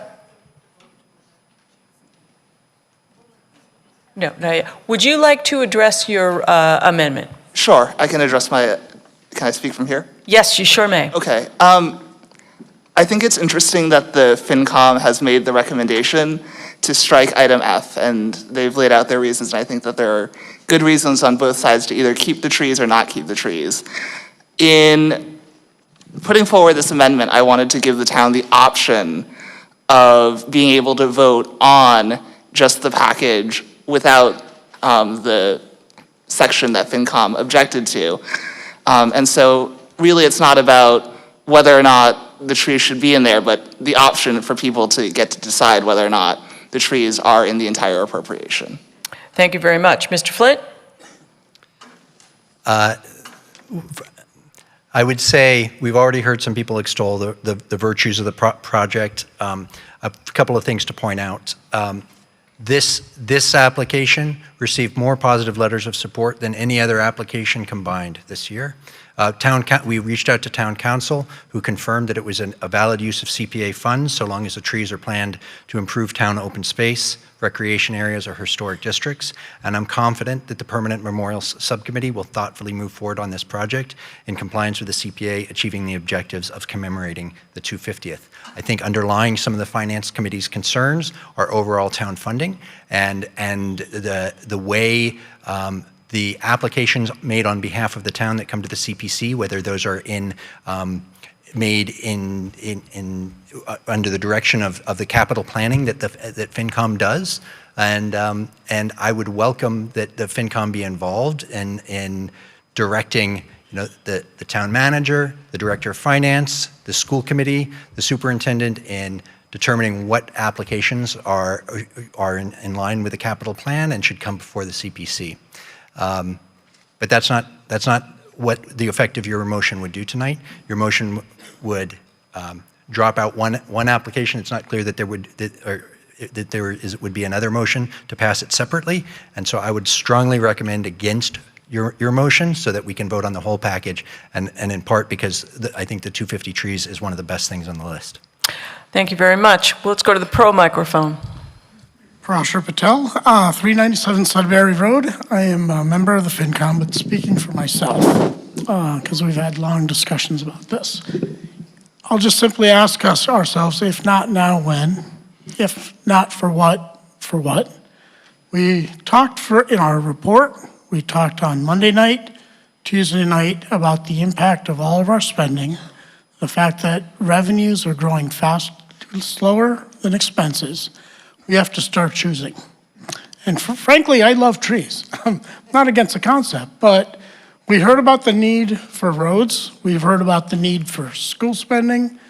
We've now got tree spending. So at what point do we, as leadership up there, elected leadership, the schools aren't here, but the select board, and the residents decide that, you know what? We don't want 7.9% increases in taxes each year. The money can be spent better else.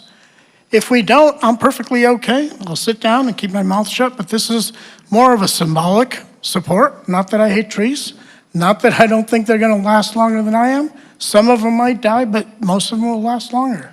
But at what point do we actually make some difficult choices and say no to things? So that's it. Thank you. Thank you very much. Let's go to the question microphone. Matt Johnson, 21 Winthrop Street. Mr. Johnson. So my understanding is that ARPA funds are under the control of the town manager, if I'm not mistaken. And the strongest objection that I heard from the Finance Committee was about the utilization of ARPA funds towards the tree project. So my question is, could this project continue with the town manager withholding the ARPA portion of the funding and this $125,000 allocation be utilized for the trees within the CPA? Would it be a requirement of the grant that they get the 125 in ARPA funding? That's right. That was part of their application, that they would be obtaining matching funding. And I think, but typically we talk about that the applicant is responsible for obtaining matching funding. Whether that is specific to the ARPA funding or their own private fundraising, I don't know. And what would be the consequences of if the town manager did not disperse those funds? Would the entire project be withdrawn? I suppose that if they weren't able to meet their grant requirements over a period of time, eventually those funds would be clawed back by the committee. Okay, so then my question would be to the town manager. So you're continuing in the face of the Finance Committee's opposition to want to proceed to allocate these ARPA funds towards this project? I see the town manager approaching the microphone. Carrie LaFleur, town manager. I was not contemplating withholding that funding for the trees for this project. Okay. That was a commitment that was made. Okay, thank you. Many months ago. Thank you very much. Let's go to the con microphone. My comment is contrary to the amendment.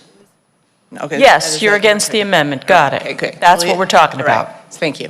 Thank you, Madam Moderator. Julia Farwell Clay, 675 Sudbury Road. I serve on the Community Participation Subcommittee of the Concord 250th, but I speak on my own behalf. I am also the most recent past president of the Garden Club of Concord. Our current president is on a club trip in New York. So I'm not speaking specifically on her behalf, but I do express the opinion of the 140 strong members of the Concord Garden Club who came up with the idea for the trees independent of the permanent memorial subcommittee. I also will note that the community participation subcommittee also came up with this idea. So it was a matter of whose fiefdom did this belong to. We gleefully ceded the territory to the memorial subcommittee. But this idea also came up during the brainstorm of the greater Concord 250th committee. And I wanted to speak to the popularity and the multiple occasions where it simultaneously occurred to people that this would be a great thing to do. Because one of the priorities of the 250th committee brainstorming session was that we needed something different this time, not just another slab of granite in Monument Square. As glorious as they all are, wouldn't it be wonderful to do something living, something that represented Concord in a new way, in a modern way, something that spoke to our situation in a changing climate. And I think that the amendment proposed is just in the wrong direction. Thank you. Thank you very much. I'm going to point out that it's 11:15, and we still have one more article after this one, and plus we got to go back to the main motion. I'm just going to ask for a sense of the meeting. How many people know how they're going to vote on this amendment? Thanks. Anybody not know how they're going to vote on the amendment? So let me just ask the people in line to speak whether you're willing to sit down and have the vote. Great, let's do that. Okay, all those in favor of the amendment, and the amendment is to delete item F from Article 40, please raise your ballots, your paper ballots. All those opposed? The amendment clearly fails. Let's go back to the main motion under Article 40, including item F. Anybody else want to speak to the main motion?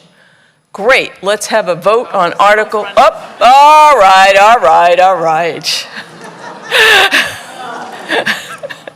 I have to take pity on you because you're jogging, so. Yeah, thank you very much. Theo Kinnemans, 252 Fairhaven Road. I'm the chair of the Zoning Board of Appeals, but I'm speaking on behalf of myself. As a little bit of a compromise, I want to suggest that it was mentioned that the trees that were going to be planted were going to be 3.5-inch caliber trees. I would like to suggest that they could be downsized to 2.5 caliber trees. They'll still be a substantial tree. They'll be a lot cheaper, easier to plant, better survival rate. And I speak as a registered landscape architect here. And I think there could be a significant amount of cost savings here, not the full amount of the ARPA funds that's going to be needed, but it would be a gesture to bridge the gap. Thank you, and I would just respond very quickly. Of course, if you conveyed that to the subcommittee and they agreed with you, any money that's left over from the grant that does not get spent eventually comes back to CPC and is used for future projects. Thank you very much. Well, I was actually hoping it would go back or not use ARPA funds for it, but all the CPC money. I imagine they'd spend the ARPA funds first. All right, we ready for a vote on Article 40? Looks like we are. All those in favor of Article 40? Thank you very much. All those opposed? Well, that looks unanimous. Oh, no, almost unanimous. Almost unanimous. All right, so. All right, hold on one second there, Anthony. Don't go away. Let me just, all right.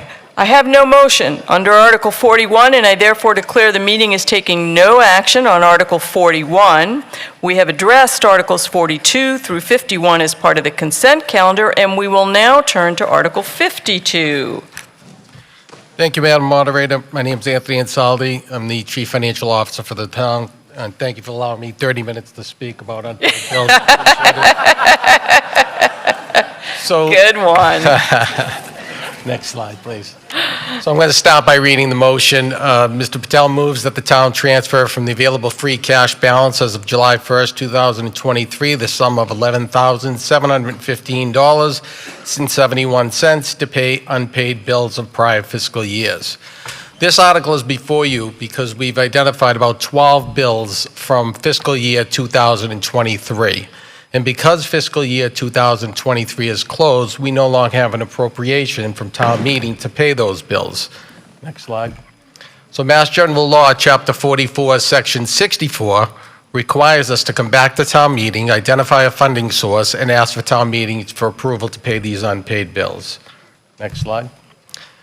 Here's the chart of the unpaid bills. There's a dozen of them from a few different departments, a couple different departments, and then ceremonies and celebrations. Next slide.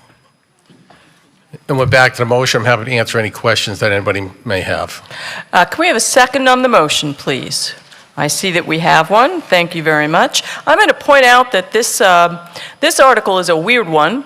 Under state law, it requires a 4/5 vote. If the vote is not unanimous, we have to count it. So just FYI. Okay. Any questions or comments on Article 52?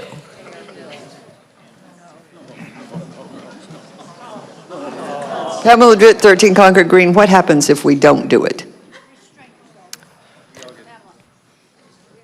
They tar and feather me in the square. No, we have to. We're required to pay it, so we're asking town meeting to allow us to do that. Any other questions? Looks like we're ready for a vote. All those in favor? All those opposed? Oh, look at that, it's unanimous. Okay. All right, I have no motion under Article 53, and I declare that we're taking no action on Article 53, and Mr. Dane has a motion.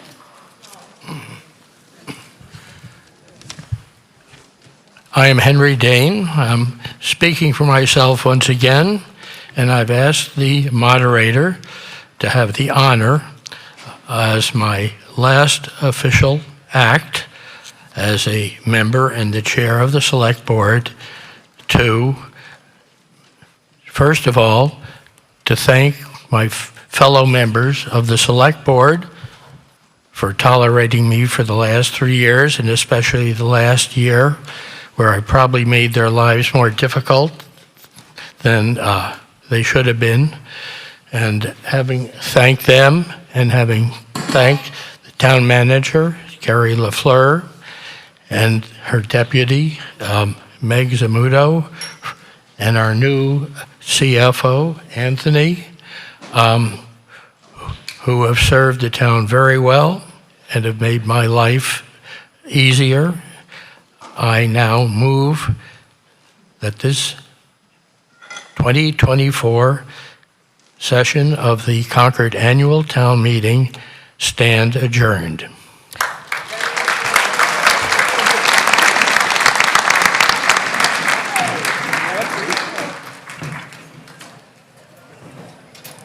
Thank you all and good night.